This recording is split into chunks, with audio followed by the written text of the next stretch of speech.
India KRPA 1110 AM ਨਾਲ जुड़े समूह ਸਰੋਤਿਆਂ ਦਾ ਵਕਾਰੀ ਪ੍ਰੋਗਰਾਮ ਵਿਚਾਰ ਚਰਚਾ ਵਿੱਚ ਹਾਰਦਿਕ ਸਵਾਗਤ ਹੈ। ਮੇਰੇ ਯਾਨੀ ਪ੍ਰੋਗਰਾਮ ਹੋਸਟ ਬਲਦੇਵ ਸਿੰਘ ਭੰਮ ਵੱਲੋਂ ਪਿਆਰ ਤੇ ਸਤਿਕਾਰ ਨਾਲ ਸਤਿ ਸ਼੍ਰੀ ਅਕਾਲ, ਨਮਸਕਾਰ, ਆਦਾਬ ਪ੍ਰਵਾਨ ਕਰਿਓ। ਜੇਕਰ ਤੁਸੀਂ ਸਾਰੀ ਦੁਨੀਆ ਵਿੱਚ ਕਿਤੇ ਵੀ ਬੈਠ ਕੇ ਸਾਡੇ ਨਾਲ ਲਾਈਵ ਜੁੜਨਾ ਚਾਹੁੰਦੇ ਹੋ, ਸਾਨੂੰ ਸੁਣਨਾ ਚਾਹੁੰਦੇ ਹੋ ਤਾਂ www.radioindia.ca ਸਾਡੀ ਵੈਬਸਾਈਟ ਹੈ। ਇਸ ਵੈਬਸਾਈਟ ਤੇ ਜਾ ਕੇ ਤੁਸੀਂ ਕਿਸੇ ਵੀ ਵਕਤ ਤੇ ਕਿਸੇ ਵੀ ਥਾਂ ਤੇ ਬੈਠ ਕੇ ਸਾਨੂੰ ਲਾਈਵ ਸੁਣ ਸਕਦੇ ਹੋ। ਜੇਕਰ ਚੱਲਦੇ ਪ੍ਰੋਗਰਾਮ ਦੌਰਾਨ ਤੁਸੀਂ ਵਿਸ਼ੇ ਨਾਲ ਸੰਬੰਧਿਤ ਕੋਈ ਸਵਾਲ, ਕੋਈ ਜਾਣਕਾਰੀ ਜਾਂ ਕੋਈ ਤਜਰਬਾ ਸਾਂਝਾ ਕਰਨਾ ਚਾਹੋ ਤਾਂ 604-592-9191 604-592-9191 ਸਾਡਾ ਸਟੂਡੀਓ ਦਾ ਨੰਬਰ ਹੈ। ਲਾਈਨਾਂ ਸਾਡੀਆਂ ਖੁੱਲ੍ਹੀਆਂ ਰਹਿੰਦੇ ਨੇ, ਤੁਸੀਂ ਕਿਸੇ ਵੀ ਵਕਤ ਇਹ ਨੰਬਰ ਡਾਇਲ ਕਰਕੇ ਸਾਡੇ ਨਾਲ ਜੁੜ ਸਕਦੇ ਹੋ, ਆਪਣੀ ਗੱਲ ਰੱਖ ਸਕਦੇ ਹੋ। ਸੋ ਆਓ ਅੱਜ ਦੇ ਪ੍ਰੋਗਰਾਮ ਦੀ ਅਸੀਂ ਸ਼ੁਰੂਆਤ ਕਰਦੇ ਹਾਂ। ਸਾਡਾ ਅੱਜ ਦਾ ਵਿਸ਼ਾ ਬਹੁਤ ਅਹਿਮ ਹੈ, ਕੁੜੀਆਂ ਦਾ ਸ਼ੋਸ਼ਣ ਰੋਕਣਾ ਕਿਸ ਦੀ ਜ਼ਿੰਮੇਵਾਰੀ, ਸਰਕਾਰਾਂ ਦੀ ਜਾਂ ਸਮਾਜ ਦੀ। ਸਾਡੇ ਅੱਜ ਦੇ ਇਸ ਅਹਿਮ ਵਿਸ਼ੇ ਨੂੰ ਵਿਸਥਾਰ ਦੇਣ ਦੇ ਲਈ ਸਾਡੇ ਨਾਲ ਜੁੜ ਚੁੱਕੇ ਹਨ ਉੱਘੇ ਸਮਾਜ ਸੇਵਕਾ ਅਤੇ ਅਧਿਆਪਕਾ ਮੈਡਮ ਅਨਾਮਿਕਾ ਸੰਧੂ ਜੀ। ਅਨਾਮਿਕਾ ਜੀ, ਤੁਹਾਡਾ ਸਵਾਗਤ ਹੈ ਰੇਡੀਓ ਇੰਡੀਆ ਦੇ ਪ੍ਰੋਗਰਾਮ ਵਿਚਾਰ ਚਰਚਾ ਵਿੱਚ। ਬਹੁਤ ਬਹੁਤ ਧੰਨਵਾਦ ਜੀ ਸਾਰਿਆਂ ਨੂੰ ਮੇਰੇ ਵੱਲੋਂ ਪਿਆਰ ਭਰੀ ਸਤਿ ਸ਼੍ਰੀ ਅਕਾਲ ਜੀ। ਜੀ, ਸੋ ਇਸ ਤੋਂ ਪਹਿਲਾਂ ਕਿ ਅਸੀਂ ਵਿਚਾਰ ਚਰਚਾ ਦੀ ਵਿਧੀਵਤ ਸ਼ੁਰੂਆਤ ਕਰੀਏ, ਮੈਂ ਦੱਸ ਦਿਆਂ ਕਿ ਅਨਾਮਿਕਾ ਸੰਧੂ ਪੰਜਾਬ ਦੀ ਪ੍ਰਸਿੱਧ ਸਮਾਜ ਸੇਵੀ ਸੰਸਥਾ ਏਕ ਸੋਚ ਦੀ ਫਾਊਂਡਰ ਹਨ। ਇਹ ਸੰਸਥਾ ਬੱਚਿਆਂ ਤੇ ਖਾਸ ਕਰ ਕੁੜੀਆਂ ਦੇ ਹੁੰਦੇ ਸ਼ੋਸ਼ਣ ਵਿਰੁੱਧ ਆਵਾਜ਼ ਬੁਲੰਦ ਕਰਦੀ ਹੈ। ਸੰਸਥਾ ਏਕ ਸੋਚ, ਜਿਸ ਦਾ ਮੁੱਖ ਨਾਅਰਾ ਹੀ ਬੇਟੀ ਬਚਾਓ, ਬੇਟੀ ਪੜ੍ਹਾਓ ਤੇ ਬੇਟੀ ਨੂੰ ਸ਼ੋਸ਼ਣ ਤੋਂ ਬਚਾਓ। ਹੁਣ ਤੱਕ 250 ਤੋਂ ਵੀ ਵੱਧ ਸਕੂਲਾਂ ਵਿੱਚ ਵਿਸ਼ੇਸ਼ ਸੈਮੀਨਾਰ ਲਾ ਕੇ ਬੱਚਿਆਂ ਨੂੰ ਲੋੜੀਂਦੀ ਸੋਝੀ ਅਤੇ ਦਿਸ਼ਾ ਦੇਣ ਦਾ ਕਾਰਜ ਕਰ ਚੁੱਕੀ ਹੈ ਸੰਸਥਾ। ਸੋ ਆਓ ਅੱਜ ਦੀ ਅਸੀਂ ਵਿਸ਼ੇ ਦੀ ਸ਼ੁਰੂਆਤ ਕਰਦੇ ਹਾਂ। ਸਾਡੇ ਸਮਾਜ ਦੇ ਨੈਤਿਕ ਪੱਧਰ ਦੀ ਗੱਲ ਕਰੀਏ ਤਾਂ ਇਹ ਇੰਨਾ ਨਿੱਘਰਦਾ ਜਾ ਰਿਹਾ ਹੈ ਕਿ ਕਦੇ-ਕਦੇ ਸਾਨੂੰ ਆਪਣੇ ਆਪ ਨੂੰ ਇਨਸਾਨ ਅਖਵਾਉਂਦਿਆਂ ਵੀ ਸ਼ਰਮ ਮਹਿਸੂਸ ਹੋਣ ਲੱਗਦੀ ਹੈ। ਗੱਲ ਸਭ ਤੇ ਲਾਗੂ ਨਹੀਂ ਹੁੰਦੀ ਭਾਵੇਂ, ਪਰ ਕੁਝ ਇੱਕ ਮਾੜੀ ਸੋਚ ਤੇ ਮਾੜੇ ਕਿਰਦਾਰ ਦੀ ਬਦੌਲਤ ਪੂਰੇ ਸਮਾਜ ਨੂੰ ਸ਼ਰਮਸਾਰ ਜ਼ਰੂਰ ਹੋਣਾ ਪੈਂਦਾ ਹੈ। ਜਦੋਂ ਕੋਈ ਹੈਵਾਨ 6-6 ਮਹੀਨਿਆਂ ਦੀ ਬੱਚੀ ਨਾਲ ਬਲਾਤਕਾਰ ਕਰਦਾ ਹੈ, ਜਦੋਂ ਕੋਈ ਅਧਿਆਪਕ ਸਕੂਲਾਂ ਦੇ ਵਿੱਚ ਆਪਣੀਆਂ ਧੀਆਂ ਤੋਂ ਵੀ ਛੋਟੀਆਂ ਲੜਕੀਆਂ ਬਾਲੜੀਆਂ ਦੇ ਨਾਲ ਕੋਈ ਮਾੜੀ ਨੀਅਤ ਦੇ ਨਾਲ ਕੋਈ ਹਰਕਤਾਂ ਕਰਦਾ ਹੈ, ਜਾਂ ਦਫ਼ਤਰਾਂ ਦੇ ਵਿੱਚ ਆਪਣੇ ਸਾਥੀ ਕਰਮਚਾਰੀਆਂ ਦੇ ਨਾਲ ਮਰਦ ਦਾ ਜਿਹੜਾ ਵਿਹਾਰ ਹੈ, ਇਹ ਸਾਰਾ ਕੁਝ ਸਾਨੂੰ ਸੋਚਣ ਲਈ ਮਜਬੂਰ ਕਰਦਾ ਹੈ ਕਿ ਅਸੀਂ ਕਿਸ ਸਮਾਜ ਦੇ ਵਿੱਚ ਰਹਿ ਰਹੇ ਹਾਂ। ਇਹ ਮਾੜੇ ਪੱਖ ਪੂਰੀ ਇਨਸਾਨੀਅਤ ਨੂੰ ਦਾਗਦਾਰ ਕਰਦੇ ਹੈ। ਸੋ ਆਓ ਏਕ ਸੋਚ ਬਾਰੇ ਜਾਣਦੇ ਹਾਂ ਮੈਡਮ ਅਨਾਮਿਕਾ ਸੰਧੂ ਹੋਰਾਂ ਤੋਂ। ਸੋ ਅਨਾਮਿਕਾ ਜੀ, ਸਭ ਤੋਂ ਪਹਿਲਾਂ ਮੇਰਾ ਇੱਕ ਸਵਾਲ ਹੈ ਤੁਹਾਨੂੰ ਕਿ ਸੰਸਥਾ ਏਕ ਸੋਚ ਦਾ ਗਠਨ ਕਦੋਂ ਹੋਇਆ, ਕਿਵੇਂ ਹੋਇਆ ਤੇ ਇਸ ਦਾ ਉਦੇਸ਼ ਕੀ ਹੈ ਜੀ? ਜੀ, ਸਭ ਤੋਂ ਪਹਿਲਾਂ ਤਾਂ ਸ਼ੁਰੂਆਤ ਹੋਈ ਜੀ 2016 ਦੇ ਵਿੱਚ ਜੀ, ਜਦੋਂ ਅਸੀਂ ਇਸ ਮੁਹਿੰਮ ਦੀ ਸ਼ੁਰੂਆਤ ਕੀਤੀ ਕਿ ਬੇਟੀ ਬਚਾਓ, ਬੇਟੀ ਪੜ੍ਹਾਓ, ਬੇਟੀ ਨੂੰ ਸ਼ੋਸ਼ਣ ਤੋਂ ਬਚਾਓ ਜੀ। ਤੋ ਜਿਸ ਤਰ੍ਹਾਂ ਤੁਸੀਂ ਸਰੋਤਿਆਂ ਨੂੰ ਦੱਸ ਹੀ ਚੁੱਕੇ ਹੋ ਕਿ ਹੁਣ ਤੱਕ ਅਸੀਂ 250 ਤੋਂ ਵੱਧ ਜਿਹੜੇ ਪੰਜਾਬ ਦੇ ਸਕੂਲ ਨੇ ਉਹਨਾਂ ਦੇ ਵਿੱਚ ਅਸੀਂ ਸੈਮੀਨਾਰ ਲਗਾ ਚੁੱਕੇ ਹਾਂ ਤੇ ਬੱਚਿਆਂ ਨੂੰ ਅਸੀਂ ਚੰਗੇ ਤੇ ਮਾੜੇ ਸਪਰਸ਼ ਦੀ ਜਾਣਕਾਰੀ, ਜਿਹਨੂੰ ਅਸੀਂ ਇੰਗਲਿਸ਼ ਦੇ ਵਿੱਚ good touch and bad touch ਕਹਿੰਦੇ ਆ, ਉਹ ਅਸੀਂ ਦੇ ਚੁੱਕੇ ਹਾਂ। ਤੇ ਇਹਦਾ ਗਠਨ ਕਿਵੇਂ ਹੋਇਆ? ਦੇਖੋ, ਜ਼ਿੰਦਗੀ ਦੇ ਵਿੱਚ ਨਾ ਸਾਡੇ ਇਨਸਾਨਾਂ ਦੀ ਜ਼ਿੰਦਗੀ ਦੇ ਵਿੱਚ ਬੜੇ ਸਾਰੇ ਉਤਾਰ ਚੜਾਵ ਆਉਂਦੇ ਨੇ ਜੀ, ਬੜੇ ਸਾਰੇ ਦੁੱਖ ਸੁੱਖ ਆਉਂਦੇ ਨੇ, ਹਨਾ। ਕੁਝ ਚੀਜ਼ਾਂ ਹੁੰਦੀਆਂ ਨੇ ਜਿਹੜੀਆਂ ਤੁਸੀਂ ਆਪ ਹੰਡਾਉਂਦੇ ਹੋ, ਤੁਹਾਡੇ ਨਾਲ ਆਪ ਬੀਤਦੀਆਂ ਨੇ, ਤੇ ਉਸ ਤੋਂ ਬਾਅਦ ਜਾ ਕੇ ਕਿਤੇ ਨਾ ਕਿਤੇ ਤੁਹਾਨੂੰ ਉਹ ਚੀਜ਼ ਹਿੱਟ ਕਰਦੀ ਆ ਕਿ ਨਹੀਂ, ਇਹ ਚੀਜ਼ ਜੇ ਮੇਰੇ ਨਾਲ ਹੋਈ ਆ ਤੇ ਕਿਸੇ ਹੋਰ ਨਾਲ ਨਾ ਹੋਵੇ ਜੀ। ਤਾਂ 2016 ਦੇ ਵਿੱਚ ਇਸ ਦੀ ਸ਼ੁਰੂਆਤ ਕੀਤੀ ਗਈ ਔਰ ਏਕ ਸੋਚ ਨਾਮ ਇਸ ਨੂੰ ਇਸੇ ਸਾਲ ਦਿੱਤਾ ਗਿਆ ਜੀ। ਇਸ ਤੋਂ ਪਹਿਲਾਂ ਤੁਸੀਂ ਕਿਸ ਨਾਂ ਹੇਠ ਕਾਰਜ ਕਰਦੇ ਸੀ? ਸਰ, ਇਸ ਤੋਂ ਪਹਿਲਾਂ ਤਾਂ ਮੈਂ ਜਿਸ ਤਰ੍ਹਾਂ ਹੁਣ ਵੀ ਮੈਂ ਇੱਕ ਸਕੂਲ ਦੇ ਵਿੱਚ ਮੈਂ ਕੰਮ ਕਰਦੀ ਹਾਂ ਬਤੌਰ ਐਜ਼ ਏ ਐਡਮਿਸ਼ਨ ਕਾਉਂਸਲਰ, ਕਿਉਂਕਿ ਜਿਹੜਾ ਏਕ ਸੋਚ ਹੈ ਜੋ ਮੇਰੀ ਮੁਹਿੰਮ ਚੱਲ ਰਹੀ ਹੈ, ਇਹ ਮੈਂ ਸਮਾਜ ਦੇ ਹਿੱਤ ਲਈ ਕਰ ਰਹੀ ਹਾਂ, ਮੈਂ ਬੱਚਿਆਂ ਲਈ ਕਰ ਰਹੀ ਹਾਂ, ਹਨਾ। ਲੇਕਿਨ ਇਸ NGO ਦੇ ਨਾਲ ਤੁਸੀਂ ਆਪਣਾ ਘਰ ਨਹੀਂ ਚਲਾ ਸਕਦੇ ਹੈਗੇ। ਸੋ ਮੇਰਾ ਵੀ ਆਪਣਾ ਪਰਿਵਾਰ ਹੈ, ਸੋ ਮੈਂ ਆਪਣੇ ਪਰਿਵਾਰ ਦਾ ਪਾਲਣ ਪੋਸ਼ਣ ਕਰਨ ਲਈ ਮੈਂ ਨੌਕਰੀ ਕਰਦੀ ਹਾਂ। ਤਾਂ ਉਹਦੇ ਵਿੱਚ ਮੇਰੀ ਸਵੇਰ ਤੋਂ ਲੈ ਕੇ ਸ਼ਾਮ ਤੱਕ ਜਿਹੜੀ ਡਿਊਟੀ ਹੁੰਦੀ ਹੈ ਮੈਂ ਉਹ ਪ੍ਰੋਪਰ ਨਿਭਾਉਂਦੀ ਹਾਂ। ਉਸ ਤੋਂ ਬਾਅਦ ਜਿਹੜਾ ਮੇਰੇ ਕੋਲ ਸਮਾਂ ਬਚਦਾ ਹੈ ਤਾਂ ਉਹ ਮੈਂ ਆਪਣੇ ਸਮਾਜ ਨੂੰ ਦਿੰਦੀ ਹਾਂ ਜੀ। ਤੁਸੀਂ ਗੱਲ ਕੀਤੀ ਗੁੱਡ ਟੱਚ ਦੀ ਤੇ ਬੈਡ ਟੱਚ ਦੀ, ਕੀ ਸਿਰਫ ਇਹਨਾਂ ਦੋ ਵਿਸ਼ਿਆਂ ਤੇ ਹੀ ਜਾਂ ਇਹਨਾਂ ਦੋ ਹਰਕਤਾਂ ਤੇ ਹੀ ਤੁਸੀਂ ਕੇਂਦਰਿਤ ਰੱਖਦੇ ਹੋ ਆਪਦੇ ਜਿਹੜਾ ਵੀ ਤੁਹਾਡਾ ਕਾਰਜ ਹੈ, ਜਾਂ ਇਸ ਤੋਂ ਇਲਾਵਾ ਹੋਰ ਵੀ ਬਹੁਤ ਸਾਰੀਆਂ ਸਮੱਸਿਆਵਾਂ ਜਿਹੜੀਆਂ ਬੱਚਿਆਂ ਨੂੰ ਜਿਹੜੇ ਸਕੂਲਾਂ ਦੇ ਵਿੱਚ, ਸਮਾਜ ਦੇ ਵਿੱਚ, ਘਰਾਂ ਦੇ ਵਿੱਚ ਔਰ ਆਪਣੇ ਰਿਸ਼ਤੇਦਾਰਾਂ ਦੇ ਵਿੱਚ ਹੋਰ ਬੜੇ ਤਰ੍ਹਾਂ ਦੀਆਂ ਸਮੱਸਿਆਵਾਂ ਜਿਹੜੀਆਂ ਉਹ ਬੱਚਿਆਂ ਦੇ ਸ਼ੋਸ਼ਣ ਨਾਲ ਜੁੜੀਆਂ ਜਿਹੜੀਆਂ ਗੱਲਾਂ ਆਉਂਦੀਆਂ ਨੇ, ਤੁਸੀਂ ਉਹਨਾਂ ਤੇ ਵੀ ਧਿਆਨ ਕੇਂਦਰਿਤ ਕਰਦੇ ਹੋ ਜਾਂ ਸਿਰਫ ਇੱਥੇ ਹੀ ਹੋ? ਨਹੀਂ ਜੀ, ਦੇਖੋ ਜਿਹੜੀ ਸ਼ੁਰੂਆਤ ਹੁੰਦੀ ਆ ਉਹ ਸਾਡਾ ਪਹਿਲਾ ਸਟੈਪ ਹੀ ਗੁੱਡ ਟੱਚ ਬੈਡ ਟੱਚ ਹੈ ਜੀ। ਜਦੋਂ ਅਸੀਂ ਸਕੂਲਾਂ ਦੇ ਵਿੱਚ ਜਾਂਦੇ ਆ ਸਰ, ਉੱਥੇ ਜਾ ਕੇ ਅਸੀਂ ਪਹਿਲਾਂ ਬੱਚਿਆਂ ਦੇ ਨਾਲ, ਕਿਉਂਕਿ ਜਦੋਂ ਬੱਚਿਆਂ ਨੂੰ ਸਮਝਾਉਣਾ ਹੁੰਦਾ ਤਾਂ ਬੱਚਿਆਂ ਵਰਗਾ ਬਣਨਾ ਪੈਂਦਾ। ਤੁਸੀਂ ਜਾਂਦੇ ਸਾਰ ਹੀ ਬੱਚਿਆਂ ਨੂੰ ਗੁੱਡ ਐਂਡ ਬੈਡ ਟੱਚ ਨਹੀਂ ਦੱਸ ਸਕਦੇ ਹੈਗੇ, ਉਹ ਬੜੇ ਅਸਹਿਜ ਮਹਿਸੂਸ ਕਰਦੇ ਨੇ, ਹਨਾ। ਤਾਂ ਤੁਹਾਨੂੰ ਪਹਿਲਾਂ ਉੱਥੇ ਜਾ ਕੇ ਬੱਚਿਆਂ ਨਾਲ ਕੁਝ ਗੱਲਾਂ ਕਰਨੀਆਂ ਪੈਂਦੀਆਂ ਨੇ, ਬੱਚਿਆਂ ਨੂੰ ਆਲੇ ਦੁਆਲੇ ਦੇ ਮਾਹੌਲ ਬਾਰੇ ਦੱਸਣਾ ਪੈਂਦਾ ਹੈ, ਕਿਉਂਕਿ ਬੱਚਿਆਂ ਨੇ ਕੀ ਕਰਨਾ, ਘਰ ਤੋਂ ਸਕੂਲ, ਸਕੂਲ ਤੋਂ ਘਰ। ਲੇਕਿਨ ਅਸੀਂ ਬਹੁਤ ਸਾਰੇ ਲੋਕਾਂ ਦੇ ਵਿੱਚ ਵਿਚਰਦੇ ਹਾਂ, ਅਸੀਂ ਬਹੁਤ ਸਾਰੇ ਲੋਕਾਂ ਦੇ ਵਿੱਚ ਉੱਠਦੇ ਬੈਠਦੇ ਹਾਂ, ਅਸੀਂ ਵੱਡੇ ਹਾਂ, ਸਾਨੂੰ ਪਤਾ ਹੈ ਕਿ ਦੁਨੀਆਦਾਰੀ ਕੀ ਹੁੰਦੀ ਹੈ। ਬੱਚਿਆਂ ਨੂੰ ਇਹਨਾਂ ਚੀਜ਼ਾਂ ਬਾਰੇ ਨਹੀਂ ਪਤਾ ਹੁੰਦਾ ਹੈਗਾ। ਸੋ ਬੱਚਿਆਂ ਨੂੰ ਥੋੜਾ ਬਹੁਤਾ ਉਹਨਾਂ ਨੂੰ ਗੱਲਾਂ ਦੇ ਵਿੱਚ ਲਗਾ ਕੇ, ਉਹਨਾਂ ਨੂੰ ਕੌਨਫੀਡੈਂਸ ਦੇ ਵਿੱਚ ਲੈ ਕੇ, ਉਸ ਤੋਂ ਬਾਅਦ ਉਹਨਾਂ ਨੂੰ ਪਹਿਲਾ ਸਟੈਪ ਹੁੰਦਾ ਸਾਡਾ ਗੁੱਡ ਟੱਚ ਦੱਸਣਾ ਕਿ ਚੰਗਾ ਸਪਰਸ਼ ਕੀ ਹੈ। ਦੂਜਾ ਸਟੈਪ ਹੁੰਦਾ ਸਾਡਾ ਬੈਡ ਟੱਚ ਦੱਸਣਾ ਕਿ ਇਹਦੇ ਆਪੋਜ਼ਿਟ ਜਿਹੜਾ ਬੈਡ ਟੱਚ ਹੁੰਦਾ, ਮਾੜਾ ਸਪਰਸ਼ ਹੁੰਦਾ, ਉਹ ਕੀ ਹੁੰਦਾ। ਉਸ ਤੋਂ ਬਾਅਦ ਕਿ ਇਹ ਤਾਂ ਹੋ ਗਿਆ ਗੁੱਡ ਟੱਚ ਬੈਡ ਟੱਚ, ਲੇਕਿਨ ਜੇ ਤੁਹਾਨੂੰ ਕੋਈ ਮਾੜੀ ਛੋਹ ਕਰਦਾ ਹੈ ਤਾਂ ਤੁਸੀਂ ਆਪਣੇ ਆਪ ਨੂੰ ਬਚਾਉਣਾ ਕਿਵੇਂ ਆ, ਬਿਲਕੁਲ, ਹਨਾ। ਉਹਦੇ ਵਿੱਚ ਵੀ ਸਾਡੇ ਕੁਝ ਸੇਫਟੀ ਟਿਪਸ ਹੁੰਦੇ ਨੇ।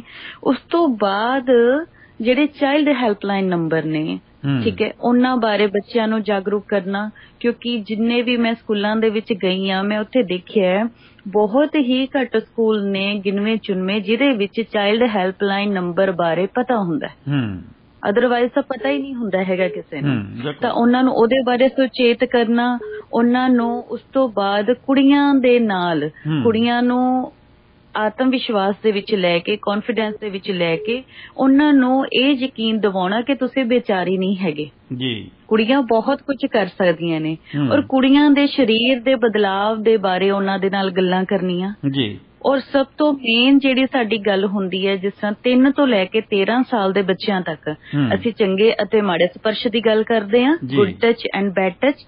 ਔਰ ਉਸ ਤੋਂ ਬਾਅਦ ਜਿਹੜੀ ਵੱਡੀ ਉਮਰ ਦੇ ਬੱਚੇ ਹੁੰਦੇ ਨੇ, ਜਿਹੜੇ ਟੀਨੇਜਰ ਹੁੰਦੇ ਨੇ, ਹਨਾ, ਜਿਸ ਤਰ੍ਹਾਂ 15 ਤੋਂ ਲੈ ਕੇ 20 ਸਾਲ ਦੇ ਬੱਚੇ ਜਿਹੜੇ +1 +2 ਦੇ ਵਿੱਚ ਆ ਜਾਂਦੇ ਨੇ, ਉਹਨਾਂ ਦੇ ਨਾਲ ਡਿਪਰੈਸ਼ਨ ਵਰਗੀ ਜਿਹੜੀ ਭਿਆਨਕ ਬਿਮਾਰੀ ਹੈ, ਤਣਾਅ ਜਿਹਨੂੰ ਅਸੀਂ ਕਹਿੰਦੇ ਆ, ਉਹਦੇ ਬਾਰੇ ਉਹਨਾਂ ਨੂੰ ਗੱਲਾਂ ਬਾਤਾਂ ਕਰਨਾ ਕਿ ਤੁਸੀਂ ਆਪਣੀ ਗੱਲਾਂ ਆਪਣੇ ਪੇਰੈਂਟਸ ਦੇ ਨਾਲ ਕਿਵੇਂ ਖੁੱਲ ਕੇ ਕਰ ਸਕਦੇ ਹੋ। ਬਿਲਕੁਲ। ਨਮਕਾ ਜੀ, ਤੁਹਾਨੂੰ ਇਸ ਦੇ ਵਿੱਚ ਮਤਲਬ ਕਿ ਬੱਚਿਆਂ ਵੱਲੋਂ ਰਿਸਪੌਂਸ ਜਿਹੜਾ ਉਹ ਕਿਸ ਤਰ੍ਹਾਂ ਦਾ ਰਹਿੰਦਾ ਹੈ? ਬਹੁਤ ਹੀ, ਮੈਂ ਕਹਿੰਦੀ ਹਾਂ, ਜ਼ਬਰਦਸਤ ਰਿਸਪੌਂਸ ਰਹਿੰਦਾ ਹੈ। ਮਤਲਬ ਮੈਂ ਅੱਜ ਤੱਕ, ਮੈਨੂੰ ਯਾਦ ਆ, ਮੈਂ ਜਿੰਨੇ ਵੀ ਸਕੂਲਾਂ ਦੇ ਵਿੱਚ ਗਈ ਆ, ਸੈਮੀਨਾਰ ਖਤਮ ਹੋਣ ਤੋਂ ਬਾਅਦ ਬੱਚੇ ਭੱਜ ਕੇ ਮੇਰੇ ਕੋਲੇ ਆਉਂਦੇ ਨੇ, ਖਾਸ ਕਰਕੇ ਕੁੜੀਆਂ ਮੇਰੇ ਕੋਲ ਭੱਜ ਕੇ ਆਉਂਦੀਆਂ ਨੇ, ਔਰ ਬੜਾ ਹੀ ਉਹਨਾਂ ਦੀ ਅੱਖਾਂ ਦੇ ਵਿੱਚ ਇੱਕ ਚਮਕ ਦੇਖਦੀ ਆ ਮੈਂ। ਮਤਲਬ ਕਿਉਂਕਿ ਇਹ ਉਹ ਵਿਸ਼ਾ ਜਿਹਦੇ ਬਾਰੇ ਸਾਡੇ ਸਮਾਜ ਦੇ ਵਿੱਚ ਹਜੇ ਵੀ ਖੁੱਲ੍ਹ ਕੇ ਕੋਈ ਗੱਲ ਨਹੀਂ ਕਰਨਾ ਪਸੰਦ ਕਰਦਾ ਜੀ। ਬਿਲਕੁਲ, ਸਾਡੇ ਘਰਾਂ ਦੇ ਵਿੱਚ ਹਜੇ ਵੀ ਸੰਗ ਮੰਨੀ ਜਾਂਦੀ ਹੈ। ਮੈਂ ਪੰਜਾਬ ਦੀ ਗੱਲ ਕਰਦੀ ਹਾਂ, ਹਜੇ ਵੀ ਸਾਡੇ ਇੱਥੇ ਸੰਗ ਮੰਨੀ ਜਾਂਦੀ ਕਿ ਹਾਏ ਮੈਂ ਬੱਚੇ ਨੂੰ ਕਿਵੇਂ ਸਮਝਾਵਾਂ ਕਿ ਇਹ ਤੇਰੇ ਪ੍ਰਾਈਵੇਟ ਪਾਰਟਸ ਨੇ, ਹਨਾ, ਇਹਦੇ ਬਾਰੇ ਮੈਂ ਇਹਨੂੰ ਕਿਵੇਂ ਦੱਸਾਂ। ਤੇ ਜਦੋਂ ਅਸੀਂ ਜਾ ਕੇ ਉੱਥੇ ਬੇਝਿਜਕ ਹੋ ਕੇ ਅਸੀਂ ਦੱਸਦੇ ਹਾਂ, ਤਾਂ ਉੱਥੋਂ ਉਸ ਤੋਂ ਬਾਅਦ ਸੈਮੀਨਾਰ ਖਤਮ ਹੋਣ ਤੋਂ ਬਾਅਦ ਬੱਚਿਆਂ ਦਾ ਜਿਹੜਾ ਉਤਸ਼ਾਹ ਹੁੰਦਾ, ਬੱਚਿਆਂ ਦੇ ਅੱਖਾਂ ਦੇ ਵਿੱਚ ਜਿਹੜੀ ਚਮਕ ਹੁੰਦੀ ਆ, ਉਹ ਬੜੀ ਹੀ, ਮਤਲਬ ਮੈਨੂੰ ਬਹੁਤ ਸਾਰੀਆਂ ਦੁਆਵਾਂ ਮਿਲਦੀਆਂ ਨੇ। ਮੈਂ ਅੱਜ ਤੱਕ ਦੁਆਵਾਂ ਹੀ ਕਮਾਈਆਂ ਨੇ, ਔਰ ਬੱਚਿਆਂ ਦੀਆਂ ਦੁਆਵਾਂ ਹੀ ਕਮਾਈਆਂ ਨੇ ਜੀ। ਤੁਹਾਡੇ ਵੱਲੋਂ ਕੀਤੇ ਜਾਂਦੇ ਇਹਨਾਂ ਉਦਮਾਂ ਤੋਂ ਪਹਿਲਾਂ, ਜਦੋਂ ਤੁਸੀਂ ਸੈਮੀਨਾਰ ਲਾਉਣਾ ਕਿਸੇ ਸਕੂਲ ਦੇ ਵਿੱਚ ਜਾ ਕੇ, ਉਦੋਂ ਪਹਿਲਾਂ ਬੱਚਿਆਂ ਨੂੰ ਕਿਹੋ ਜਿਹੀਆਂ ਜਾਣਕਾਰੀਆਂ ਹੁੰਦੀਆਂ ਜੀ? ਇਸ ਬਾਰੇ ਕੁਝ ਮਾੜਾ ਮੋਟਾ ਉਹਨਾਂ ਨੂੰ ਗਿਆਨ ਹੁੰਦਾ ਹੈ ਜਾਂ ਬਿਲਕੁਲ ਕੋਰੇ ਹੁੰਦੇ ਬੱਚੇ? ਨਹੀਂ, ਮੈਨੂੰ ਲੱਗਦਾ ਕਿ ਮੈਂ ਜਿਸ ਤਰ੍ਹਾਂ 250 ਸਕੂਲ ਹੁਣ ਤੱਕ ਅਸੀਂ ਕਵਰ ਕਰ ਚੁੱਕੇ ਹਾਂ ਇਹਨਾਂ 4-5 ਸਾਲਾਂ ਦੇ ਵਿੱਚ। ਮੈਨੂੰ ਲੱਗਦਾ ਕਿ ਗਿਣਵੇਂ ਚੁਣਵੇਂ 1 ਜਾਂ 2% ਸਕੂਲ ਹੀ ਹੋਣਗੇ ਜਿੱਥੇ ਬੱਚਿਆਂ ਨੂੰ ਮਾੜਾ ਮੋਟਾ ਪਹਿਲਾਂ ਪਤਾ ਹੁੰਦਾ ਜੀ। ਉਂਝ ਤਾਂ ਤੁਸੀਂ ਬੜੀ, ਮੈਂ ਤੁਹਾਨੂੰ ਦੱਸਦੀ ਹਾਂ, ਬੜੀ ਹੈਰਾਨੀ ਵਾਲੀ ਗੱਲ ਹੁੰਦੀ ਹੈ ਕਿ ਮੈਨੂੰ ਇਹ ਵਿਸ਼ਾ ਸ਼ੁਰੂ ਕਰਨ ਤੋਂ ਪਹਿਲਾਂ ਬੱਚਿਆਂ ਨੂੰ ਕਹਿਣਾ ਪੈਂਦਾ ਹੈ ਕਿ ਬੇਟਾ ਤੁਸੀਂ ਚੁੰਨੀਆਂ ਨਹੀਂ ਮੂੰਹ ਤੇ ਢੱਕਣੀਆਂ ਹੈਗੀਆਂ, ਹਨਾ, ਕਿਉਂਕਿ ਬੱਚੇ ਸੰਗਦੇ ਨੇ। ਸੰਗਦੇ ਕਿਉਂ ਨੇ? ਮਾਹੌਲ ਇਸ ਤਰ੍ਹਾਂ ਦਾ।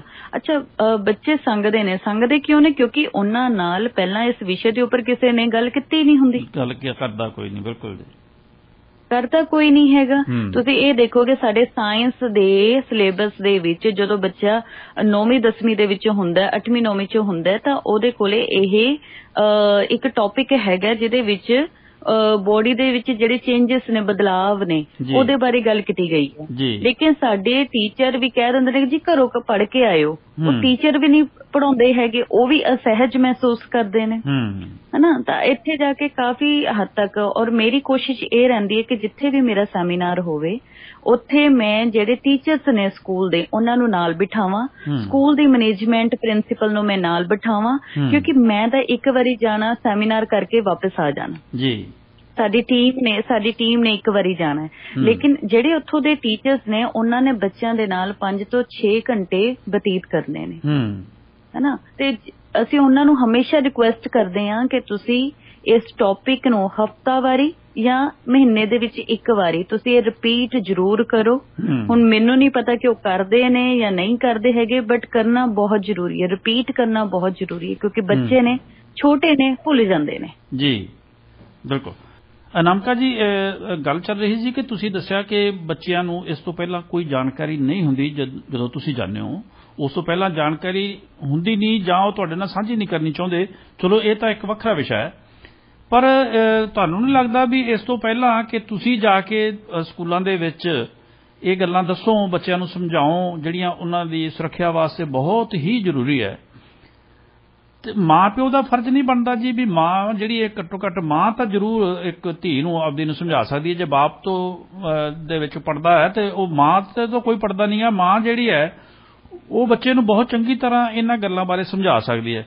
ਤੇ ਤੁਹਾਨੂੰ ਨਹੀਂ ਲੱਗਦਾ ਵੀ ਤੁਸੀਂ ਬੱਚਿਆਂ 'ਚ ਜਾ ਕੇ ਇਹ ਜਿਹੜਾ ਲੈਕਚਰ ਲਾਉਣ ਦੀ ਬਜਾਏ, ਸੈਮੀਨਾਰ ਲਾਉਣ ਦੀ ਬਜਾਏ, ਜਿੱਥੇ ਵੀ ਤੁਸੀਂ ਸੈਮੀਨਾਰ ਲਾਓ ਉੱਥੇ ਤੁਸੀਂ ਪੇਰੈਂਟਸ ਨੂੰ ਵੀ ਘੱਟੋ ਘੱਟ ਮਾਵਾਂ ਨੂੰ ਜ਼ਰੂਰ ਸ਼ਾਮਲ ਹੋਣ ਦੀ, ਜਾਂ ਵੱਡੀਆਂ ਭੈਣਾਂ ਨੂੰ, ਜਾਂ ਜੋ ਵੀ ਉਹਨਾਂ ਦੇ ਪਰਿਵਾਰ ਦੇ ਵਿੱਚ ਸਮਝਦਾਰ ਹੈ ਉਹਨੂੰ ਉਸ ਸੈਮੀਨਾਰ ਦੇ ਵਿੱਚ ਇਨਵਾਈਟ ਕਰੋ, ਔਰ ਉਹ ਸੁਣ ਕੇ ਉਹ ਅੱਗੇ ਇਸ ਚੀਜ਼ ਨੂੰ ਇੰਪਲੀਮੈਂਟ ਕਰਦੇ ਰਹਿਣ, ਰੋਜ਼ ਦੀ ਰੋਜ਼ ਵੀ ਗੱਲ ਕਰਦੇ ਰਹਿਣ।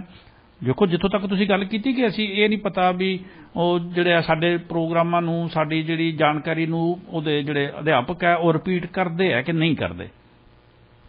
ਇਹ ਇੱਕ, ਹਾਲਾਂਕਿ ਉਹਨਾਂ ਦੀ ਅਧਿਆਪਕ ਦੀ ਵੀ ਬਹੁਤ ਵੱਡੀ ਜ਼ਿੰਮੇਵਾਰੀ ਬਣਦੀ ਹੈ, ਕਿਉਂਕਿ ਬੱਚੇ ਨੇ ਕਾਫੀ ਸਮਾਂ ਜਿਹੜਾ ਹੈ ਉਹ ਅਧਿਆਪਕ ਨਾਲ ਬਚਾਉਣਾ ਹੁੰਦਾ ਹੈ, ਔਰ ਮਾਂ ਪਿਓ ਨਾਲੋਂ ਅਸੀਂ ਸਮਝਦੇ ਹਾਂ ਕਿ ਬੱਚੇ ਜਿਹੜੇ ਹੈ ਉਹ ਅਧਿਆਪਕ ਦੀ ਗੱਲ ਜ਼ਿਆਦਾ ਮੰਨਦੇ ਹੈ, ਉਹਦੀ ਗੱਲ ਨੂੰ ਜ਼ਿਆਦਾ ਵਜਨ ਦਿੰਦੇ ਹੈ। ਮਾਂ ਪਿਓ ਦੀ ਗੱਲ ਨੂੰ ਆਈ ਗਈ ਵੀ ਕਰ ਦਿੰਦੇ ਆ, ਕਿਉਂਕਿ ਮਾਂ ਪਿਓ ਵਾਸਤੇ ਉਹ ਲਾਡਲਾ ਹੁੰਦਾ ਬੱਚਾ, ਤੇ ਉਹ ਜਿੱਦ ਅੱਗੇ ਮਾਂ ਪਿਓ ਝੁਕ ਵੀ ਜਾਂਦਾ ਹੈ ਨਾ। ਤੁਹਾਨੂੰ ਅਸੀਂ ਇਹਦੇ ਬਾਰੇ ਮੈਂ ਤੁਹਾਡੇ ਤੋਂ ਜਾਣਨਾ ਚਾਹੁੰਦਾ ਸੀ ਕਿ ਮਾਂ ਪਿਓ ਦੀਆਂ ਕਿੰਨੀਆਂ ਜ਼ਿੰਮੇਵਾਰੀਆਂ ਬਣਦੀਆਂ ਨੇ ਜੀ। ਬੜਾ ਹੀ ਖੂਬਸੂਰਤ ਸਵਾਲ ਹੈ ਤੁਹਾਡਾ ਜੀ, ਤੇ ਇਹਦਾ ਉੱਤਰ ਮੈਂ ਦੇਣਾ ਚਾਹੂੰਗੀ ਕਿ ਸਾਡੇ ਜਿਹੜਾ ਸਮਾਜ ਹੈ ਨਾ, ਇਸ ਦੇ ਵਿੱਚ ਮੈਂ ਪਹਿਲਾਂ ਹੀ ਦੱਸ ਚੁੱਕੀ ਹਾਂ ਕਿ ਇਸ ਵਿਸ਼ੇ ਬਾਰੇ ਗੱਲ ਕਰਨੀ ਜ਼ਿਆਦਾ ਕੋਈ ਪਸੰਦ ਨਹੀਂ ਕਰਦਾ ਹੈ ਜੀ। ਤਾਂ ਤੁਸੀਂ ਜਿੱਥੇ ਮਾਪਿਆਂ ਦਾ ਰੋਲ ਕਿਹਾ, ਤਾਂ ਮੈਂ ਹਮੇਸ਼ਾ ਹੀ ਕਹਿੰਦੀ ਹੁੰਦੀ ਹਾਂ ਕਿ ਮਾਪਿਆਂ ਦੀ ਵੀ, ਤੁਸੀਂ ਥੋੜਾ ਜਿਹਾ ਜੀ, ਥੋੜਾ ਜਿਹਾ ਆਵਾਜ਼ ਨੂੰ ਥੋੜਾ ਉੱਚਾ ਕਰੋ, ਆਵਾਜ਼ ਆਪਣੀ ਸਾਊਂਡ ਉੱਚੀ ਜੀ। ਜੀ ਜੀ, ਹਾਂਜੀ, ਹੁਣ ਆਵਾਜ਼? ਹਾਂ, ਠੀਕ ਆ ਰਹੀ। ਹਾਂਜੀ। ਸੋ ਮਾਪਿਆਂ ਦਾ ਵੀ ਸਭ ਤੋਂ ਪਹਿਲਾ ਅਹਿਮ ਰੋਲ ਹੁੰਦਾ ਹੈ ਬੱਚੇ ਦੀ ਜ਼ਿੰਦਗੀ ਦੇ ਵਿੱਚ। ਬੱਚੇ ਦੀ ਚਾਹੇ ਉਹ ਪੜ੍ਹਾਈ ਹੈ, ਭਾਵੇਂ ਬੱਚੇ ਦੇ ਸੰਸਕਾਰ ਨੇ, ਭਾਵੇਂ ਬੱਚੇ ਦੀ ਕੋਈ ਵੀ ਜ਼ਿੰਮੇਦਾਰੀ ਹੈ। ਸੋ ਸਭ ਤੋਂ ਪਹਿਲਾਂ ਤਾਂ ਜਿਸ ਤਰ੍ਹਾਂ ਤੁਸੀਂ ਗੱਲ ਕੀਤੀ ਹੈ ਕਿ ਬੱਚਿਆਂ ਨੂੰ ਅਸੀਂ ਸਮਝਾਉਂਦੇ ਹਾਂ ਸਕੂਲਾਂ ਦੇ ਵਿੱਚ ਜਾ ਕੇ, ਤਾਂ ਉੱਥੇ ਸਾਡੇ ਕੁਝ ਪੇਰੈਂਟਿੰਗ ਕਾਉਂਸਲਿੰਗ ਵੀ ਹੁੰਦੀ ਹੈ ਜੀ। ਪੇਰੈਂਟਿੰਗ ਕਾਉਂਸਲਿੰਗ ਦੇ ਵਿੱਚ ਵੀ ਅਸੀਂ ਬੱਚਿਆਂ ਨੂੰ ਉਹਨਾਂ ਦੇ ਮਾਪਿਆਂ ਨੂੰ ਅਸੀਂ ਸਮਝਾਉਂਦੇ ਹਾਂ।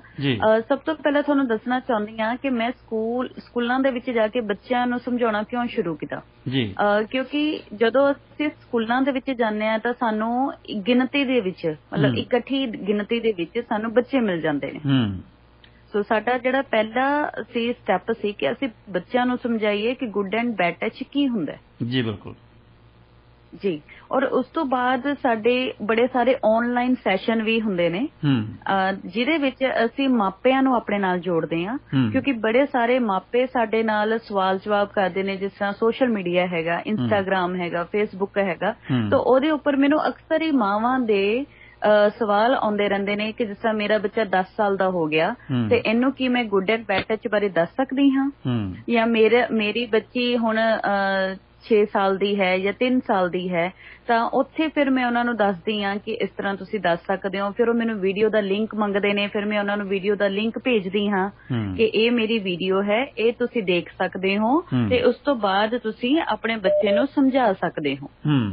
ਸੋ ਹਜੇ ਵੀ ਸਾਡੇ ਸਮਾਜ ਦੇ ਵਿੱਚ ਇਹ ਜਿਹੜਾ good and bad touch the topic ਹੈ, ਇਹਦੇ ਉੱਪਰ ਹਜੇ ਹੋਰ ਜ਼ਿਆਦਾ ਜਾਗਰੂਕਤਾ ਹੋਣੀ ਲੋਕਾਂ ਲਈ ਬੜੀ ਜ਼ਰੂਰੀ ਹੈ। ਹੁਣ ਜਿਸ ਤਰ੍ਹਾਂ ਵੱਡੇ ਸ਼ਹਿਰਾਂ ਦੀ ਗੱਲ ਕਰੀਏ, ਜਿਸ ਤਰ੍ਹਾਂ ਮੈਂ ਬਠਿੰਡਾ ਤੋਂ ਆ, ਹਨਾ, ਬਠਿੰਡਾ ਦੇ ਵਿੱਚ ਲਾਈਕ ਚੰਡੀਗੜ੍ਹ, ਮੋਹਾਲੀ ਹੋ ਗਿਆ, ਲੁਧਿਆਣਾ ਹੋ ਗਿਆ, ਅੰਮ੍ਰਿਤਸਰ, ਜਲੰਧਰ ਹੋ ਗਏ, ਵੱਡੇ ਸ਼ਹਿਰ ਨੇ। ਸ਼ਹਿਰਾਂ ਦੇ ਵਿੱਚ ਫੇਰ ਵੀ ਕਿਤੇ ਨਾ ਕਿਤੇ ਜਾ ਕੇ ਤੁਸੀਂ ਕਹਿ ਸਕਦੇ ਹੋ 20% ਐਵੇਂ ਦੀਆਂ ਮਾਵਾਂ ਹੋਣਗੀਆਂ ਜਿਹੜੀਆਂ ਆਪਣੇ ਬੱਚਿਆਂ ਨੂੰ ਘਰ ਦੇ ਵਿੱਚ ਬੈਠ ਕੇ ਚੰਗੇ ਅਤੇ ਮਾੜੇ ਸਪਰਸ਼ ਦੀ ਜਾਣਕਾਰੀ ਦਿੰਦੀਆਂ ਹੋਣਗੀਆਂ। ਲੇਕਿਨ ਜੇਕਰ ਅਸੀਂ ਪਿੰਡਾਂ ਦੀ ਗੱਲ ਕਰੀਏ ਤਾਂ ਪੰਜਾਬ ਦੇ ਬਹੁਤ ਸਾਰੇ ਪਿੰਡ ਅਜਿਹੇ ਵੀ ਨੇ ਜਿੱਥੇ ਮਾਵਾਂ ਨੂੰ ਹੀ ਨਹੀਂ ਪਤਾ ਹੈਗਾ ਕਿ ਮੈਂ ਆਪਣੇ ਬੱਚਿਆਂ ਨੂੰ ਇਹਦੇ ਬਾਰੇ ਦੱਸਣਾ ਕੀ ਹੈ। ਮਾਵਾਂ ਨੂੰ ਹੀ ਨਹੀਂ, ਹਾਂਜੀ, ਦੱਸਣਾ ਕੀ ਹੈ, ਮਾਵਾਂ ਨੂੰ ਆਪਣੇ ਬਾਰੇ ਵੀ ਨਹੀਂ ਪਤਾ ਹੈਗਾ ਕਿ ਸਾਡੇ ਨਾਲ ਵੀ ਕਦੇ ਅਜਿਹਾ ਹੋਇਆ ਸੀ ਤਾਂ ਅਸੀਂ ਉੱਥੇ ਕੀ ਕਰਨਾ ਸੀ, ਹਨਾ। ਤਾਂ ਬਹੁਤ ਸਾਰੇ ਇਹ ਜਿਹੜਾ ਵਿਸ਼ਾ ਹੈਗਾ ਬੜਾ ਹੀ ਅਹਿਮ ਵਿਸ਼ਾ, ਬੜਾ ਹੀ ਸੰਜੀਦਾ ਵਿਸ਼ਾ ਹੈ, ਔਰ ਇਹਦੇ ਉੱਪਰ ਮੈਂ ਕਹਿੰਦੀ ਹਾਂ ਹਰ ਇਨਸਾਨ ਨੂੰ, ਸਿਰਫ ਇਹ ਨਹੀਂ ਕਿ ਮਾਂ ਦਾ ਹੀ ਰੋਲ ਹੈ, ਇੱਥੇ ਪਿਓ ਦਾ ਵੀ ਰੋਲ ਹੈ, ਇੱਥੇ ਦਾਦਾ ਦਾਦੀ ਦਾ ਵੀ ਰੋਲ ਹੈ ਜੀ। ਤਾਂ ਇੱਥੇ ਬਹੁਤ ਸਾਰੇ ਸਾਡੇ ਰਿਸ਼ਤੇ ਨੇ, ਜਿਹੜੇ ਸਾਡੇ ਬਜ਼ੁਰਗ ਨੇ, ਸਾਡੇ ਪਰਿਵਾਰ ਦੇ ਵੱਡੇ ਨੇ, ਤਾਂ ਸਾਰਿਆਂ ਦਾ ਹੀ ਅਹਿਮ ਰੋਲ ਹੈ ਕਿ ਉਹ ਆਪਣੇ ਬੱਚਿਆਂ ਨੂੰ ਘਰ ਦੇ ਵਿੱਚ ਬੈਠ ਕੇ ਚੰਗੇ ਅਤੇ ਮਾੜੇ ਸਪਰਸ਼ ਦੀ ਜਾਣਕਾਰੀ ਜ਼ਰੂਰ ਦੇਣ। ਅਨਾਮਿਕਾ ਜੀ, ਇੱਕ ਸਾਡੇ ਨਾਲ ਬਹੁਤ ਵਿਦਵਾਨ ਸ਼ਖਸੀਅਤ ਜਿਹੜੀ ਹੈ ਜੁੜ ਚੁੱਕੀ ਹੈ, ਡਾਕਟਰ ਰਣਬੀਰ ਸਿੰਘ ਕਿੰਗਰਾ ਜੀ, ਕੋਈ ਸਵਾਲ ਕਰਨਾ ਚਾਹੁੰਦੇ ਨੇ ਜੀ? ਡਾਕਟਰ ਸਾਹਿਬ, ਤੁਹਾਡਾ ਸਵਾਗਤ ਹੈ ਜੀ ਪ੍ਰੋਗਰਾਮ ਵਿਚਾਰ ਚਰਚਾ ਵਿੱਚ। ਪੰਮ ਸਾਹਿਬ, ਸਤਿ ਸ੍ਰੀ ਅਕਾਲ ਜੀ। ਸਤਿ ਸ੍ਰੀ ਅਕਾਲ ਜੀ। ਸਤਿ ਸ੍ਰੀ ਅਕਾਲ ਜੀ। ਮੈਡਮ ਨੂੰ ਵੀ ਸਤਿ ਸ੍ਰੀ ਅਕਾਲ ਜੀ। ਬੇਨਤੀ ਸਤਿ ਸ੍ਰੀ ਅਕਾਲ ਸਰ। ਮੈਂ ਸੁਣ ਰਿਹਾ ਸੀ ਪ੍ਰੋਗਰਾਮ ਤੇ ਕੀ ਇਹਦੇ ਵਿੱਚ ਮਤਲਬ ਜਿਸ ਤਰ੍ਹਾਂ ਹੁਣ ਇਹ ਕਹਿ ਰਹੇ ਨੇ ਕਿ ਮੈਂ ਲੜਕੀਆਂ ਨੂੰ ਗੁੱਡ ਟੱਚ ਬੈਡ ਟੱਚ ਦੱਸਦੀ ਹੈਗੀ, ਜਾਂ ਮਤਲਬ ਜਿਹੜੇ ਉਹਦੇ ਚ ਛੋਟੇ ਬੱਚੇ ਹੁੰਦੇ ਆ ਉਹਨਾਂ ਨੂੰ ਦੱਸਦੇ ਆ, ਮੇਲ ਫੀਮੇਲ ਦੋਨੋਂ ਕਿਸਮ ਦੇ, ਕੀ ਇਹ ਜ਼ਰੂਰੀ ਨਹੀਂ ਗਾ ਕਿ ਸਾਡੇ ਬੱਚਿਆਂ ਦੇ ਸਿਲੇਬਸ ਦੇ ਵਿੱਚ ਹੀ, ਜਿਵੇਂ ਹੁਣ ਗੁੱਡ ਟੱਚ ਬੈਡ ਟੱਚ ਹੈ ਜਿਹੜਾ, ਇਹ ਬੈਡ ਟੱਚ ਹੈ ਜਿਹੜਾ ਇਹ ਮੇਲ ਮੈਂਬਰਸ ਵੱਲੋਂ ਹੁੰਦਾ ਹੈਗਾ ਤੇ ਬੱਚਿਆਂ ਨੂੰ ਮਤਲਬ ਉਹਨਾਂ ਤੋਂ ਜਾਣੂ ਕਰਾਉਂਦੇ ਆ, ਤੇ ਸਿਲੇਬਸ ਦੇ ਵਿੱਚ ਹੀ ਕੋਈ ਮੋਰਲ ਵੈਲਿਊਜ਼ ਜਿਹੜੀਆਂ ਨੇ ਉਹਨਾਂ ਬਾਰੇ ਕੋਈ ਇਸ ਪਾਸੇ ਵੀ ਤੁਰਨ ਜ਼ੋਰ ਲਾਉਣ ਤੇ ਮੋਰਲ ਵੈਲਿਊਜ਼ ਤੇ ਵੀ ਕੋਈ ਚੈਪਟਰ ਹੋਣ, ਟੀਚਰ ਜਿਹੜੇ ਹੈਗੇ ਨਾਰਮਲੀ ਉਹਨਾਂ ਨੂੰ ਜਿਸ ਤਰ੍ਹਾਂ ਇਤਿਹਾਸ ਅੰਗਰੇਜ਼ੀ ਪੰਜਾਬੀ ਪੜ੍ਹਾਉਂਦੇ ਇਸੇ ਤਰ੍ਹਾਂ ਕੋਈ ਇਹੋ ਜਿਹੀ ਪੜ੍ਹਾਈ ਵੀ ਕਰਵਾਉਣ, ਇਸ ਪਾਸੇ ਨਹੀਂ ਇਹਨਾਂ ਨੇ ਕੋਈ ਜ਼ੋਰ ਲਾ ਰਹੇ ਕਿ ਇਹ। ਜੀ ਬੜਾ ਹੀ ਤੁਹਾਡਾ ਬੇਹੱਦ ਖੂਬਸੂਰਤ ਸਵਾਲ ਹੈ ਜੀ। ਇਹਦੇ ਬਾਰੇ ਮੈਂ ਤੁਹਾਨੂੰ ਜਾਣਕਾਰੀ ਦੇਣਾ ਚਾਹੁੰਦੀ ਹਾਂ।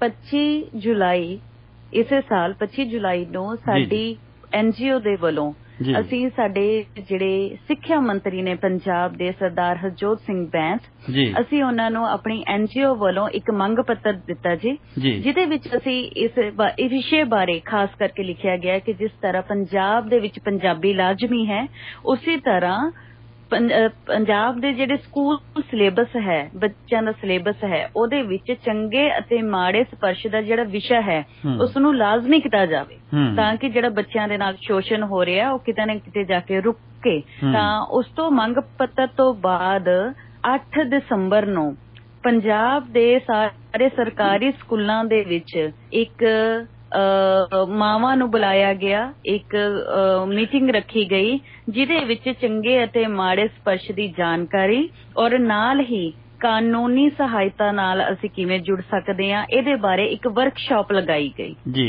ਔਰ ਉਸ ਤੋਂ ਬਾਅਦ ਹੀ ਨਾਲ ਦੀ ਨਾਲ ਮੇਰੀ ਸਰਦਾਰ ਹਰਜੋਤ ਸਿੰਘ ਬੈਂਸ ਜੀ ਨਾਲ ਵੀ ਗੱਲ ਹੋਈ, ਮੈਂ ਉਹਨਾਂ ਦਾ ਧੰਨਵਾਦ ਵੀ ਕੀਤਾ ਔਰ ਉਹਨਾਂ ਨੇ ਕਿਹਾ ਕਿ ਮੈਡਮ ਬੜੀ ਜਲਦੀ ਅਸੀਂ ਇਹਨਾਂ ਨੂੰ, ਇਸ ਵਿਸ਼ੇ ਨੂੰ ਜਿਹੜੀ ਤੁਸੀਂ ਸਾਨੂੰ ਐਪਲੀਕੇਸ਼ਨ ਦੇ ਕੇ ਗਏ ਹੋ, ਮੰਗ ਪੱਤਰ ਦੇ ਕੇ ਗਏ ਹੋ, ਬੜੀ ਜਲਦੀ ਹੀ ਇਸ ਨੂੰ ਅਸੀਂ ਸਕੂਲ ਸਿਲੇਬਸ ਦੇ ਅੰਦਰ ਐਡ ਆਨ ਕਰਨ ਜਾ ਰਹੇ ਹਾਂ। ਜੀ ਜੀ ਜੀ ਜੀ ਬਹੁਤ ਵਧੀਆ ਗੱਲ ਹੈ ਜੀ, ਜਿਸ ਪੰਜਾਬ ਸਰਕਾਰ ਵਾਕਿਆ ਹੀ ਇਸ ਤਰ੍ਹਾਂ ਦੀ ਕਰੇ। ਡਾਕਟਰ ਸਾਹਿਬ ਤੁਸੀਂ ਕੁਝ ਕਹਿਣਾ ਚਾਹੋਗੇ?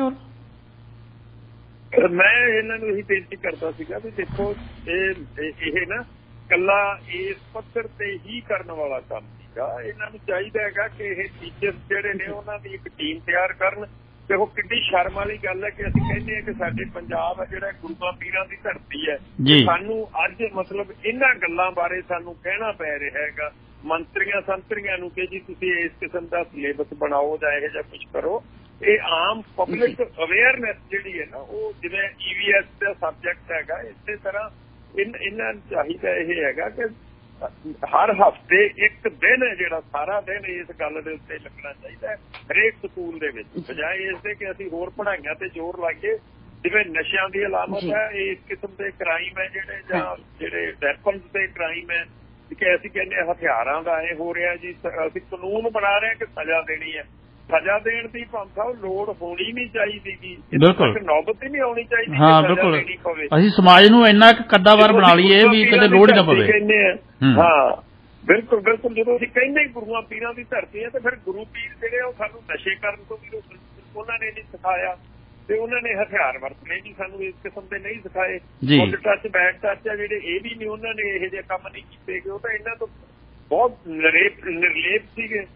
ਮੇਰੀ ਬੇਨਤੀ ਹੈਗੀ ਵੀ ਇਹ ਇੰਨਾ ਛੋਟੀ ਗੱਲ ਨਹੀਂ ਕਿ ਜਿੰਨੀ ਹਲਕੀ ਇਹ ਲੈ ਕੇ ਆਪਾਂ ਤੁਰ ਰਹੇ ਹੈਗੇ, ਜਾਂ ਜਿਸ ਤਰ੍ਹਾਂ ਇੱਕ ਪ੍ਰੋਗਰਾਮ ਕਰ ਲਿਆ ਇਸ ਤੋਂ ਬਾਅਦ ਕਿਸੇ ਨੂੰ ਕੋਈ ਯਾਦ ਚੇਤਾ ਵੀ ਨਹੀਂ ਹੋਣਾਗਾ। ਸਾਰੇ ਇਹ ਕਹਿਣਗੇ ਵੀ ਹਾਂ ਯਾਰ ਠੀਕ ਹੈ ਅਨਾਮਿਕਾ ਸੰਧੂ ਰੇਡੀਓ ਤੇ ਬੋਲ ਕੇ ਬਸ ਗੱਲ ਖਤਮ ਹੋ ਗਈ। ਤਾਂ ਮੈਂ ਇੱਥੇ ਨਹੀਂ ਖਤਮ ਕਰਨੀ ਚਾਹੁੰਦਾ, ਮੈਂ ਚਾਹੁੰਦਾ ਕਿ ਇਸ ਨੂੰ ਇੱਕ ਕਰਿਕੂਲਮ ਬਣਾਇਆ ਜਾਵੇ, ਸਾਡਾ ਰੈਗੂਲਰ ਕਰਿਕੂਲਮ ਹੋਵੇ। ਜੀ ਬਹੁਤ ਬਹੁਤ ਧੰਨਵਾਦ ਜੀ, ਮਿਹਰਬਾਨੀ, ਥੈਂਕ ਯੂ ਜੀ। ਸੋ ਮੈਡਮ ਜੀ ਤੁਸੀਂ ਡਾਕਟਰ ਸਾਹਿਬ ਦਾ ਸਵਾਲ ਸੁਣ ਲਿਆ, ਕਿਸ ਸੰਦਰਭ ਦੇ ਵਿੱਚ ਉਹਨਾਂ ਨੇ ਸਾਰੀ ਗੱਲ ਨੂੰ ਕੀਤੀ ਹੈ, ਔਰ ਅਸੀਂ ਇਸ ਗੱਲਬਾਤ ਨੂੰ ਅੱਗੇ ਵਧਾਵਾਂਗੇ। ਮੈਡਮ ਜੀ ਜਿਸ ਤਰ੍ਹਾਂ ਤੁਸੀਂ ਡਾਕਟਰ ਰਣਬੀਰ ਸਿੰਘ ਜੀ ਕਿੰਗਰਾ ਹੁਣਾਂ ਨੇ ਸਵਾਲ ਕੀਤਾ ਸੀ, ਪਹਿਲਾਂ ਤਾਂ ਅਸੀਂ ਉਹਦਾ ਜਵਾਬ ਚਾਹਾਂਗੇ, ਫਿਰ ਉਸ ਤੋਂ ਬਾਅਦ ਅੱਗੇ ਵਧਦੇ ਹਾਂ ਜੀ। ਜੀ ਕਿੰਗਰਾ ਸਰ ਨੇ ਜਿਸ ਤਰ੍ਹਾਂ ਸਵਾਲ ਕੀਤਾ ਕਿ ਜਿਸ ਤਰ੍ਹਾਂ ਇਕੱਲੀਆਂ ਸਰਕਾਰਾਂ ਤੇ ਹੀ ਅਸੀਂ ਕਿਉਂ ਉਹਨਾਂ ਤੋਂ ਅਸੀਂ ਸਹਾਇਤਾ ਸਕੂਲ ਸਿਲੇਬਸ ਦੇ ਅੰਦਰ ਉਮੀਦ ਕਿਉਂ ਰੱਖੀਏ, ਤਾਂ ਮੈਂ ਤੁਹਾਨੂੰ ਦੱਸਣਾ ਚਾਹੁੰਦੀ ਹਾਂ ਕਿ ਸਿਰਫ ਅਸੀਂ ਸਰਕਾਰ ਨੂੰ ਅਸੀਂ ਮੰਗ ਪੱਤਰ ਦਿੱਤਾ, ਉਸ ਤੋਂ ਬਾਅਦ ਅਸੀਂ ਹੱਥ ਤੇ ਹੱਥ ਧਰ ਕੇ ਨਹੀਂ ਬੈਠੇ ਹੈਗੇ।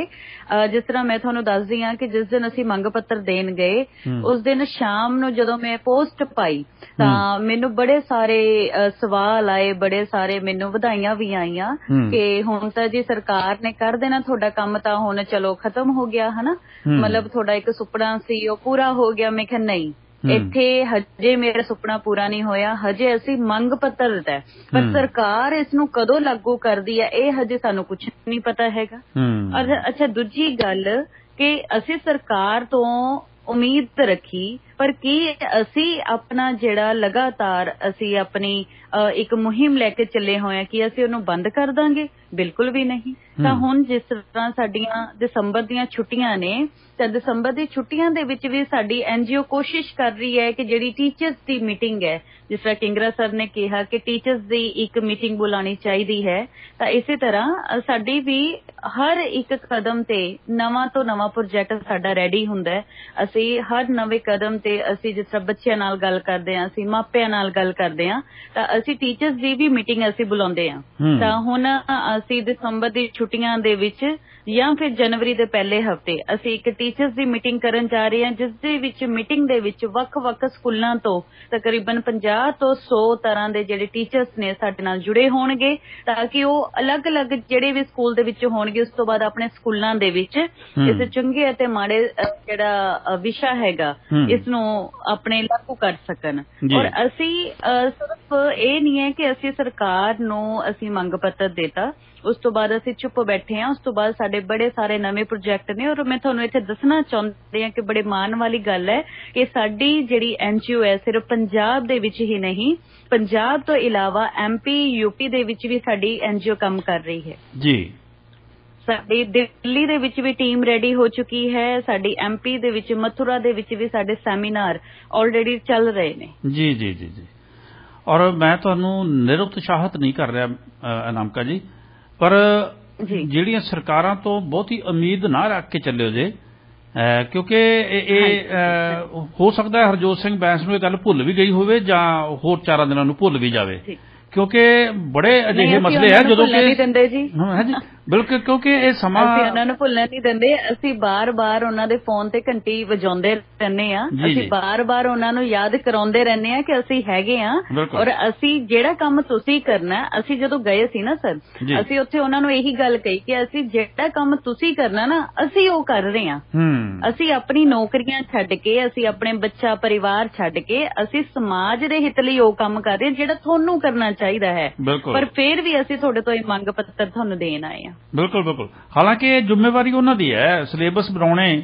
ਸਿਲੇਬਸ ਦੇ ਵਿੱਚ ਬਹੁਤ ਸਾਰਾ ਅਜੇ ਵੀ ਜਿਹੜਾ ਅਜਿਹਾ ਮੈਟਰ ਹੈ ਜਿਹੜਾ ਸਾਡੇ ਪੰਜਾਬ ਨੂੰ, ਸਾਡੀ ਕੌਮ ਨੂੰ, ਸਾਡੇ ਆਲੇ ਦੁਆਲੇ ਨੂੰ ਫਿੱਟ ਨਹੀਂ ਬੈਠਦਾ, ਠੀਕ ਹੈ, ਔਰ ਉਹਦੇ ਬਾਰੇ ਬੜੀ ਜਦੋਜਹਿਦਾਂ ਹੋ ਰਹੀਆਂ ਨੇ, ਬੜਾ ਸੰਘਰਸ਼ ਹੋ ਰਹੇ ਨੇ, ਲੇਕਿਨ ਅੱਜ ਤੱਕ ਉਸ ਨੂੰ ਦਰੁਸਤ ਨਹੀਂ ਕਰ ਸਕੇ। ਇਹਨਾਂ ਤੋਂ ਨਵੇਂ ਦੀ ਉਮੀਦ ਬਹੁਤੀ ਨਹੀਂ ਕਰਨੀ ਚਾਹੀਦੀ। ਰਾਜਨੀਤਿਕ ਪਾਰਟੀ, ਚਾਹੇ ਮੈਂ ਕਿਸੇ ਵਿਅਕਤੀ ਵਿਸ਼ੇਸ਼ ਜਾਂ ਕਿਸੇ ਪਾਰਟੀ ਵਿਸ਼ੇਸ਼ ਦੀ ਗੱਲ ਨਹੀਂ ਕਰਦਾ, ਸਾਰੇ ਰਾਜਨੀਤਿਕੀ ਜਿਹੜੇ ਹੈ ਉਹਨਾਂ ਦੀ ਸੋਚ, ਉਹਨਾਂ ਦੀ ਜਹਨੀਅਤ ਜਿਹੜੀ ਹੈ ਉਹ ਇਹੋ ਜਿਹੀ ਹੁੰਦੀ ਹੈ ਕਿ ਉਹ ਆਈ ਗਈ ਕਰਦੇ ਆ ਗੱਲ ਨੂੰ, ਉਹਨਾਂ ਨੂੰ ਇਹ ਹੁੰਦਾ ਵੀ ਜਨਤਾ ਤਾਂ ਕਹਿੰਦੀ ਹੁੰਦੀ ਹੈ, ਠੀਕ ਹੈ ਜੀ। ਔਰ ਇਸ ਕਰਕੇ ਮੈਂ ਬਹੁਤ ਉਮੀਦ ਨਹੀਂ ਕਰ ਰਹਾ, ਪਰ ਇੱਕ ਸਾਡੇ ਨਾਲ ਕਾਲਰ ਜੁੜ ਗਏ ਨੇ ਜੀ, ਅਸੀਂ ਕਾਲਰ ਦੀ ਕਾਲ ਲੈ ਲਈਏ, ਉਸ ਤੋਂ ਬਾਅਦ ਫਿਰ ਅੱਗੇ ਵਧਦੇ ਹਾਂ ਜੀ। ਤੁਹਾਡਾ ਸਵਾਗਤ ਹੈ ਜੀ ਰੇਡੀਓ ਇੰਡੀਆ ਦੇ ਪ੍ਰੋਗਰਾਮ ਵਿਚਾਰ ਚਰਚਾ ਵਿੱਚ। ਸਤਿ ਸ਼੍ਰੀ ਅਕਾਲ ਜੀ। ਸਤਿ ਸ਼੍ਰੀ ਅਕਾਲ ਜੀ। ਸਤਿ ਸ਼੍ਰੀ ਅਕਾਲ ਜੀ। ਰੇਡੀਓ ਇੰਡੀਆ ਦਾ ਬਹੁਤ ਧੰਨਵਾਦ ਕਿ ਟਾਈਮ ਦਿੱਤਾ ਤੁਸੀਂ ਜੀ, ਤੇ ਜਿਹੜੇ ਸੁਣਨ ਵਾਲੇ ਸਰੋਤੇ ਉਹਨਾਂ ਦਾ ਵੀ ਧੰਨਵਾਦ, ਤੇ ਭੈਣ ਜੀ ਹੋਰੇ ਮੈਡਮ ਵੱਲੋਂ ਜਿਹੜਾ ਇਸ਼ੂ ਰੇਜ਼ ਕੀਤਾ ਗਿਆ ਜੀ ਕਾਫੀ ਅੱਛਾ ਹੈ। ਪਰ ਇਹਦੇ ਸੰਬੰਧ ਵਿੱਚ ਮੈਂ ਇਹ ਕਹੂੰਗਾ ਕਿ ਦੇਖੋ, ਜਿਵੇਂ ਇਹਨਾਂ ਨੇ ਬੱਚਿਆਂ ਦੇ ਕੰਮ ਸਟਾਰਟ ਆਪਾਂ ਸਕੂਲ ਲੈਵਲ ਤੇ, ਸਕੂਲ ਲੈਵਲ 'ਚ ਕੀ ਇਹ ਕੁਝ ਅਜਿਹੀਆਂ ਸਕਿਟਸ ਹੋਣੀਆਂ ਚਾਹੀਦੀਆਂ, ਕੋਈ ਨਾ ਕੋਈ ਸੈਮੀਨਾਰ, ਕੋਈ ਨਾ ਕੋਈ ਉੱਥੇ ਚੰਗੇ ਮਾੜੇ ਦਾ ਬੱਚਿਆਂ ਦੇ ਵਿੱਚ, ਕਿਉਂਕਿ ਜਦੋਂ ਵੀ ਬੱਚੇ ਨੇ ਡਿਵੈਲਪ ਹੋਣਾ ਹੈ, ਚੰਗੀ ਸਕੂਲ ਤੋਂ ਚੰਗੀ ਚੀਜ਼ਾਂ ਸਿੱਖਦਾ ਹੈ, ਮਾੜੀਆਂ ਵੀ ਸਿੱਖਦਾ ਹੈ। ਬਿਲਕੁਲ, ਸਕੂਲ ਦੇ ਵਿੱਚ ਮਾੜੇ ਬੱਚੇ ਵੀ ਆ ਜਾਂਦੇ ਨੇ ਜਿਹੜੇ ਮਾੜੀ ਸੰਗਤ 'ਚ ਪਏ ਹੋ ਜਾਂਦੇ ਆ, ਉਹ ਹੌਲੀ ਹੌਲੀ ਦੂਜੇ ਬੱਚਿਆਂ ਨੂੰ ਵੀ ਖਰਾਬ ਕਰਦੇ ਨੇ। ਇਹ ਮਤਲਬ ਜ਼ਰੂਰ ਸਕੂਲਾਂ ਦੇ ਵਿੱਚ ਇੱਕ ਅਵੇਅਰਨੈਸ ਹੋਣੀ ਚਾਹੀਦੀ ਹੈ, ਟੀਚਰ ਨੂੰ ਜਾਂ ਪ੍ਰਿੰਸੀਪਲ ਨੂੰ ਦੱਸਣਾ ਚਾਹੀਦਾ ਵੀ ਇਹ ਬੱਚਿਆਂ ਦੀ ਐਕਟਿਵਿਟੀ ਏਜ ਹੀ ਹੈਗੀ ਹੈ। ਜਦੋਂ ਟੀਚਰ ਪੇਰੈਂਟਸ ਦੀ ਮੀਟਿੰਗ ਹੁੰਦੀ ਹੈ ਉਹਦੇ ਵਿੱਚ ਜ਼ਰੂਰ ਦੱਸਣਾ ਚਾਹੀਦਾ ਉਹਨਾਂ ਨੂੰ ਕਿ ਤੁਹਾਡੇ ਬੱਚੇ ਦੀ ਐਕਟੀਵਿਟੀਜ਼ ਇੱਧਰ ਨੂੰ ਜਾ ਰਹੀ ਹੈਗੀ ਆ, ਜਿਹਦੇ ਕਿ ਬਾਕੀ ਬੱਚਿਆਂ ਦੇ ਉਹਦਾ ਕੋਈ ਅਸਰ ਨਾ ਪਵੇ। ਸਕੂਲ ਦੇ ਆਲੇ ਦੁਆਲੇ ਇੰਨਾ ਤੁਹਾਨੂੰ ਕੌਨਸ਼ੀਅਸ ਰਹਿਣਾ ਚਾਹੀਦਾ ਹੈ, ਪ੍ਰਿੰਸੀਪਲ ਮੈਨੇਜਮੈਂਟ ਨੂੰ, ਹੋਰ ਸਾਰਿਆਂ ਨੂੰ, ਵੀ ਉਹ ਗਲਤ ਅਨਸਰ ਤਾਂ ਨਹੀਂ ਉੱਧਰ ਕੋਈ ਬੱਚਿਆਂ ਨੂੰ ਆ ਕੇ ਕਿਸੇ ਤਰ੍ਹਾਂ ਦੀ ਕੋਈ ਫੀਡਿੰਗ ਤਾਂ ਨਹੀਂ ਕਰ ਰਹੀ। ਬਿਲਕੁਲ ਸੋਚ ਸਾਹਿਬ, ਤੁਹਾਡੇ ਕਹਿਣ ਦਾ ਮਤਲਬ ਇਹੀ ਹੈ ਵੀ ਜਿਸ ਬੱਚੇ ਦੀ ਗਲਤ ਡਾਇਰੈਕਸ਼ਨ ਬਾਰੇ ਸਾਨੂੰ ਪਹਿਚਾਣ ਹੋ ਜੇ, ਉਸ ਤੇ ਵਿਸ਼ੇਸ਼ ਟਾਈਮ ਲਾਉਣ ਦੀ ਲੋੜ ਹੈ, ਉਸ ਤੇ ਵਿਸ਼ੇਸ਼ ਕੰਮ ਕਰਨ ਦੀ ਲੋੜ ਹੈ, ਉਹਨੂੰ ਵੀ ਸਮਝਾਉਣ ਦੀ ਲੋੜ ਹੈ, ਦੂਜਿਆਂ ਨੂੰ ਉਹਦੇ ਤੋਂ ਬਚਾਉਣ ਦੀ ਵੀ ਲੋੜ ਹੈ। ਹਾਂ, ਬਚਾਉਣ ਦੀ ਏਦਾਂ ਨਾ, ਜੇ ਉਹ ਇੱਕ ਬੱਚੇ ਨੂੰ ਕੋਈ ਬਾਹਰਲੇ ਬੰਦੇ ਮਿਲ ਗਏ, ਉਹਨੇ ਇੱਕ ਦੂਜੇ ਬੱਚੇ ਨੂੰ ਹੋਰ ਜੋੜ ਲਿਆ, ਉਹ ਸਾਰੀ ਕਲਾਸ ਦਾ ਮਾਹੌਲ ਖਰਾਬ ਹੋ ਜੂ, ਸਕੂਲ ਦਾ ਮਾਹੌਲ ਖਰਾਬ ਹੋ ਜੂ, ਉਹ ਬੱਚੇ ਦੀ ਜਿਹੜੀ ਲਾਈਫ ਹੈ ਉਹ ਡਿਸਟਰਬ ਹੋ ਜੂ। ਮੇਰਾ ਤਾਂ ਇਹ ਕਹਿਣ ਦਾ ਭਾਵ ਹੈ ਵੀ ਅੱਗੇ ਨਾ ਸਕਿਟਸ ਜਿਹੜੀਆਂ ਸੀਗੀਆਂ ਕਲਾਸਾਂ ਦੇ ਵਿੱਚ, ਸਕੂਲਾਂ ਦੇ ਵਿੱਚ ਚੰਗੇ ਮਾੜੀ ਦੀਆਂ ਦਿਖਾਈਆਂ ਜਾਂਦੀਆਂ ਸੀ, ਜਿਹਨਾਂ ਨੂੰ ਬੱਚਿਆਂ ਨੂੰ ਪਤਾ ਲੱਗਦਾ ਸੀ, ਉੱਥੋਂ ਉਹਨਾਂ ਨੇ ਅੱਛੀ ਗੱਲਾਂ ਵੀ ਸਿੱਖਣੀਆਂ, ਮਾੜੀ ਗੱਲਾਂ ਨੂੰ ਛੱਡਣਾ ਹੈਗਾ, ਠੀਕ ਹੈ। ਤੇ ਬੱਚੇ ਬੜੇ ਭੋਲੇ ਹੁੰਦੇ ਆ, ਜੇ ਕੋਈ ਬੱਚਾ ਗਲਤ ਕੰਮ ਕਰਦਾ ਉਦੋਂ ਹੀ ਆਪਦੇ ਟੀਚਰ ਨੂੰ ਦੱਸ ਦਿੰਦੇ ਨੇ, ਆਪਦੇ ਘਰੇ ਆ ਕੇ ਵੀ ਦੱਸ ਦਿੰਦੇ ਵੀ ਉਹ ਇਹ ਜੀ ਗੱਲ ਹੈ। ਪਰ ਥੋੜੀ ਉਹਦੇ ਚ ਅਵੇਅਰਨੈਸ ਆ ਜੇ ਤੇ ਬੱਚਿਆਂ ਚ ਵੀ, ਅੱਜ ਦੇ ਜ਼ਮਾਨੇ ਚ ਇੰਨਾ ਸਾਇੰਸ ਦਾ ਯੁੱਗ ਆ ਗਿਆ, ਟੈਕਨੋਲੋਜੀ ਇੰਨੀ ਆ ਗਈ ਹੈ, ਕੈਨ ਬੀ ਡਿਟੈਕਟ। ਜੇ ਥੋੜਾ ਬਹੁਤ ਵੀ ਜੇ ਮੈਡੀਕਲ ਤੌਰ ਤੇ ਵੀ ਜੇ ਚੈੱਕਅਪ ਹੁੰਦਾ ਰਹੇ, ਹਾਂਜੀ, ਤੇ ਬੱਚਿਆਂ ਚ ਥੋੜਾ ਬਹੁਤ ਡਰ ਆ ਜਾਂਦਾ ਹੈ ਵੀ ਜੇ ਵੀ ਮੈਂ ਕੱਲ ਨੂੰ ਕੋਈ ਇਹ ਕੰਮ ਕਰਦਾ। ਦੇਖੋ ਹੁਣ ਸਿਗਰਟ ਪੀਣ ਵਾਲਾ ਬੱਚੇ ਬਾਹਰ ਨਿਕਲ ਕੇ ਸਕੂਲੋਂ ਬਾਹਰ ਖੜ ਕੇ ਪੀਂਦੇ ਨੇ, ਜੇ ਕਿਤੇ ਮਾੜਾ ਮੋਟਾ ਵੀ ਉਹਦਾ ਚੈੱਕ ਹੋਵੇ ਤਾਂ ਬੰਦ ਹੋ ਸਕਦਾ ਉਹ ਕੰਮ। ਬਿਲਕੁਲ ਜੀ, ਬਿਲਕੁਲ। ਨਸ਼ਿਆਂ ਦਾ ਵੀ ਬੰਦ ਹੋ ਸਕਦਾ ਵੀ ਕੋਈ ਬੱਚਿਆਂ ਨੂੰ ਕੋਈ ਦਿੰਦਾ, ਕੋਈ ਅੱਜ ਕੱਲ੍ਹ ਟੌਫੀਆਂ ਚੇਂਜ ਕੰਮ ਸਿਲਸਿਲਾ ਚੱਲੀ ਜਾਂਦਾ ਹੈ। ਬਿਲਕੁਲ ਜੀ, ਠੀਕ ਹੈ ਨਾ। ਬਿਲਕੁਲ ਜੀ, ਅਸੀਂ ਮੈਂ ਇਹੀ ਕਹਿਣਾ ਮੈਡਮ ਜੀ ਨੂੰ ਕਹਿਣਾ ਵੀ ਜਿੱਥੇ ਇਹਨਾਂ ਨੇ ਇੰਨਾ ਇਨੀਸ਼ੀਏਟਿਵ ਕੀਤਾ ਇਸ ਤਰ੍ਹਾਂ ਦੀਆਂ ਵੀ ਕੀ ਇਹਨਾਂ ਨੂੰ ਕਰਨੀ ਲੈਣੀ ਚਾਹੀਦੀਆਂ। ਜੀ ਬਿਲਕੁਲ ਜੀ, ਅਸੀਂ ਤੁਹਾਡਾ ਸਵਾਲ ਦਾ ਜਵਾਬ ਲੈਣੇ ਆ ਜੀ। ਬਿਲਕੁਲ, ਥੈਂਕ ਯੂ ਜੀ। ਜੀ ਅਨਾਮਿਕਾ ਜੀ। ਹਾਂਜੀ, ਸਰ ਬੜਾ ਹੀ ਵਧੀਆ ਤੁਸੀਂ ਸਵਾਲ ਕੀਤਾ ਤੇ ਬਿਲਕੁਲ ਜਿੱਥੇ ਵੀ ਅਸੀਂ ਸਕੂਲਾਂ ਦੇ ਵਿੱਚ ਜਾਂਦੇ ਆ ਉੱਥੇ ਅਸੀਂ ਚੰਗੇ ਅਤੇ ਮਾੜੇ ਸਪਰਸ਼ ਤੋਂ ਬਿਨਾਂ, ਜਿਸ ਤਰ੍ਹਾਂ ਤੁਸੀਂ ਨਸ਼ਿਆਂ ਦੀ ਗੱਲ ਕੀਤੀ ਹੈ ਜਾਂ ਤੁਸੀਂ ਪ੍ਰਿੰਸੀਪਲ ਅਤੇ ਟੀਚਰਸ ਨੂੰ ਸੁਚੇਤ ਹੋਣ ਦੀ ਗੱਲ ਕੀਤੀ ਹੈ, ਤਾਂ ਅਸੀਂ ਉੱਥੇ ਇਸੇ ਕਰਕੇ ਮੈਨੇਜਮੈਂਟ ਨੂੰ ਨਾਲ ਬਿਠਾਉਂਦੇ ਆ, ਇਸੇ ਕਰਕੇ ਅਸੀਂ ਟੀਚਰਸ ਨੂੰ ਨਾਲ ਬਿਠਾਉਂਦੇ ਆ, ਕਿਉਂਕਿ ਬੜੀਆਂ ਸਾਰੀਆਂ ਗੱਲਾਂ ਹੁੰਦੀਆਂ ਨੇ ਜੋ ਤੁਸੀਂ ਸਿਰਫ ਟੀਚਰਸ ਨਾਲ ਹੀ ਕਰ ਸਕਦੇ ਹੋ। ਤਾਂ ਅਸੀਂ ਉੱਥੇ ਇਹਨਾਂ ਗੱਲਾਂ ਉੱਪਰ ਵੀ ਜਾਗਰੂਕ ਕਰਦੇ ਆ ਉਹਨਾਂ ਨੂੰ। ਅਸੀਂ ਉਹਨਾਂ ਉੱਪਰ ਕੁਝ ਅੱਖਾਂ ਖੋਲਣ ਵਾਲੀਆਂ ਗੱਲਾਂ ਵੀ ਕਰਦੇ ਆ ਕਿ ਅਜਿਹਾ ਵੀ ਹੋ ਸਕਦਾ ਹਨਾ, ਐਗਜ਼ਾਮਪਲਸ ਦੇ ਕੇ ਅਸੀਂ ਉਹਨਾਂ ਦੇ ਨਾਲ ਗੱਲਾਂ ਬਾਤਾਂ ਕਰਦੇ ਰਹਿੰਦੇ ਆ। ਔਰ ਮੇਰੇ ਨਾਲ ਤਕਰੀਬਨ ਜਿੰਨੇ ਵੀ ਸਕੂਲਾਂ ਦੇ ਵਿੱਚ ਅਸੀਂ ਹੁਣ ਤੱਕ ਵਿਜ਼ਿਟ ਕੀਤਾ ਹੈ, ਅਸੀਂ ਸੈਮੀਨਾਰ ਲਗਾਏ ਨੇ, ਤਕਰੀਬਨ ਸਾਰੇ ਹੀ ਸਕੂਲ ਦੇ ਜਿਹੜੇ ਪ੍ਰਿੰਸੀਪਲ ਨੇ ਜਾਂ ਮੈਨੇਜਮੈਂਟ ਮੈਂਬਰਸ ਨੇ ਜਾਂ ਟੀਚਰਸ ਨੇ ਉਹ ਸਾਡੇ ਨਾਲ ਜੁੜੇ ਹੋਏ ਨੇ। ਔਰ ਟਾਈਮ ਟੂ ਟਾਈਮ ਜਿਸ ਤਰ੍ਹਾਂ ਨਵੀਆਂ ਵੀਡੀਓਜ਼ ਆਉਂਦੀਆਂ ਰਹਿੰਦੀਆਂ ਨੇ, ਸਾਡੀਆਂ ਨਵੇਂ ਜਿਸ ਤਰ੍ਹਾਂ ਅੱਜ ਦਾ ਵੀ ਪ੍ਰੋਗਰਾਮ ਹੈ ਤਾਂ ਉਹਨਾਂ ਨੂੰ ਅਸੀਂ ਭੇਜਦੇ ਰਹਿੰਦੇ ਆ, ਰਿਕਾਰਡਿੰਗਸ ਭੇਜਦੇ ਰਹਿੰਦੇ ਆ ਜਾਂ ਅਸੀਂ ਉਹਨਾਂ ਲਿੰਕ ਸ਼ੇਅਰ ਕਰਦੇ ਰਹਿੰਦੇ ਆ ਤਾਂ ਕਿ ਉਹ ਸੁਣਨ ਅਤੇ ਹੋਰ ਜ਼ਿਆਦਾ ਜਾਗਰੂਕ ਹੋਣ। ਜੀ ਜੀ ਜੀ ਜੀ ਬਿਲਕੁਲ ਜ਼ਰੂਰੀ ਹੈ। ਜਿਸ ਤਰ੍ਹਾਂ ਸੋਲ ਸਾਹਿਬ ਨੇ ਸਾਡੇ ਕਾਲਰ ਨੇ ਇਹ ਸਵਾਲ ਕੀਤਾ ਔਰ ਵਾਕਿਆ ਹੀ ਇਕੱਲੀ ਇਹੀ ਨਹੀਂ, ਬਹੁਤ ਸਾਰੀਆਂ ਭੈੜਾਂ ਜਿਹੜੀਆਂ ਉਹ ਅਸੀਂ ਸਕੂਲਾਂ ਦੇ ਵਿੱਚ ਅਕਸਰ ਮਹਿਸੂਸ ਕਰਦੇ ਹਾਂ।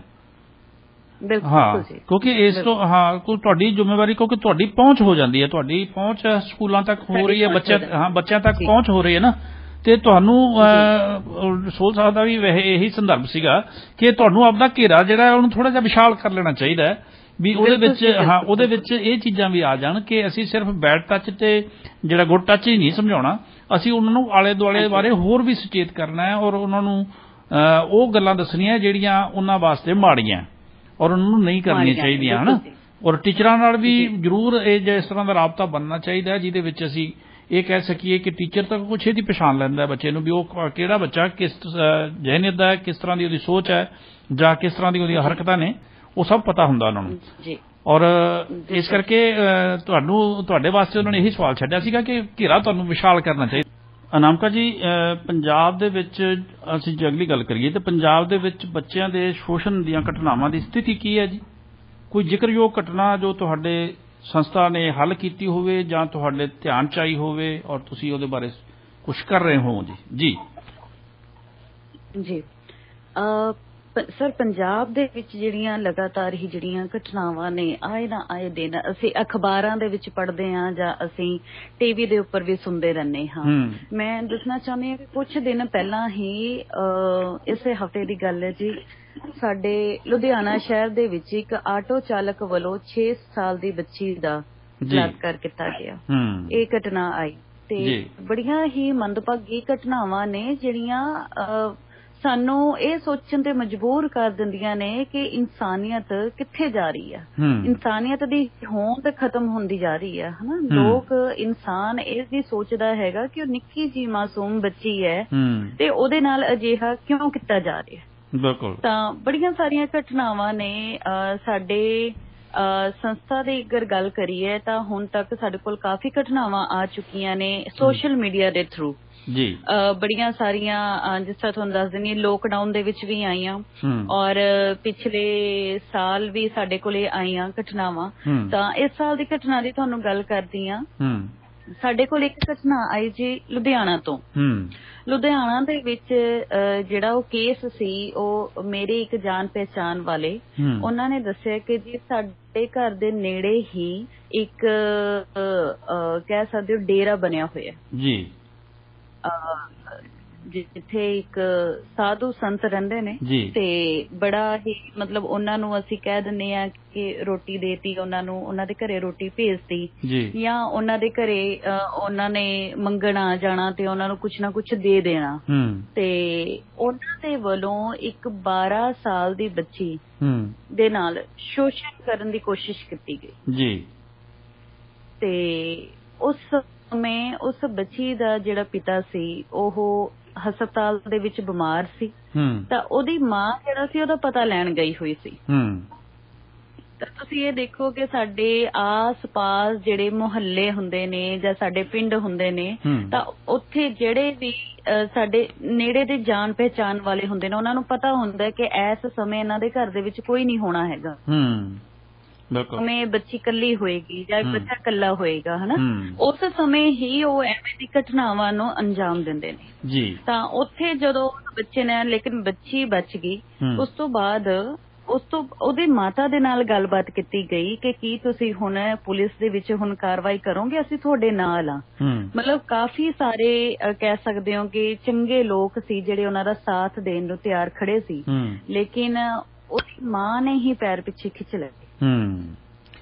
ਔਰ ਇਹ ਸਮਾਜ ਦੇ ਵਿੱਚ ਸਾਡੇ ਦੇ ਵਿੱਚ ਬੜੀ ਇਹ ਕਮਜ਼ੋਰੀ ਹੈ, ਬੜੀ ਵੱਡੀ ਕਮਜ਼ੋਰੀ ਹੈ ਕਿ ਅਸੀਂ ਲੋਕ ਕੀ ਕਹਿਣਗੇ, ਅਸੀਂ ਬੱਚੇ ਨੂੰ ਕੱਲ ਨੂੰ ਵਿਆਹੁਣਾ ਵੀ ਹੈ, ਬੱਚੇ ਨੇ ਸਮਾਜ ਦੇ ਵਿੱਚ ਵਿਚਰਨਾ ਵੀ ਹੈ ਨਾ, ਔਰ ਇਸ ਗੱਲੋਂ ਡਰਦਾ ਮਾਰਾ ਹੀ ਮਾਂ ਪਿਓ ਬਹੁਤ ਹੀ ਜਿਹੜੀਆਂ ਘਟਨਾਵਾਂ ਦਬਾਈਆਂ ਜਾਂਦੀਆਂ, ਜਿਹਦੇ ਕਰਕੇ ਜਿਹੜੇ ਅਪਰਾਧਕ ਪ੍ਰਵਿਰਤੀ ਵਾਲੇ ਲੋਕ ਹੈ ਉਹਨਾਂ ਦੀਆਂ ਜਿਹੜੇ ਹੌਸਲੇ ਹੈ ਉਹ ਲਗਾਤਾਰ ਬੁਲੰਦ ਹੋ ਰਹੇ, ਇਸੇ ਕਰਕੇ ਹੋ ਰਹੇ ਨਾ। ਜੀ ਉਹਨਾਂ ਨੂੰ ਸ਼ੈ ਮਿਲ ਜਾਂਦੀ ਹੈ। ਹਾਂਜੀ, ਤੁਹਾਨੂੰ ਯਾਦ ਹੋਣਾ ਪਿੱਛੇ ਜੇ ਇੱਕ ਘਟਨਾ ਵਾਪਰੀ ਸੀ ਕਿ ਇੱਕ ਬਲਾਤਕਾਰ ਹੁੰਦਾ ਔਰ ਲੜਕੀ ਨੂੰ ਸਾੜ ਦਿੱਤਾ ਜਾਂਦਾ ਹੈ, ਔਰ ਇੱਕ ਪੁਲਿਸ ਅਫਸਰ ਨੇ ਹਿੰਮਤ ਕੀਤੀ ਔਰ ਉਹ ਉਹਨਾਂ ਨੂੰ ਸੀਨ ਜਿਹੜਾ ਰੀਕ੍ਰੀਏਟ ਕਰਨ ਵਾਸਤੇ ਉਹਦਾ ਮੁਲਜ਼ਮਾਂ ਨੂੰ ਉੱਥੇ ਲੈ ਕੇ ਆਉਂਦਾ, ਉਸੇ ਜਗ੍ਹਾ ਤੇ ਲਿਆ ਕੇ ਔਰ ਉਹਨਾਂ ਨੂੰ ਪੁਲਿਸ ਮੁਕਾਬਲਾ ਬਣਾ ਕੇ ਉੱਥੇ ਮਾਰ ਦਿੰਦਾ। ਠੀਕ ਹੈ, ਸਮਾਜ ਨੂੰ, ਹਾਲਾਂਕਿ ਸਮਾਜ ਨੇ ਇਸ ਨੂੰ ਦੋ ਤਰੀਕਿਆਂ ਨਾਲ ਦੇਖਿਆ। ਇੱਕ ਧਿਰ ਕਹਿੰਦੀ ਸੀ ਵੀ ਇਹ ਮਨੁੱਖੀ ਅਧਿਕਾਰਾਂ ਦੀ ਉਲੰਘਣਾ ਹੈ।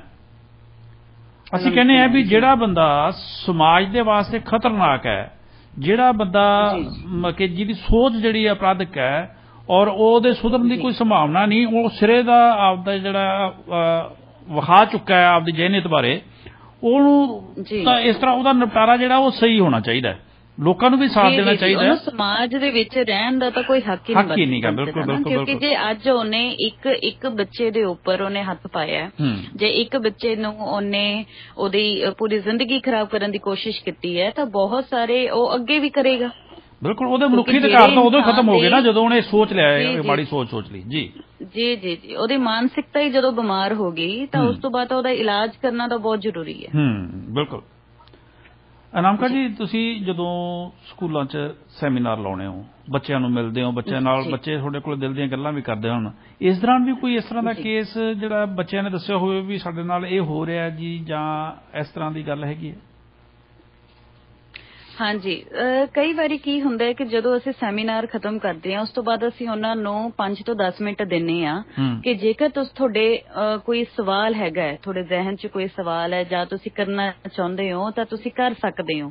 ਤਾਂ ਸਭ ਤੋਂ ਪਹਿਲਾਂ ਤਾਂ ਉਹਨਾਂ ਕੋਲੇ ਇੱਕੋ ਹੀ ਸਵਾਲ ਹੁੰਦਾ ਜੀ, ਆਪਣਾ ਫੋਨ ਨੰਬਰ ਦੇ ਦਿਓ, ਔਰ ਉੱਥੇ ਹੀ ਸਾਨੂੰ ਪਤਾ ਲੱਗ ਜਾਂਦਾ ਹੈ ਜੀ ਇਸ ਬੱਚੇ ਦੇ ਨਾਲ ਕੁਛ ਨਾ ਕੁਛ ਹੋ ਰਿਹਾ, ਕਿਉਂਕਿ ਬੱਚੇ ਝਿਜਕਦੇ ਨੇ, ਇੱਕ ਦੂਜੇ ਦੇ ਸਾਹਮਣੇ ਗੱਲ ਕਰਨਾ ਪਸੰਦ ਨਹੀਂ ਕਰਦੇ ਹੈਗੇ। ਉਹਨਾਂ ਨੂੰ ਇਹ ਲੱਗਦਾ ਹੈ ਕਿ ਜੇ ਮੈਂ ਗੱਲ ਕੀਤੀ ਤਾਂ ਬਾਅਦ ਵਿੱਚ ਬਾਕੀ ਬੱਚੇ ਜਿਹੜੇ ਨੇ ਮੇਰਾ ਮਜ਼ਾਕ ਉਡਾਉਣਗੇ, ਤਾਂ ਉਹ ਬਾਅਦ ਵਿੱਚ ਗੱਲਬਾਤ ਕਰਦੇ ਨੇ। ਜਿਸ ਤਰ੍ਹਾਂ ਮੇਰੇ ਕੋਲੇ ਅਕਸਰ ਹੀ ਮੈਂ ਉਹਨਾਂ ਨੂੰ ਦੱਸ ਦਿੰਦੀ ਕਿ ਇਹ ਮੇਰਾ ਇੰਸਟਾਗ੍ਰਾਮ ਪੇਜ ਹੈ, ਇਹ ਮੇਰਾ ਫੇਸਬੁੱਕ ਪੇਜ ਹੈ, ਜੇ ਤੁਸੀਂ ਚਲਾਉਂਦੇ ਹੋ ਤਾਂ ਤੁਸੀਂ ਇਹਦੇ ਉੱਪਰ ਆਪਣਾ ਕੋਈ ਵੀ ਸਵਾਲ ਜਵਾਬ ਕਰ ਸਕਦੇ ਹੋ ਜਾਂ ਮੇਰੇ ਨਾਲ ਸੰਪਰਕ ਕਰ ਸਕਦੇ ਹੋ, ਕਿਉਂਕਿ ਤੁਸੀਂ ਹਰ ਬੱਚੇ ਨੂੰ ਤੁਸੀਂ ਆਪਣਾ ਫੋਨ ਨੰਬਰ ਨਹੀਂ ਦੇ ਸਕਦੇ ਹੈਗੇ। ਤਾਂ ਉੱਥੇ ਜਦੋਂ ਮੈਂ ਆਪਣੇ ਸੋਸ਼ਲ ਮੀਡੀਆ ਬਾਰੇ ਉਹਨਾਂ ਨੂੰ ਅਕਾਊਂਟ ਬਾਰੇ ਦੱਸ ਕੇ ਆਉਂਦੀ ਹਾਂ ਤਾਂ ਬੜੇ ਸਾਰੇ ਸਵਾਲ ਆਉਂਦੇ ਨੇ। ਜਿਸ ਤਰ੍ਹਾਂ ਵੱਡੇ ਬੱਚਿਆਂ ਦੇ ਅਕਸਰ ਰਿਲੇਸ਼ਨਸ਼ਿਪ ਨੂੰ ਲੈ ਕੇ ਸਵਾਲ ਆਉਂਦੇ ਨੇ।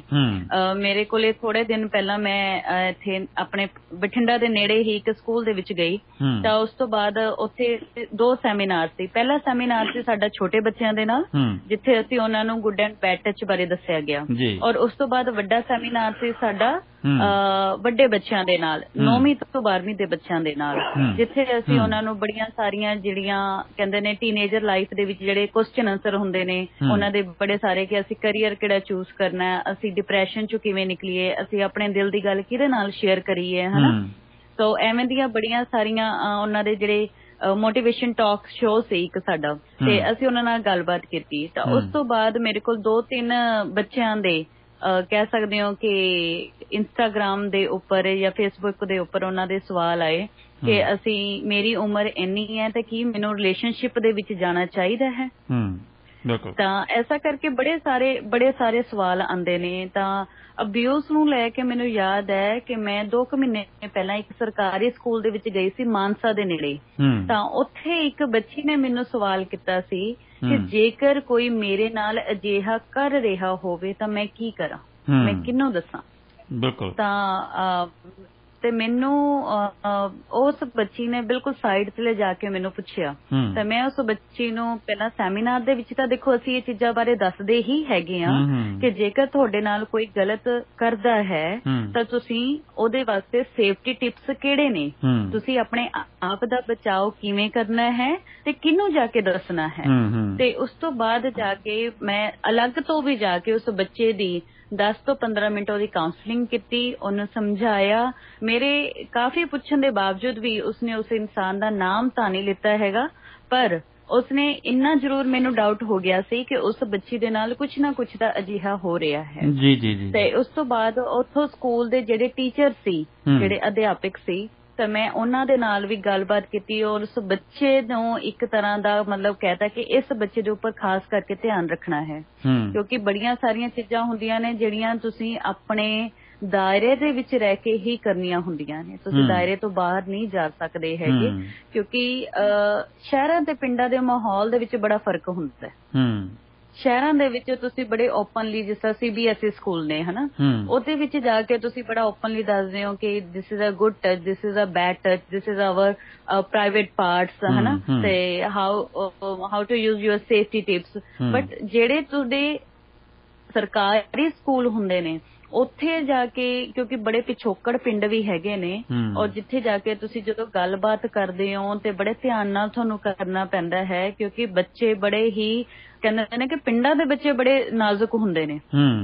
ਪਿੰਡਾਂ ਦੇ ਬੱਚਿਆਂ ਨੂੰ ਜ਼ਿਆਦਾ ਨਹੀਂ ਇੰਨਾ ਪਤਾ ਹੁੰਦਾ ਹੈਗਾ ਕਿ ਅਸੀਂ ਉੱਠਣਾ ਬੈਠਣਾ ਕਿਵੇਂ ਆ, ਜਾਂ ਕਿਵੇਂ ਕਿਸ ਤਰ੍ਹਾਂ ਦੇ ਅਸੀਂ ਮਾਹੌਲ ਦੇ ਵਿੱਚ ਅੱਗੇ ਜਾਣਾ ਹੈ ਹਨਾ, ਕਿਸ ਤਰ੍ਹਾਂ ਦਾ ਮਾਹੌਲ ਸਾਨੂੰ ਅੱਗੇ ਸ਼ਹਿਰਾਂ ਦੇ ਵਿੱਚ ਜਾ ਕੇ ਮਿਲੇਗਾ। ਉਹਨਾਂ ਨੂੰ ਇਹਨਾਂ ਚੀਜ਼ਾਂ ਬਾਰੇ ਨਹੀਂ ਪਤਾ ਹੁੰਦਾ ਹੈਗਾ, ਤਾਂ ਉਹਨਾਂ ਨੂੰ ਬੜੇ ਹੀ ਸਹਿਜ ਤਰੀਕੇ ਦੇ ਨਾਲ ਉਹਨਾਂ ਨੂੰ ਦੱਸਣਾ ਬੜਾ ਜ਼ਰੂਰੀ ਹੈ। ਇੱਕ ਬੜੇ ਸਮਝਦਾਰ ਉਹਦੇ ਟੀਚਰ ਸੀ, ਮੈਂ ਉਹਨੂੰ ਪੁੱਛਿਆ ਕਿ ਤੇਰੇ ਫੇਵਰੇਟ ਟੀਚਰ ਕੌਣ ਨੇ, ਤਾਂ ਉਹ ਕਹਿੰਦੀ ਮੇਰੇ ਸਾਇੰਸ ਟੀਚਰ ਨੇ, ਤੇ ਉਹ ਮੇਰੇ ਮੈਡਮ ਨੇ, ਮੇਰੇ ਪਿੰਕੀ ਮੈਮ ਨੇ, ਤੇ ਉਹ ਮੇਰੇ ਬੜੇ ਫੇਵਰੇਟ ਮੇਰੇ ਮੈਮ ਨੇ। ਫਿਰ ਪਿੰਕੀ ਮੈਮ ਨਾਲ ਅਸੀਂ ਬੈਠੇ, ਉਹਨਾਂ ਨੂੰ ਗੱਲਬਾਤ ਕੀਤੀ। ਉਹਨਾਂ ਨੇ ਦੱਸਿਆ ਕਿ ਹਾਂਜੀ ਇਹਨਾਂ ਦੇ ਘਰ ਦਾ ਮਾਹੌਲ ਥੋੜਾ ਬਹੁਤਾ ਕੁਛ ਅਜਿਹਾ ਹੈਗਾ, ਮੈਨੂੰ ਸੁਣਨ ਚ ਆਇਆ ਕਿ ਇਹਦੇ ਜਿਹੜੇ ਫਾਦਰ ਸਾਹਿਬ ਨੇ ਉਹ ਕਾਫੀ ਨਸ਼ਾ ਕਰਦੇ ਨੇ, ਤੇ ਇਸ ਤਰ੍ਹਾਂ ਕਰਕੇ ਪਿੰਡ ਦੇ ਵਿੱਚ ਦੇਖੋ ਪਤਾ ਹੀ ਲੱਗ ਜਾਂਦਾ ਹਨਾ ਇੱਕ ਦੂਜੇ ਬਾਰੇ। ਤੇ ਉਹਨਾਂ ਨੇ ਦੱਸਿਆ ਕਿ ਹਾਂਜੀ ਥੋੜਾ ਬਹੁਤਾ ਇਹਨਾਂ ਦਾ ਘਰ ਦਾ ਮਾਹੌਲ ਹੈਗਾ। ਫਿਰ ਟੀਚਰ ਨੂੰ ਕਿਹਾ ਗਿਆ ਕਿ ਤੁਸੀਂ ਇਹਨਾਂ ਦੀ ਮਾਂ ਨੂੰ ਬੁਲਾ ਕੇ, ਇਹਨਾਂ ਦੀ ਮਦਰ ਨੂੰ ਬੁਲਾ ਕੇ ਤੁਸੀਂ ਇਹਨਾਂ ਨਾਲ ਗੱਲਬਾਤ ਕਰੋ ਤੇ ਬੱਚੇ ਦੀ ਸਥਿਤੀ ਦਾ ਐਗਜ਼ੈਕਟ ਸਥਿਤੀ ਕੀ ਹੈ ਬੱਚੇ ਦੀ ਉਹ ਪਤਾ ਕਰੋ। ਜੀ ਜੀ। ਤੇ ਮਤਲਬ ਇਸ ਤਰ੍ਹਾਂ ਦੇ ਸਰ ਬੜੇ ਸਾਰੇ ਸਾਡੇ ਕੋਲੇ ਕੇਸ ਆਉਂਦੇ ਰਹਿੰਦੇ ਨੇ। ਇੰਸਟਾਗ੍ਰਾਮ ਦੇ ਉੱਪਰ ਬੜੇ ਸਾਰੀਆਂ ਕੁੜੀਆਂ ਆਪਣੀ ਅਬਿਊਜ਼ ਸਟੋਰੀ ਮੇਰੇ ਨਾਲ ਸ਼ੇਅਰ ਕਰਦੀਆਂ ਨੇ। ਬਿਲਕੁਲ ਜੀ, ਅਸੀਂ ਉਹਨਾਂ ਬਾਰੇ ਵੀ ਤੁਹਾਡੇ ਤੋਂ ਜ਼ਿਕਰ ਕਰਾਂਗੇ ਔਰ ਤੁਹਾਡੇ ਤੋਂ ਜਾਣਨਾ ਚਾਹਾਂਗੇ।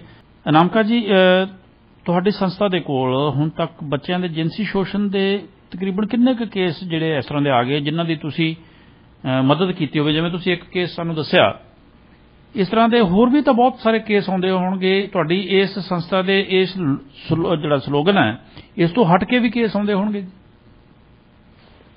ਜੀ, ਮੈਂ ਤੁਹਾਨੂੰ ਇੱਥੇ ਸਰ ਦੱਸਣਾ ਚਾਹੁੰਦੀ ਹਾਂ, ਤੁਹਾਨੂੰ ਇਹ ਸੁਣ ਕੇ ਬੜੀ ਹੈਰਾਨਗੀ ਹੋਏਗੀ ਕਿ ਮੇਰੇ ਕੋਲੇ ਅਜਿਹੇ ਕੇਸ ਆਉਂਦੇ ਨੇ ਜਿਹੜੇ ਪੁਲਿਸ ਕੋਲੇ ਨਹੀਂ ਜਾਣਾ ਚਾਹੁੰਦੇ।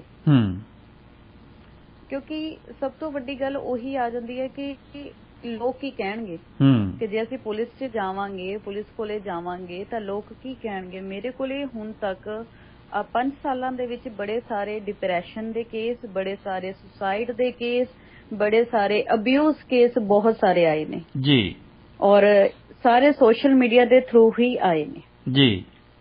ਪਰ ਤੁਸੀਂ ਇਹ ਦੇਖੋ ਕਿ ਉਹਨਾਂ ਦੇ ਅੰਦਰ ਪਤਾ ਨਹੀਂ ਕਿਹੜੀ ਚੀਜ਼ ਹੁੰਦੀ ਹੈ, ਉਹ ਕੀ ਚੀਜ਼ ਦੇਖਦੇ ਨੇ ਮੇਰੇ ਦੇ ਵਿੱਚ ਜਾਂ ਸਾਡੀ ਟੀਮ ਦੇ ਵਿੱਚ, ਕਿਉਂ ਕਹਿੰਦੇ ਨੇ ਕਿ ਅਸੀਂ ਪੁਲਿਸ ਕੋਲੇ ਨਹੀਂ ਜਾਣਾ ਹੈਗਾ। ਪੁਲਿਸ ਪਤਾ ਨਹੀਂ ਕਿੱਦਾਂ ਦੇ ਸਵਾਲ ਕਰੂਗੀ, ਕੀ ਪੁੱਛੂਗੀ ਹਨਾ, ਪਤਾ ਨਹੀਂ। ਲੋਕਾਂ ਨੂੰ ਵਿਸ਼ਵਾਸ ਬਹੁਤ ਘੱਟ ਹੈ।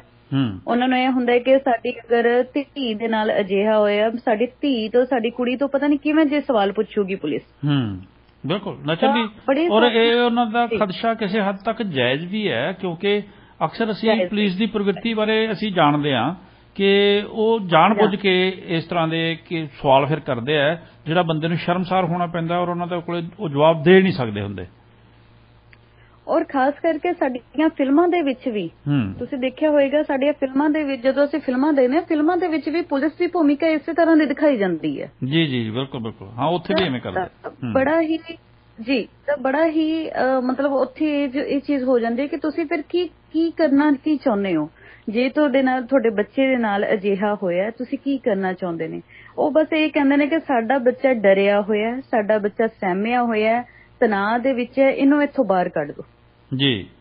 ਬਸ ਬਿਲਕੁਲ, ਜਿਸ ਤਰ੍ਹਾਂ ਤੁਸੀਂ ਪੁਲਿਸ ਦੇ ਵਿਹਾਰ ਦੀ ਔਰ ਫਿਲਮਾਂ ਦੀ ਗੱਲ ਕੀਤੀ ਹੈ, ਉਹਦਾ ਫਿਲਮਾਂ ਦੇ ਵਿੱਚ ਜੋ ਕੁਝ ਵਿਖਾਉਂਦੇ ਆ ਉਹ ਇਸ ਕਰਕੇ ਮੇਰਾ ਖਿਆਲ ਦਿਖਾਉਂਦੇ ਨੇ ਕਿ ਉਹ ਸਮਾਜ ਦੀ ਤਸਵੀਰ ਜਿਹੜੀ ਆ ਪੇਸ਼ ਕਰਨਾ ਚਾਹੁੰਦੇ ਆ ਸਮਾਜ ਦੇ ਅੱਗੇ, ਵੀ ਐਕਚੁਅਲ ਵਿੱਚ ਪੁਲਿਸ ਜਿਹੜੀ ਕਰ ਕੀ ਰਹੀ ਹੈ, ਉਹਨਾਂ ਦੀ ਜਹਿਨੀਅਤ ਕਿਹੋ ਜਿਹੀ ਹੈ, ਉਹਨਾਂ ਦਾ ਕੰਮ ਕਰਨ ਦਾ ਤਰੀਕਾ ਕੀ ਹੈ, ਉਹ ਕਿਉਂ ਜਾਣਬੁੱਝ ਕੇ ਇਸ ਤਰ੍ਹਾਂ ਕਰਦੇ, ਉਹ ਸਾਰਾ ਕੁਝ ਦਿਖਾਉਣ ਵਾਸਤੇ ਫਿਰ ਉਹ ਵੀ ਕਰਕੇ ਦਿਖਾਇਆ ਜਾਂਦਾ ਨਾ। ਉਸ ਤੋਂ ਬਾਅਦ ਤੁਸੀਂ ਦੇਖਿਆ ਹੋਣਾ ਵੀ ਜਿਸ ਤਰ੍ਹਾਂ ਦੇ ਪੁਲਿਸ ਅਧਿਕਾਰੀਆਂ ਨੂੰ ਉਸ ਤਰ੍ਹਾਂ ਦਿਖਾਇਆ ਜਾਂਦਾ ਹੈ, ਇਸ ਤਰ੍ਹਾਂ ਦੀਆਂ ਗਲਤੀਆਂ ਕਰਦਿਆਂ ਉਹਨਾਂ ਦਾ ਅੰਤ ਵੀ ਮੁੜ ਕੇ ਮਾੜਾ ਵਿਖਾਇਆ ਜਾਂਦਾ। ਪਰ ਸਾਡਾ ਸਮਾਜ ਤਾਂ ਫਿਰ ਢੀਠਾਂ ਦਾ ਸਮਾਜ ਹੈ ਨਾ ਜੀ, ਇਹ ਤਾਂ ਫਿਰ ਸੁਣਦਾ ਨਹੀਂ ਨਾ, ਇਹ ਤਾਂ ਉਹ ਨਹੀਂ ਵੇਖਦੇ, ਮਾੜਾ ਪੱਖ ਨਹੀਂ ਵੇਖਦੇ ਵੀ ਸਾਡੇ ਨਾਲ ਹੋਣਾ ਕੀ ਹੈ, ਉਹ ਆਂਦੇ ਵੀ ਅੱਜ ਵੇਖਣੇ ਸਾਡਾ ਅੱਜ ਦਾ, ਹਾਂ ਸਾਡਾ ਜਿਹੜਾ ਵਰਤਮਾਨ ਕੀ ਕਹਿੰਦਾ, ਉਹ ਭਵਿੱਖ ਦੀ ਚਿੰਤਾ ਨਹੀਂ ਕਰਦੇ। ਬੜੇ ਸਾਰੇ ਕੇਸ ਜੀ ਜਿਨਸੀ ਸ਼ੋਸ਼ਣ ਦੇ ਜਿਹੜੇ ਅਬਿਊਜ਼ ਕੇਸ ਨੇ, ਇਹ ਤਾਂ ਚਲੋ ਅਸੀਂ ਕਰਦੇ ਹੀ ਹਾਂ, ਔਰ ਨਾਲ ਇਸ ਤੋਂ ਬਿਨਾਂ ਡਿਪਰੈਸ਼ਨ ਦੇ, ਸੁਸਾਈਡ ਦੇ ਕੇਸ, ਸੁਸਾਈਡ ਦੇ ਤਾਂ ਬੜੇ ਅਣਗਿਣਤ ਕੇਸ ਹੀ ਮੇਰੇ ਕੋਲ ਆ ਚੁੱਕੇ ਨੇ, ਜਿੱਥੇ ਇਨਸਾਨ ਬੜੇ ਸਾਰੇ ਕੁੜੀਆਂ ਮੁੰਡੇ ਦੇ, ਇਹ ਨਹੀਂ ਸਿਰਫ ਕੁੜੀਆਂ ਦੇ ਕੇਸ ਆਏ ਨੇ, ਮੁੰਡਿਆਂ ਦੇ ਵੀ ਕੇਸ ਆਏ ਨੇ, ਜਿਹੜੇ ਕਹਿੰਦੇ ਸੀ ਕਿ ਅਸੀਂ ਆਪਣੀ ਜ਼ਿੰਦਗੀ ਨੂੰ ਖਤਮ ਕਰਨਾ, ਬਸ ਅਸੀਂ ਹੁਣ ਜਿਉਣਾ ਹੀ ਨਹੀਂ ਚਾਹੁੰਦੇ ਹੈਗੇ, ਹਨਾ। ਤਾਂ ਫਿਰ ਉਹਨਾਂ ਦੀ ਕਾਉਂਸਲਿੰਗ ਕਰਕੇ ਅੱਜ ਤੱਕ ਉਹ ਸਾਡੇ ਨਾਲ ਜੁੜੇ ਹੋਏ ਨੇ, ਅੱਜ ਤੱਕ ਉਹ ਸਾਡੇ ਨਾਲ ਵੱਡੇ ਛੋਟੇ ਭੈਣ ਭਰਾ ਬਣ ਕੇ ਜੁੜੇ ਹੋਏ ਨੇ। ਸੋ ਗੱਲ ਕੀ ਹੈ, ਮੈਂ ਤੁਹਾਨੂੰ ਦੱਸਣਾ ਚਾਹੁੰਦੀ ਹਾਂ ਕਿ ਗੱਲ ਇਹ ਹੈ ਕਿ ਇਨਸਾਨ ਬੜਾ ਕੁਝ ਕਹਿਣਾ ਚਾਹੁੰਦਾ, ਉਹਨੂੰ ਸੁਣਨ ਵਾਲਾ ਕੋਈ ਨਹੀਂ। ਬਿਲਕੁਲ, ਸਭ ਤੋਂ ਵੱਡੀ ਗੱਲ ਇਹ ਹੈ। ਮਤਲਬ ਬੜੀਆਂ ਸਾਰੀਆਂ ਗੱਲਾਂ, ਦੇਖੋ ਜ਼ਿੰਦਗੀ ਹੈ, ਜ਼ਿੰਦਗੀ ਦੇ ਦੋ ਪੜਾਵ ਨੇ, ਦੁੱਖ ਔਰ ਸੁੱਖ। ਇੱਕ ਆਏਗਾ ਤੇ ਇੱਕ ਜਾਏਗਾ, ਲੇਕਿਨ ਇੱਕ ਤਾਂ ਰਹੇਗਾ ਹੀ ਰਹੇਗਾ। ਅਸੀਂ ਸੁੱਖ ਦਾ ਆਨੰਦ ਮਾਣਦੇ ਹਾਂ, ਪਰ ਫਿਰ ਦੁੱਖ ਦੇ ਵਿੱਚ ਕਿਉਂ ਭੁੱਲ ਜਾਂਦੇ ਹਾਂ ਕਿ ਇਹ ਵੀ ਤਾਂ ਸਮਾਂ ਲੰਘ ਜਾਊਗਾ ਨਾ। ਅਸੀਂ ਇਹ ਭੁੱਲ ਜਾਂਦੇ ਹਾਂ ਕਿ ਜੇ ਦੁੱਖ ਆਇਆ ਹੈ, ਜੇ ਮੁਸੀਬਤ ਆਈ ਹੈ, ਤਾਂ ਉਹਦੇ ਨਾਲ ਅਸੀਂ ਲੜਨਾ ਹੈ, ਜੇ ਪ੍ਰੋਬਲਮ ਹੈ ਤਾਂ ਉਹਦਾ ਸੋਲੂਸ਼ਨ ਲੱਭਣਾ ਹੈ। ਪਰ ਅਸੀਂ ਉੱਥੇ ਹੀ ਮੱਥਾ ਟੇਕ ਦਿੰਦੇ ਹਾਂ ਕਿ ਨਹੀਂ ਜੀ ਬਸ ਹੁਣ ਜ਼ਿੰਦਗੀ ਅਸੀਂ ਖਤਮ ਕਰਨੀ। ਤਾਂ ਤੁਹਾਡੇ ਕੈਨੇਡਾ ਤੋਂ ਮੇਰੇ ਕੋਲੇ ਤਕਰੀਬਨ 5 ਤੋਂ 6 ਕੇਸ ਆ ਚੁੱਕੇ ਨੇ ਸੁਸਾਈਡ ਦੇ, ਡਿਪਰੈਸ਼ਨ ਦੇ। USA ਤੋਂ, ਨਿਊਜ਼ੀਲੈਂਡ ਤੋਂ ਔਰ ਵੱਖ-ਵੱਖ ਦੇਸ਼ਾਂ ਤੋਂ, ਸਿਰਫ ਇਹ ਨਹੀਂ ਹੈ ਕਿ ਸਾਰੇ ਪੰਜਾਬ ਤੋਂ ਜਾਂ ਇੰਡੀਆ ਤੋਂ, ਵੱਖ-ਵੱਖ ਦੇਸ਼ਾਂ ਤੋਂ ਜਿੱਥੋਂ ਵੀ ਲੋਕ ਮੈਨੂੰ ਸੁਣਦੇ ਨੇ, ਮੈਨੂੰ ਜਾਣਦੇ ਨੇ, ਤਾਂ ਉਹ ਸੋਸ਼ਲ ਮੀਡੀਆ ਦੇ ਥਰੂ ਆਪਣੀ ਕਹਾਣੀਆਂ ਦੱਸਦੇ ਨੇ।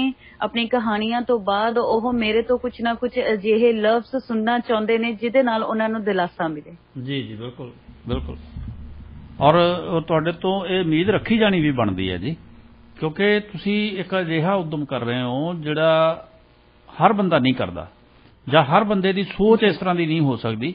ਇਸ ਕਰਕੇ ਤੁਹਾਡੇ ਤੋਂ ਇਸ ਤਰ੍ਹਾਂ ਦੀ ਆਸ ਰੱਖਣਾ ਜਿਹੜਾ ਹੈ ਉਹ ਉਹਨਾਂ ਦੀ ਮਜਬੂਰੀ ਨਹੀਂ ਕਹਿ ਸਕਦੇ, ਉਹਨਾਂ ਵਾਸਤੇ ਤੁਸੀਂ ਇੱਕ ਆਸ ਦੀ ਕਿਰਨ ਹੋ। ਸੋ ਕੋਈ ਹੋਰ ਕੇਸ ਵੀ ਇਸ ਤਰ੍ਹਾਂ ਦੇ ਤੁਹਾਡੇ ਧਿਆਨ 'ਚ ਹੈ ਜੀ, ਜਿਨ੍ਹਾਂ ਦੀ ਤੁਸੀਂ ਤੁਹਾਡੀ ਸੰਸਥਾ ਕੋਲੇ ਪਹੁੰਚ ਕੀਤੀ ਹੋਵੇ ਔਰ ਤੁਸੀਂ ਉਹਨਾਂ ਦੀ ਕੋਈ ਮਦਦ ਕੀਤੀ ਹੋਵੇ? ਹਾਂਜੀ, ਮੈਂ ਤੁਹਾਨੂੰ ਇੱਕ ਕੈਨੇਡਾ ਦਾ ਹੀ ਮੈਂ ਤੁਹਾਨੂੰ ਕੇਸ ਦੱਸਣਾ ਚਾਹੁੰਦੀ ਹਾਂ। ਬਿਲਕੁਲ ਬਿਲਕੁਲ। ਮੇਰੇ ਕੋਲੇ 6 ਮਹੀਨੇ ਪਹਿਲਾਂ ਇੱਕ ਕੇਸ ਆਇਆ ਸੀ, 5 ਤੋਂ 6 ਮਹੀਨੇ ਪਹਿਲਾਂ ਦਾ ਇਹ ਕੇਸ ਹੈ। ਇੱਕ ਦਿਨ ਮੈਨੂੰ ਮੈਸੇਜ ਆਉਂਦਾ ਹੈ ਸਵੇਰ ਦੇ ਟਾਈਮ, ਬੱਚੀ ਦਾ ਨਾਮ ਤਾਂ ਮੈਂ ਤੁਹਾਨੂੰ ਨਹੀਂ ਦੱਸਣਾ ਚਾਹੁੰਦੀ, ਦੱਸਣਾ ਵੀ ਨਹੀਂ ਚਾਹੀਦਾ, ਬਿਲਕੁਲ ਨਹੀਂ ਦੱਸਣਾ ਚਾਹੀਦਾ ਜੀ, ਬੱਚੀ ਨਾਮ ਨਹੀਂ ਦੱਸਣਾ ਚਾਹੁੰਦੀ, ਲੇਕਿਨ ਉਸ ਬੱਚੀ ਨੇ ਮੈਨੂੰ ਮੈਸੇਜ ਕੀਤਾ ਕਿ ਮੈਂ ਸਤਿ ਸ਼੍ਰੀ ਅਕਾਲ ਮੈਮ, ਮੇਰਾ ਨਾਮ ਇਹ ਹੈ ਔਰ ਮੈਂ ਤੁਹਾਡੇ ਨਾਲ ਗੱਲ ਕਰਨਾ ਚਾਹੁੰਦੀ ਹਾਂ। ਤੇ ਕਿਉਂਕਿ ਮੈਂ ਜੌਬ ਤੇ ਸੀ ਸਵੇਰ ਦੇ ਟਾਈਮ, ਹਨਾ 9 ਵਜੇ ਦਾ ਟਾਈਮ ਸੀ ਤੇ ਮੈਂ ਜੌਬ ਤੇ ਸੀ, ਤੇ ਮੈਂ ਉਹਨਾਂ ਨੂੰ ਮੈਸੇਜ ਡ੍ਰੌਪ ਕਰਤਾ ਕਿ ਕੋਈ ਗੱਲ ਨਹੀਂ, ਤੁਸੀਂ ਮੈਨੂੰ 3 ਵਜੇ ਤੋਂ ਬਾਅਦ ਮੈਸੇਜ ਕਰ ਲਿਓ ਜਾਂ ਕਾਲ ਕਰ ਲਿਓ ਇਸੇ ਨੰਬਰ ਦੇ ਉੱਪਰ। ਔਰ ਸਭ ਤੋਂ ਪਹਿਲਾ ਸਵਾਲ, ਜਦੋਂ ਵੀ ਮੇਰੇ ਕੋਲੇ ਕਿਸੇ ਦਾ ਫੋਨ ਆਉਂਦਾ ਜਾਂ ਕੋਈ ਮੈਸੇਜ ਆਉਂਦਾ ਤਾਂ ਮੈਂ ਜ਼ਰੂਰ ਪੁੱਛਦੀ ਹਾਂ ਕਿ ਤੁਹਾਨੂੰ ਮੇਰਾ ਨੰਬਰ ਕਿੱਥੋਂ ਮਿਲਿਆ, ਕਿਉਂਕਿ ਮੈਂ ਆਪਣਾ ਨੰਬਰ ਕਦੇ ਵੀ ਡਿਸਕਲੋਜ਼ ਨਹੀਂ ਕਰਦੀ ਹੈਗੀ। ਤਾਂ ਤੁਹਾਨੂੰ ਮੇਰਾ ਨੰਬਰ ਕਿੱਥੋਂ ਮਿਲਿਆ? ਤਾਂ ਉਹਨਾਂ ਨੇ ਮੈਨੂੰ ਦੱਸਿਆ ਕਿ ਕੋਈ ਗੱਲ ਨਹੀਂ, ਮੈਂ ਤੁਹਾਨੂੰ ਸ਼ਾਮ ਨੂੰ ਫੋਨ ਕਰ ਲੂੰਗੀ ਜਾਂ ਮੈਸੇਜ ਕਰ ਲੂੰਗੀ, ਤੁਹਾਡਾ ਨੰਬਰ ਮੈਨੂੰ ਇਸ ਮੈਡਮ ਨੇ ਦਿੱਤਾ ਹੈ। ਜੋ ਬਰਨਾਲੇ ਤੋਂ ਨੇ ਜੀ ਤੇ ਮੈਂ ਭੁੱਲ ਗਈ ਸੀ, ਮੈਂ ਨਹੀਂ ਜਾਣਦੀ ਸੀ। ਤੇ ਉਸ ਤੋਂ ਬਾਅਦ 3 ਵਜੇ ਮੈਂ ਉਹਨਾਂ ਨੂੰ ਮੈਸੇਜ ਕੀਤਾ, ਮੈਂ ਫ੍ਰੀ ਹੋ ਕੇ ਆਪਣੀ ਜੌਬ ਤੋਂ ਮੈਂ ਉਹਨਾਂ ਨੂੰ ਮੈਸੇਜ ਕੀਤਾ ਕਿ ਹਾਂਜੀ ਦੱਸੋ ਤੁਸੀਂ ਮੇਰੇ ਨਾਲ ਗੱਲ ਕਰਨਾ ਚਾਹੁੰਦੇ ਸੀ। ਤਾਂ ਮੈਂ ਦੁਬਾਰਾ ਫੇਰ ਪੁੱਛਿਆ, ਮੈਂ ਕਿਹਾ ਮੈਨੂੰ ਨਹੀਂ ਪਤਾ ਲੱਗਿਆ ਕਿ ਤੁਸੀਂ ਮੇਰਾ ਨੰਬਰ ਕਿੱਥੋਂ ਲਿੱਤਾ। ਉਹਨਾਂ ਨੇ ਫੇਰ ਦੱਸਿਆ, ਚਲੋ ਵਟਐਵਰ। ਮੈਂ ਕਿਹਾ ਚਲੋ ਸ਼ਾਇਦ ਮੈਨੂੰ ਕੋਈ ਜਾਣਦਾ ਹੋਏਗਾ ਬਰਨਾਲੇ ਤੋਂ। ਉਸ ਤੋਂ ਬਾਅਦ ਉਹਨਾਂ ਨੇ ਮੈਨੂੰ ਕਿਹਾ ਕਿ ਮੈਂ ਜਿਉਣਾ ਨਹੀਂ ਚਾਹੁੰਦੀ, ਮੈਂ ਸੁਸਾਈਡ ਕਰਨਾ ਚਾਹੁੰਦੀ ਹਾਂ। ਤੇ ਮੈਂ ਉਹਨਾਂ ਨੂੰ ਕਿਹਾ ਹੋਲਡ ਔਨ, ਕੋਈ ਗੱਲ ਨਹੀਂ, ਤੁਸੀਂ ਮੈਨੂੰ ਪਹਿਲਾਂ ਆਪਣੀ ਸੰਖੇਪ ਦੇ ਵਿੱਚ ਮੈਨੂੰ ਆਪਣੀ ਕਹਾਣੀ ਦੱਸੋ ਕਿ ਕੀ ਕਹਾਣੀ ਆ। ਕਿਉਂਕਿ ਮੇਰੇ ਕੋਲੇ ਅਕਸਰ ਹੀ ਜਦੋਂ ਵੀ ਕੇਸ ਆਉਂਦੇ ਨੇ ਨਾ, ਤਾਂ ਮੈਂ ਹਮੇਸ਼ਾ ਉਹਨਾਂ ਨੂੰ ਇਹ ਪੁੱਛਦੀ ਹੁੰਦੀ ਹਾਂ ਕਿ ਤੁਸੀਂ ਆਪਣੀ ਕਹਾਣੀ ਦੱਸੋ, ਚਾਹੇ ਲਿਖ ਕੇ ਦੱਸੋ ਚਾਹੇ ਵੌਇਸ ਮੈਸੇਜ ਤੇ ਦੱਸੋ, ਲੇਕਿਨ ਕਹਾਣੀ ਜ਼ਰੂਰ ਦੱਸੋ। ਕਿਉਂਕਿ ਪੂਰਾ ਕੇਸ ਸਟੱਡੀ ਕਰਨ ਤੋਂ ਬਾਅਦ ਹੀ ਅਸੀਂ ਉਹਨਾਂ ਦੀ ਕਾਉਂਸਲਿੰਗ ਕਰ ਸਕਦੇ ਹਾਂ ਜੀ। ਤੇ ਉਸ ਤੋਂ ਬਾਅਦ ਜਦੋਂ ਉਸ ਬੱਚੀ ਨੇ ਮੈਨੂੰ ਆਪਣੀ ਕਹਾਣੀ ਦੱਸੀ ਕਿ ਕਿਸ ਤਰ੍ਹਾਂ ਉਹਦੇ ਫਾਦਰ ਸਾਹਿਬ ਦੀ ਡੈਥ ਹੋ ਗਈ, ਉਸ ਤੋਂ ਬਾਅਦ ਉਹਦੀ ਵੱਡੀ ਭੈਣ ਵਿਆਹੀ ਹੋਈ ਸੀ, ਵੱਡੀ ਭੈਣ ਦਾ ਜਿਹੜਾ ਘਰ ਵਾਲਾ ਸੀ ਉਹਦੇ ਤੇ ਮਾੜੀ ਅੱਖ ਰੱਖਦਾ ਸੀ, ਉਹਨੇ ਉਸ ਬੱਚੀ ਨੂੰ ਆਈਲੈਟਸ ਕਰਾਉਣ ਦੇ ਬਹਾਨੇ ਆਪਣੇ ਕੋਲੇ ਰੱਖਿਆ। ਉਸ ਤੋਂ ਬਾਅਦ ਜਿਨਸੀ ਸ਼ੋਸ਼ਣ ਕਰਨਾ ਸ਼ੁਰੂ ਕੀਤਾ। ਨਾਲੇ ਉਹ ਆਪਣੇ ਬੱਚਿਆਂ ਨੂੰ, ਆਪਣੇ ਭਾਂਜਿਆਂ ਨੂੰ ਸਾਂਭਦੀ ਸੀ, ਨਾਲੇ ਉਹਦਾ ਜਿਨਸੀ ਸ਼ੋਸ਼ਣ ਹੁੰਦਾ ਸੀ। ਉਸ ਤੋਂ ਬਾਅਦ ਆਈਲੈਟ ਕਰਾਉਣ ਤੋਂ ਬਾਅਦ ਉਹਨੂੰ, ਉਸ ਬੱਚੀ ਨੂੰ ਕੈਨੇਡਾ ਭੇਜ ਦਿੱਤਾ ਗਿਆ ਸਟੱਡੀ ਵੀਜ਼ਾ ਦੇ ਉੱਪਰ। ਸਟੱਡੀ ਵੀਜ਼ਾ ਦੇ ਉੱਪਰ ਉਸਨੂੰ ਭੇਜਿਆ ਗਿਆ। ਉਸ ਤੋਂ ਬਾਅਦ ਉਹ ਉੱਥੇ ਕੰਮ ਵੀ ਕਰਦੀ ਸੀ ਤੇ ਉਹਦੀ ਮਾਂ ਨਾਲ ਉਹਨੂੰ ਗੱਲ ਕਰਨ ਦਾ ਹੁਕਮ ਨਹੀਂ ਸੀ ਕਿ ਤੂੰ ਆਪਣੀ ਮਾਂ ਨਾਲ ਗੱਲ ਨਹੀਂ ਕਰਨੀ। ਕਿਉਂਕਿ ਜਦੋਂ ਉਹਦੇ ਪਿਓ ਦੀ ਡੈਥ ਹੋਈ ਤਾਂ ਉਸ ਤੋਂ ਬਾਅਦ ਉਹਦੇ ਘਰ ਦਾ ਜਿੰਨੀ ਵੀ ਵਾਗਡੋਰ ਸੀ ਉਸ ਬੰਦੇ ਨੇ ਸੰਭਾਲ ਲਈ ਕਿ ਮੈਂ ਹੀ ਕਰੂੰਗਾ, ਮੈਂ ਹੀ ਇਸ ਕੁੜੀ ਨੂੰ ਪੜ੍ਹਾਊਂਗਾ, ਤੁਹਾਡੇ ਘਰੇ ਰਾਸ਼ਨ ਵੀ ਮੇਰੇ ਕਰਕੇ ਹੀ ਆਊਗਾ। ਤਾਂ ਉਹ ਅਗਰ ਕੋਈ ਗੱਲ ਆਪਣੀ ਮਾਂ ਨੂੰ ਦੱਸਣਾ ਚਾਹੁੰਦੀ ਸੀ ਤਾਂ ਉਹਦੀ ਮਾਂ ਸੁਣਨ ਨੂੰ ਤਿਆਰ ਨਹੀਂ ਸੀ ਕਿ ਨਾ, ਮੇਰੀ ਵੱਡੀ ਧੀ ਤੇ ਮੇਰਾ ਵੱਡਾ ਜਵਾਈ ਕੋਈ ਗਲਤ ਕੰਮ ਨਹੀਂ ਕਰ ਸਕਦੇ। ਲੇਕਿਨ ਉਸ ਬੱਚੀ ਦੇ ਨਾਲ ਕੀ ਕੁਝ ਹੋ ਰਿਹਾ ਸੀ ਉਹ ਉਸੇ ਨੂੰ ਹੀ ਪਤਾ ਸੀਗਾ, ਉਹਦਾ ਰੱਬ ਜਾਣਦਾ ਸੀ। ਤੁਸੀਂ ਦੇਖੋ ਸਮਾਜ ਦੀ ਹਾਲਤ, ਬੱਚੀ ਨੇ ਮੈਨੂੰ ਸਮਾਜ ਦੀ ਹਾਲਤ ਦੇਖੋ। ਤੇ ਜਦੋਂ ਉਸ ਬੱਚੀ ਨੇ ਪੂਰੀ ਕਹਾਣੀ ਦੱਸੀ ਤਾਂ ਮੈਂ ਬੜਾ ਜ਼ਿਆਦਾ ਭਾਵੁਕ ਹੋਈ। ਤਾਂ ਮੈਂ ਕਿਹਾ ਕੋਈ ਗੱਲ ਨਹੀਂ, ਪਹਿਲਾਂ ਤਾਂ ਸਭ ਤੋਂ ਪਹਿਲਾਂ ਕਾਉਂਸਲਿੰਗ ਉਸ ਬੱਚੀ ਦੀ ਕੀਤੀ ਗਈ। ਉਸ ਬੱਚੀ ਨਾਲ ਲਗਾਤਾਰ ਮੈਂ ਹਫ਼ਤਾ ਗੱਲ ਕੀਤੀ। ਹਫ਼ਤਾ ਗੱਲ ਕਰਨ ਤੋਂ ਬਾਅਦ ਜਿਹੜਾ ਉਹਦਾ ਸੁਸਾਈਡ ਕਰਨ ਦਾ ਸਟੈਪ ਸੀ ਉਹਨੇ ਖਤਮ ਕਰ ਦਿੱਤਾ ਕਿ ਨਹੀਂ, ਮੈਂ ਮਰਨਾ ਨਹੀਂ ਹੈਗਾ, ਮੈਂ ਜਿਉਣਾ ਹੈ, ਹਨਾ। ਕੁਛ ਮੇਰੀ ਵੀਡੀਓਜ਼ ਦੇ ਲਿੰਕ ਨੇ, ਜੋਸ਼ ਟਾਕ ਦੇ ਉੱਪਰ ਮੇਰੀਆਂ ਵੀਡੀਓਜ਼ ਨੇ, ਮੇਰੀ ਖੁਦ ਦੀ ਕਹਾਣੀ ਹੈ ਜੋ ਮੈਂ ਉਹਦੇ ਨਾਲ ਸਾਂਝੀ ਕੀਤੀ। ਕਿਉਂਕਿ ਇੱਕ ਇਨਸਾਨ ਦੂਜੇ ਇਨਸਾਨ ਦਾ ਦੁੱਖ ਉਦੋਂ ਹੀ ਸਮਝ ਸਕਦਾ ਜਦੋਂ ਖੁਦ ਦੁੱਖਾਂ ਦੇ ਵਿੱਚੋਂ ਲੰਘਿਆ ਹੋਵੇ। ਬਿਲਕੁਲ ਬਿਲਕੁਲ। ਜਦੋਂ ਮੈਂ ਉਹਦੇ ਨਾਲ ਕਹਾਣੀ ਸ਼ੇਅਰ ਕੀਤੀ ਔਰ ਉਹਦੇ ਨਾਲ ਸਿਰਫ ਆਪਣੀ ਹੀ ਨਹੀਂ ਹੋਰ ਬਹੁਤ ਸਾਰੀਆਂ ਅਜਿਹੀਆਂ ਕੁੜੀਆਂ ਦੀ ਕਹਾਣੀ ਸ਼ੇਅਰ ਕੀਤੀ ਜਿਹੜੀਆਂ ਹਜੇ ਵੀ ਉਸੇ ਦਲਦਲ ਦੇ ਵਿੱਚ ਫਸੀਆਂ ਹੋਈਆਂ ਨੇ। ਮੈਂ ਉਸਨੂੰ ਕਿਹਾ, ਮੈਂ ਕਿਹਾ ਤੂੰ ਤਾਂ ਬਹੁਤ ਲੱਕੀ ਹੈ ਜਿਹੜੀ ਕੈਨੇਡਾ ਪਹੁੰਚ ਗਈ, ਜਿਹੜੀ ਕੈਨੇਡਾ ਪਹੁੰਚ ਗਈ ਉਸ ਨਰਕ ਚੋਂ ਨਿਕਲ ਗਈ ਜਿੱਥੇ ਤੇਰਾ ਰੋਜ਼ ਰਾਤ ਨੂੰ ਜਿਨਸੀ ਸ਼ੋਸ਼ਣ ਹੁੰਦਾ ਸੀ ਤੇ ਹੁਣ ਤੂੰ ਕੈਨੇਡਾ ਬੈਠੀ ਆ, ਤੂੰ ਆਪਣੀ ਪੜ੍ਹਾਈ ਕਰ ਰਹੀ ਹੈ, ਆਪਣੇ ਪੈਰਾਂ ਤੇ ਖੜੀ ਹੋਈ ਹੈ, ਤੂੰ ਆਪਣੀ ਕਮਾਈ ਕਰ ਰਹੀ ਆ, ਹਨਾ। ਔਰ ਉਸਨੇ ਦੱਸਣਾ ਕਿ ਬਾਰ-ਬਾਰ ਮੈਨੂੰ ਮੇਰੇ ਘਰਦਿਆਂ ਵੱਲੋਂ, ਮੇਰੇ ਜੀਜੇ ਵੱਲੋਂ ਮੈਨੂੰ ਮੈਸੇਜ ਕੀਤਾ ਜਾਂਦਾ ਹੈ ਕਿ ਮੇਰੀ ਟਿਕਟਾਂ ਬੁੱਕ ਕਰਾ ਦੇ, ਮੈਂ ਇੱਥੇ ਆਊਂਗਾ, ਆਪਾਂ ਹੋਟਲ ਤੇ ਰਵਾਂਗੇ, ਇਹ ਉਹ। ਤੇ ਮੈਂ ਉਹਨੂੰ ਕਹਿਣਾ, ਮੈਂ ਕਿਹਾ ਨਾ, ਜਿਹੜੀ ਤੇਰੀ ਕਮਾਈ ਹੈ ਤੂੰ $1 ਵੀ ਇੱਧਰ ਉੱਧਰ ਨਹੀਂ ਕਰਨਾ ਹੈਗਾ।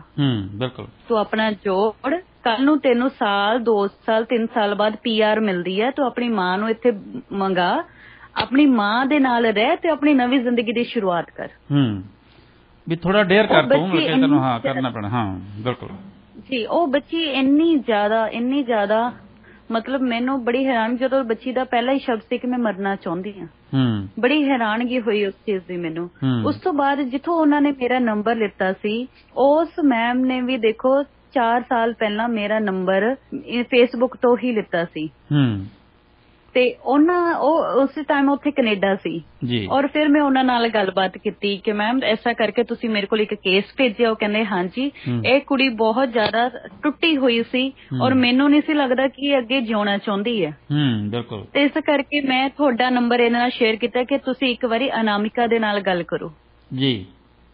ਇਸੇ ਕਰਕੇ ਤੇ ਮੈਂ ਤੁਹਾਨੂੰ ਦੱਸਣਾ ਚਾਹੁੰਦੀ ਹਾਂ ਕਿ ਇੱਕ ਦਿਨ ਮੈਨੂੰ ਸਵੇਰ ਦੇ ਟਾਈਮ ਮੈਨੂੰ ਮੈਸੇਜ ਆਇਆ ਤਕਰੀਬਨ ਮਹੀਨੇ ਕੁ ਬਾਅਦ, ਜਦੋਂ ਮੈਂ ਉਹਦਾ ਕੇਸ ਸਟਾਰਟ ਕੀਤਾ ਸੀ ਉਸ ਤੋਂ 1 ਮਹੀਨੇ ਬਾਅਦ, ਔਰ ਉਸ ਬੱਚੀ ਨੇ ਮੈਨੂੰ ਬਹੁਤ ਸਾਰੀਆਂ ਦੁਆਵਾਂ ਦਿੱਤੀਆਂ, ਮੇਰਾ ਧੰਨਵਾਦ ਕੀਤਾ ਕਿ ਥੈਂਕ ਯੂ, ਔਰ ਬਹੁਤ ਸਾਰੀਆਂ ਬਲੈਸਿੰਗਸ ਕਿ ਮੇਰੇ ਮਾਂ ਨਾਲ ਗੱਲ ਹੋਣੀ ਸ਼ੁਰੂ ਹੋ ਗਈ ਜੀ।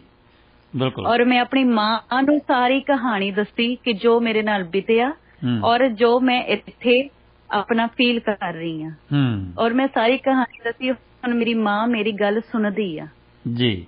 ਬਿਲਕੁਲ। ਅਸੀਂ ਇਸ ਦੇ ਜੀ ਹਾਂਜੀ ਜੀ ਜੀ ਜੀ ਜਦੋਂ ਤੁਸੀਂ ਕਿਸੇ ਦੀ ਜ਼ਿੰਦਗੀ, ਜੇ ਮੈਂ ਹਮੇਸ਼ਾ ਕਹਿੰਦੀ ਹੁੰਦੀ ਆ ਸਰ ਕਿ ਜੇ ਤੁਹਾਡੇ 2 ਬੋਲ ਕਿਸੇ ਇਨਸਾਨ ਦੀ ਜ਼ਿੰਦਗੀ ਬਚਾ ਸਕਦੇ ਨੇ ਤਾਂ ਫਿਰ ਤੁਸੀਂ ਕਿਉਂ ਨਾ ਬੋਲੋ। ਬਿਲਕੁਲ। ਅਨਾਮਿਕਾ ਜੀ, ਇੱਕ ਦੱਸੋ ਕਿ ਕਿਉਂਕਿ ਸੰਸਥਾਵਾਂ ਜਿਹੜੀਆਂ ਉਹ ਫੰਡ ਤੋਂ ਬਿਨਾਂ ਨਹੀਂ ਚੱਲਦੀਆਂ, ਬਹੁਤ ਸਾਰਾ ਖਰਚਾ ਹੁੰਦਾ, ਬਹੁਤ ਸਾਰਾ ਤੁਸੀਂ ਆਪਦੀ એનર્ਜੀ ਵੇਸਟ ਕਰਦੇ ਹੋ, ਤੁਸੀਂ ਆਪਦਾ ਪਰਿਵਾਰ ਨੂੰ ਵੀ ਮਿਸ ਕਰਦੇ ਹੋ, ਤੁਸੀਂ ਹੋਰ ਵੀ ਮੁਸ਼ਕਲਾਂ ਜਿਹੜੀਆਂ ਸਹਿੰਦੇ ਹੋ, ਪਰ ਘਰੋਂ ਤਾਂ ਇੰਨਾ ਘਰ ਫੂਕ ਕੇ ਤਾਂ ਤਮਾਸ਼ਾ ਨਹੀਂ ਦੇਖਿਆ ਜਾ ਸਕਦਾ। ਕੋਈ ਪੰਜਾਬ ਸਰਕਾਰ ਜਾਂ ਕੋਈ ਆਲਾ ਦੁਆਲਾ ਜਾਂ ਕੋਈ ਸੰਸਥਾਵਾਂ ਕੋਈ ਨਿੱਜੀ ਰੂਪ ਦੇ ਵਿੱਚ ਕੋਈ ਤੁਹਾਡੀ ਮਦਦ ਵੀ ਕਰਦੇ ਆ ਜਾਂ ਘਰੋਂ ਹੀ ਚਲਾਉਣਾ ਪੈ ਰਿਹਾ ਜੀ ਹਜੇ ਤਾਈਂ? ਜੀ, ਮੈਂ ਤੁਹਾਨੂੰ ਦੱਸਣਾ ਚਾਹੁੰਦੀ ਹਾਂ ਕਿ 2016 ਤੋਂ ਲੈ ਕੇ ਜੀ ਹੁਣ ਤੱਕ ਮੈਂ ਆਪਣੀ ਤਨਖਾਹ ਵਿੱਚੋਂ ਹੀ ਸਾਰਾ ਕੁਝ ਮੈਨੇਜ ਕੀਤਾ ਜੀ ਜੀ, ਕਿਉਂਕਿ ਮੈਂ ਤੁਹਾਨੂੰ ਦੱਸ ਦਿੰਦੀ ਹਾਂ ਜੀ, ਮੈਂ ਕਦੇ ਵੀ ਆਪਣੀ ਤਨਖਾਹ ਦਾ 10% ਮੈਂ ਕਿਸੇ ਮੰਦਿਰ ਗੁਰਦੁਆਰਾ ਸਾਹਿਬ ਦੇ ਵਿੱਚ ਨਹੀਂ ਦਿੰਦੀ। ਮੈਂ ਸੋਚਦੀ ਹਾਂ ਕਿ ਸਭ ਤੋਂ ਵੱਡਾ ਧਰਮ ਹੈ ਇਨਸਾਨੀਅਤ, ਤੇ ਮੈਂ ਜੋ ਹੈ ਇਨਸਾਨੀਅਤ ਦਾ ਜੋ ਫਰਜ਼ ਹੈ ਉਹ ਨਿਭਾਉਣਾ ਹੈ, ਤੇ ਜਿਹੜਾ 10% ਹੈ ਉਹ ਬੱਚਿਆਂ ਦੇ ਲਈ ਲਗਾਉਣਾ ਹੈ। ਬਿਲਕੁਲ। ਤੇ ਜਿੱਥੇ ਵੀ ਸਕੂਲਾਂ ਦੇ ਵਿੱਚ ਆਉਣ ਜਾਣ ਦਾ ਸਾਡਾ ਖਰਚਾ ਹੁੰਦਾ ਹੈ, ਅਸੀਂ ਬੱਸ ਤੇ ਜਾਂਦੇ ਹਾਂ ਜਾਂ ਅਸੀਂ ਕਿਤੇ ਜ਼ਿਆਦਾ ਦੂਰ ਜਾਣਾ ਹੁੰਦਾ ਹੈ ਤਾਂ ਅਸੀਂ ਗੱਡੀ ਵੀ ਕਰਾ ਕੇ ਜਾਂਦੇ ਹਾਂ, ਤਾਂ ਅਸੀਂ ਆਪਣੀ ਜੇਬ ਦੇ ਵਿੱਚੋਂ ਹੀ ਅਸੀਂ ਉਸਨੂੰ 10% ਨੂੰ ਕੱਢਦੇ ਹਾਂ। ਜੀ ਜੀ। ਪਰ ਹੁਣ ਜਿਸ ਤਰ੍ਹਾਂ ਸਾਡੇ ਨਾਲ ਬੜੇ ਸਾਰੇ ਟੀਮ ਮੈਂਬਰ ਜੁੜਦੇ ਜਾ ਰਹੇ ਨੇ ਤਾਂ ਮੈਨੂੰ ਉਹਨਾਂ ਵੱਲੋਂ ਵੀ ਕਾਫੀ ਸਹਿਯੋਗ ਮਿਲ ਰਿਹਾ ਹੈ, ਮੇਰੇ ਆਪ ਦੇ ਮੈਂਬਰਾਂ ਵੱਲੋਂ ਜੋ ਸਾਡੇ NGO ਦੇ ਟੀਮ ਮੈਂਬਰਸ ਨੇ। ਤਾਂ ਸਰਕਾਰ ਵੱਲੋਂ ਹਜੇ ਤੱਕ ਸਾਨੂੰ ਕੋਈ ਵੀ ਆਰਥਿਕ ਸਹਾਇਤਾ ਹਜੇ ਤੱਕ ਕੋਈ ਨਹੀਂ ਮਿਲੀ ਹੈਗੀ, ਔਰ ਉਮੀਦ ਤਾਂ ਅਸੀਂ ਨਹੀਂ ਰੱਖਦੇ ਹੈਗੇ, ਜਿਸ ਤਰ੍ਹਾਂ ਤੁਸੀਂ ਪਹਿਲਾਂ ਹੀ ਗੱਲ ਕੀਤੀ ਹੈ ਕਿ ਉਮੀਦ ਨਹੀਂ ਰੱਖਣੀ ਹੈਗੀ ਸਰਕਾਰ ਤੋਂ, ਤਾਂ ਇਸ ਕਰਕੇ ਅਸੀਂ ਸਰਕਾਰ ਤੋਂ ਕੋਈ ਉਮੀਦ ਨਹੀਂ ਰੱਖਦੇ। ਬਟ ਉਹ ਸਕੂਲ ਸਿਲੇਬਸ ਦੇ ਅੰਦਰ ਇਸ ਨੂੰ ਐਡ ਔਨ ਕਰਦੇ, ਇਹੀ ਬਹੁਤ ਵੱਡੀ ਗੱਲ ਹੈ। ਨਹੀਂ, ਬਿਲਕੁਲ। ਜੇਕਰ ਉਹ ਸਕੂਲ ਸਿਲੇਬਸ ਦੇ ਅੰਦਰ ਐਡ ਔਨ ਕਰਦੇ ਨੇ ਤਾਂ ਸਾਡਾ ਜਿਹੜਾ ਸੰਸਥਾ ਦਾ ਕੰਮ ਹੈ ਉਹ ਅੱਧਾ ਰਹਿ ਜਾਊਗਾ। ਬਿਲਕੁਲ ਬਿਲਕੁਲ ਬਿਲਕੁਲ। ਹਨਾ, ਜਿੱਥੇ ਅਸੀਂ ਸਾਰੇ ਸਕੂਲਾਂ ਦੇ ਵਿੱਚ ਜਾ ਕੇ ਕਹਿ ਰਹੇ ਹਾਂ ਕਿ ਤੁਸੀਂ ਇਸ ਨੂੰ ਕਰੋ, ਤੁਸੀਂ ਲਾਗੂ ਕਰੋ, ਫਿਰ ਉਹਨਾਂ ਲਈ ਮਜਬੂਰੀ ਹੋ ਜਾਊਗਾ ਸਾਰੇ ਸਕੂਲਾਂ ਦੇ ਲਈ ਕਿ ਉਹਨਾਂ ਨੇ ਇਸ ਬੱਚਿਆਂ ਨੂੰ ਪੜ੍ਹਾਉਣਾ ਹੀ ਪੜ੍ਹਾਉਣਾ। ਪਰ ਉਹਦੇ ਵਿੱਚ ਅਸੀਂ ਉਲਟਾ ਸਰਕਾਰ ਨੂੰ ਸਹਿਯੋਗ ਦੇਵਾਂਗੇ ਕਿ ਜਿੱਥੇ ਵੀ ਉਹਨਾਂ ਨੂੰ ਆਪਣੇ ਟੀਚਰਸ ਨੂੰ ਟ੍ਰੇਨਿੰਗ ਦੇਣ ਦੀ ਜ਼ਰੂਰਤ ਹੈ, ਜਿੱਥੇ ਵੀ ਉਹ ਆਪਣੇ ਟੀਚਰਸ ਦੀ ਮੀਟਿੰਗ ਕਰਨ ਦਾ, ਉੱਥੇ ਅਸੀਂ ਸਰਕਾਰ ਦਾ ਪੂਰਾ ਸਹਿਯੋਗ ਦੇਵਾਂਗੇ। ਜੀ। ਅਨਾਮਿਕਾ ਜੀ, ਨਿਰਸੰਦੇਹ ਜਿਹੜੀ ਤੁਹਾਡੀ ਸੰਸਥਾ ਹੈ ਰਜਿਸਟਰਡ ਹੋਊਗੀ ਜੀ ਪੰਜਾਬ ਸਰਕਾਰ ਦੇ ਸੋਸਾਇਟੀ ਐਕਟ ਦੇ ਤਹਿਤ? ਜੀ ਜੀ। ਠੀਕ ਹੈ। ਔਰ ਜਿਹੜੀ ਰਜਿਸਟਰਡ ਹੋ ਜਾਂਦੀ ਸੰਸਥਾ ਜਿਹੜੀ ਸਮਾਜ ਸੇਵਾ ਕਰ ਰਹੀ ਹੈ, ਉਹਦੇ ਨਾਲ ਕੋਈ ਆਟੋਮੈਟਿਕਲੀ ਫੰਡ ਹੁੰਦੇ ਨੇ, ਸ਼ਾਇਦ ਤੁਹਾਡੇ ਜਾਣਕਾਰੀ 'ਚ ਹੋਊਗਾ, ਪਹਿਲਾਂ ਵੀ ਮੇਰੇ ਨਾਲ ਸਿਆਣੇ ਬੰਦੇ ਵੀ ਤੁਹਾਨੂੰ ਕੋਈ ਮਿਲੇ ਹੋਣੇ, ਉਹਨਾਂ ਨੇ ਦੱਸਿਆ ਹੋਣਾ ਕਿ ਕੋਈ ਆਟੋਮੈਟਿਕ ਫੰਡ ਹੁੰਦੇ ਨੇ ਜਿਹੜੇ ਤੁਹਾਨੂੰ ਡਿਪਟੀ ਕਮਿਸ਼ਨਰ ਵੀ ਆਪਦੇ ਪੱਧਰ ਤੇ 50,000 ਰੁਪਇਆ ਜਿਹੜਾ ਉਹ ਜਾਰੀ ਕਰ ਸਕਦਾ ਹੈ। ਇਸ ਤੋਂ ਇਲਾਵਾ ਜਿਵੇਂ ਮੰਤਰੀ ਆਇਆ ਸੀ, ਤੁਸੀਂ ਮੰਤਰੀ ਤੋਂ ਵੀ ਡਿਪਾਂਡ ਕਰ ਸਕਦੇ ਸੀ, ਮੰਤਰੀ ਵੀ ਉਦੋਂ ਮੌਕੇ ਤੇ ਐਲਾਨ ਕਰ ਸਕਦਾ ਸੀਗਾ।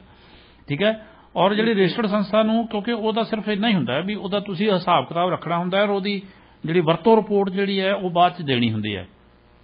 ਇਹ ਤੁਸੀਂ ਨਾ ਕਿਤੇ ਠੀਕ ਸਮਝੋ ਤਾਂ ਤੁਸੀਂ ਡਾਕਟਰ ਰਣਬੀਰ ਸਿੰਘ ਕੰਗਰਾ ਹੁਣਾਂ ਨਾਲ ਗੱਲ ਕਰਕੇ ਦੇਖੋ, ਕਿਉਂਕਿ ਉਹ ਪ੍ਰਬੰਧਕੀ ਢਾਂਚੇ ਦੇ ਵਿੱਚ ਵੀ ਉਹ ਬਹੁਤ ਵਧੀਆ ਪੋਸਟ ਤੇ ਰਹੇ ਨੇ, ਤੇ ਉਹ ਇਸ ਬਾਰੇ ਜ਼ਿਆਦਾ ਵਧੀਆ ਦੱਸ ਸਕਦੇ ਨੇ ਤੁਹਾਨੂੰ ਕਿ ਇਹਦੀ ਜਿਹੜੀ ਫੰਡਾਂ ਦੀ ਪ੍ਰਾਪਤੀ ਜਿਹੜੀ ਹੈ ਉਹ ਕਿਵੇਂ ਕੀਤੀ ਜਾ ਸਕਦੀ ਹੈ।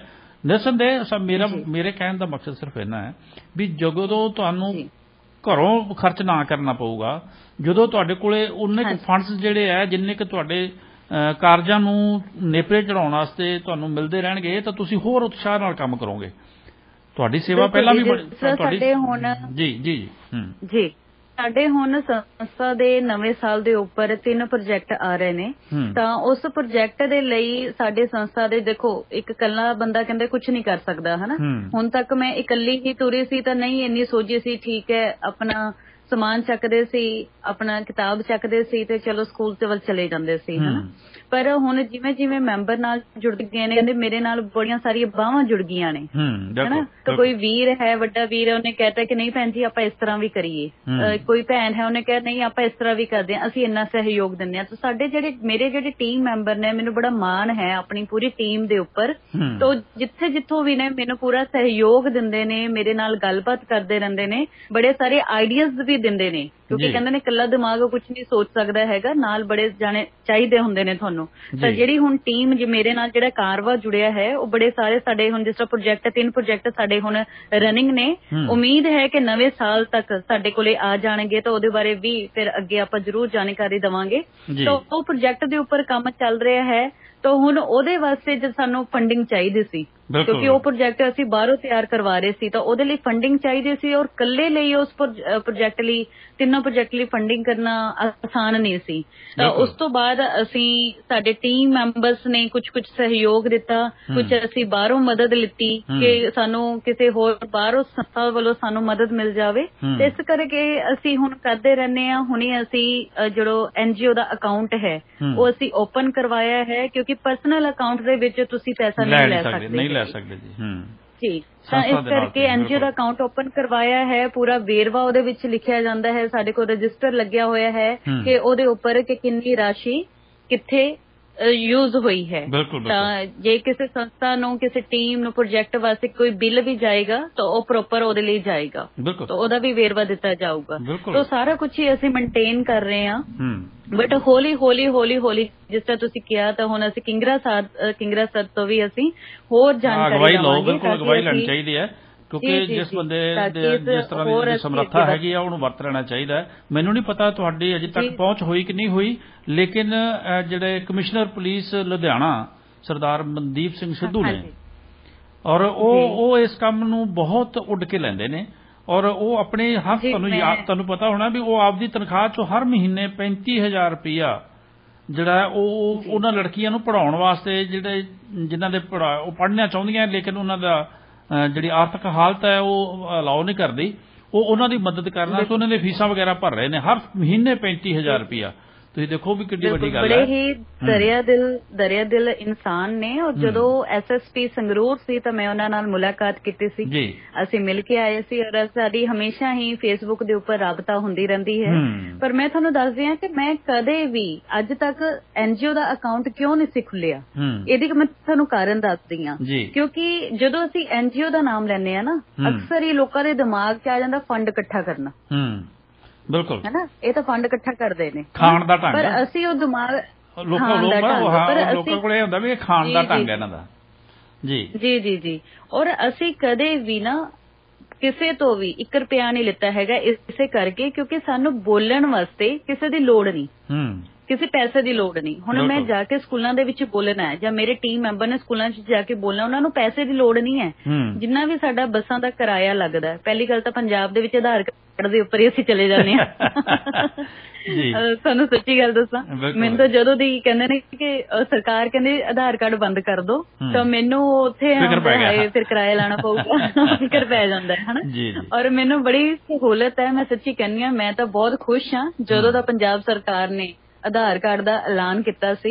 ਔਰ ਸਾਡੇ ਵਾਸਤੇ ਬੜਾ ਸੌਖਾ ਹੋ ਗਿਆ ਸੀ, ਸਾਡੇ ਵਾਸਤੇ ਬੜਾ ਹੀ ਸੁਖਾਲਾ ਹੋ ਗਿਆ ਸੀ, ਕਿਉਂਕਿ ਅਸੀਂ ਵੱਖ-ਵੱਖ ਸਕੂਲਾਂ ਦੇ ਵਿੱਚ ਜਾਣਾ, ਕਦੇ ਲੁਧਿਆਣਾ ਜਾਣਾ, ਕਦੇ ਮਾਨਸਾ, ਕਦੇ ਅੰਮ੍ਰਿਤਸਰ, ਕਦੇ ਬਟਾਲਾ ਜਾਣਾ, ਤਾਂ ਸਾਡੇ ਵਾਸਤੇ ਬੜਾ ਸੌਖਾ ਹੋ ਗਿਆ ਸੀ। ਕਿੱਥੇ ਥੋੜਾ 2-3 ਹਜ਼ਾਰ ਰੁਪਇਆ ਕਿਰਾਇਆ ਲੱਗ ਜਾਂਦਾ ਹੈ, ਤੇ ਕਿੱਥੇ ਤੁਸੀਂ ਉੱਥੇ ਕੁਝ ਖਾ ਪੀ ਕੇ ਖਾਣ ਪੀਣ ਦਾ ਸਿਰਫ ਤੁਹਾਡਾ ਖਰਚਾ ਹੁੰਦਾ, ਤੁਸੀਂ ਵਾਪਸ ਆ ਜਾਣਾ ਆਪਣੇ ਘਰ। ਉਹ ਵੀ ਸਕੂਲ ਵਾਲੇ ਖਵਾ ਦਿੰਦੇ ਆ ਜੀ, ਉਹ ਵੀ ਸਕੂਲ ਵਾਲੇ ਖਾਂਦੇ ਬਿਲਕੁਲ ਨਹੀਂ। ਪਰ ਫਿਰ ਵੀ ਅਸੀਂ ਮੰਨਦੇ ਹਾਂ ਵੀ ਬਹੁਤ ਸਾਰੇ ਤੁਹਾਨੂੰ ਮਟੀਰੀਅਲ ਦੀ ਵੀ ਲੋੜ ਪੈਂਦੀ ਹੈ। ਤੁਸੀਂ ਆਪਣੇ ਜਿਹੜਾ ਬ੍ਰਸ਼ਰ ਵਗੈਰਾ ਵੀ ਬਣਾਉਣੇ ਹੁੰਦੇ ਆ, ਉਹਦੇ ਵਾਸਤੇ ਖਰਚੇ ਬਹੁਤ ਖਰਚੇ ਹੁੰਦੇ ਨੇ। ਉਹੀ ਤੁਹਾਨੂੰ ਦੱਸ ਰਹੇ ਸੀ ਕਿ ਸਰ ਹੁਣ ਤੱਕ ਜਿੰਨੇ ਵੀ ਖਰਚੇ ਹੋਏ ਨੇ, ਅਸੀਂ ਸਨਮਾਨ ਚਿੰਨ੍ਹ ਦਿੰਦੇ ਹਾਂ ਹਰੇਕ ਸਕੂਲ ਦੇ ਵਿੱਚ, ਜਿੱਥੇ ਵੀ ਅਸੀਂ ਜਾਂਦੇ ਹਾਂ ਅਸੀਂ ਆਪਣਾ ਇੱਕ ਯਾਦਗਾਰੀ ਚਿੰਨ੍ਹ ਜ਼ਰੂਰ ਛੱਡ ਕੇ ਆਉਂਦੇ ਹੁੰਦੇ ਹਾਂ, ਗ੍ਰੀਨ ਕਲਰ ਦਾ ਲੋਗੋ ਬਣਿਆ ਹੋਇਆ ਹੈ। ਪਰ ਮੈਂ ਤੁਹਾਨੂੰ ਉਹੀ ਦੱਸ ਰਹੀ ਕਿ ਹੁਣ ਤੱਕ ਅਸੀਂ ਆਪ ਹੀ ਕਰ ਰਹੇ ਸੀ, ਕਿਉਂਕਿ ਛੋਟੇ ਮੋਟੇ ਖਰਚੇ ਦਾ ਸੰਬੰਧ ਜਿਹੜਾ ਤੁਸੀਂ ਆਪ ਕੱਢ ਸਕਦੇ ਹੋ। ਪਰ ਹੁਣ ਜਿਸ ਤਰ੍ਹਾਂ ਸਾਡੇ NGO ਦੇ ਵੱਡੇ ਪ੍ਰੋਜੈਕਟ ਹੁਣ ਸਾਡੇ ਆ ਰਹੇ ਨੇ, 3 ਅਪਕਮਿੰਗ ਪ੍ਰੋਜੈਕਟਸ ਨੇ, ਉਹਦੇ ਲਈ ਸਾਨੂੰ ਫੰਡ ਦੀ ਲੋੜ ਪਈ, ਤਾਂ ਕਰਕੇ ਅਸੀਂ ਅਕਾਊਂਟ ਓਪਨ ਕਰਾਏ, ਕਿਉਂਕਿ ਮੈਂ ਨਹੀਂ ਚਾਹੁੰਦੀ ਸੀ ਕਿ ਮੈਂ ਆਪਣੇ ਪਰਸਨਲ ਅਕਾਊਂਟ ਦੇ ਵਿੱਚ ਕੋਈ ਵੀ ਪੈਸਾ ਲਵਾਂ। ਨਹੀਂ ਇਸੇ ਕਰਕੇ ਮੈਂ NGO ਦਾ ਅਕਾਊਂਟ ਜਦੋਂ ਤੁਸੀਂ ਪਰਸਨਲ ਅਕਾਊਂਟ 'ਚ ਲੈਣ ਲੱਗ ਪਓਗੇ ਫਿਰ ਤੁਸੀਂ ਤੁਹਾਡੀ ਸੰਸਥਾ ਜਿਹੜੀ ਹੈ ਉਹਨੂੰ ਹੌਲੀ ਹੌਲੀ ਖੁਰਨੀ ਸ਼ੁਰੂ ਹੋ ਜਾਊਗੀ ਕਿਉਂਕਿ ਦਾਨੀ ਬਹੁਤ ਬੈਠੇ ਨੇ, ਬਹੁਤ ਦਾਨੀ ਬੈਠੇ ਨੇ। ਸਾਡੇ ਕੋਲ ਇੱਥੇ ਮਮਤਾ ਫਾਊਂਡੇਸ਼ਨ ਹੈਗੀ ਹੈ ਕੈਨੇਡਾ ਦੇ ਵਿੱਚ, ਉਹ ਬਹੁਤ ਵੱਡਾ ਕਾਰਜ ਕਰਦੇ ਨੇ ਔਰ ਅਰਬਾਂ ਰੁਪਈਆ ਹੁਣ ਤੱਕ ਉਹ ਪੰਜਾਬ ਦੇ ਵਿੱਚ ਖਰਚ ਚੁੱਕੇ ਨੇ। ਔਰ ਤੁਹਾਨੂੰ ਮੈਂ ਉਹਨਾਂ ਦਾ ਭੇਜੂਗਾ, ਉਹਨਾਂ ਤੱਕ ਪਹੁੰਚ ਕਰੋ ਤੁਸੀਂ, ਉਹ ਤੁਹਾਡੀ ਸੰਸਥਾ ਬਾਰੇ ਜਾਣ ਕੇ, ਤੁਹਾਡੇ ਕੰਮ ਬਾਰੇ ਜਾਣ ਕੇ ਹੋ ਸਕਦਾ ਤੁਹਾਡੀ ਮਦਦ ਕਰਨ। ਮੈਂ ਵਾਅਦਾ ਨਹੀਂ ਕਰਦਾ, ਲੇਕਿਨ ਇਸ ਤਰ੍ਹਾਂ ਦੀਆਂ ਹੋਰ ਬਹੁਤ ਸਾਰੇ ਲੋਕ ਨੇ ਜਿਹੜੇ ਇਹਨਾਂ ਕੰਮਾਂ ਦੇ ਵਿੱਚ ਤੁਹਾਡੇ ਨਾਲ ਮੋਢੇ ਨਾਲ ਮੋਢਾ ਲਾ ਕੇ ਚੱਲਣ ਨੂੰ ਤਿਆਰ ਨੇ। ਪਰ ਗੱਲ ਉੱਥੇ ਆਉਂਦੀ ਹੈ ਵੀ ਜਿੰਨਾ ਚਿਰ ਉਹਨਾਂ ਨੂੰ ਇਹ ਵਿਸ਼ਵਾਸ ਨਹੀਂ ਹੋ ਜਾਂਦਾ ਵੀ ਇਹ ਕਾਰਜ ਜਿਹੜਾ ਇਹ ਸਹੀ ਹੋ ਰਿਹਾ ਹੈ ਔਰ ਇਹਨਾਂ ਦੀ ਸੋਚ ਸਹੀ ਹੈ, ਉਹਨਾਂ ਚਿਰ ਕਿਸੇ ਦਾ ਮਤਲਬ ਕਿ ਹੀਆ ਨਹੀਂ ਪੈਂਦਾ ਵੀ ਉਹ ਆਪਦੀ ਜੇਬ ਚੋਂ ਪੈਸੇ ਕੱਢ ਕੇ ਤੁਹਾਨੂੰ ਫੜਾ ਸਕੇ। ਬਿਲਕੁਲ ਠੀਕ ਹੈ ਨਾ।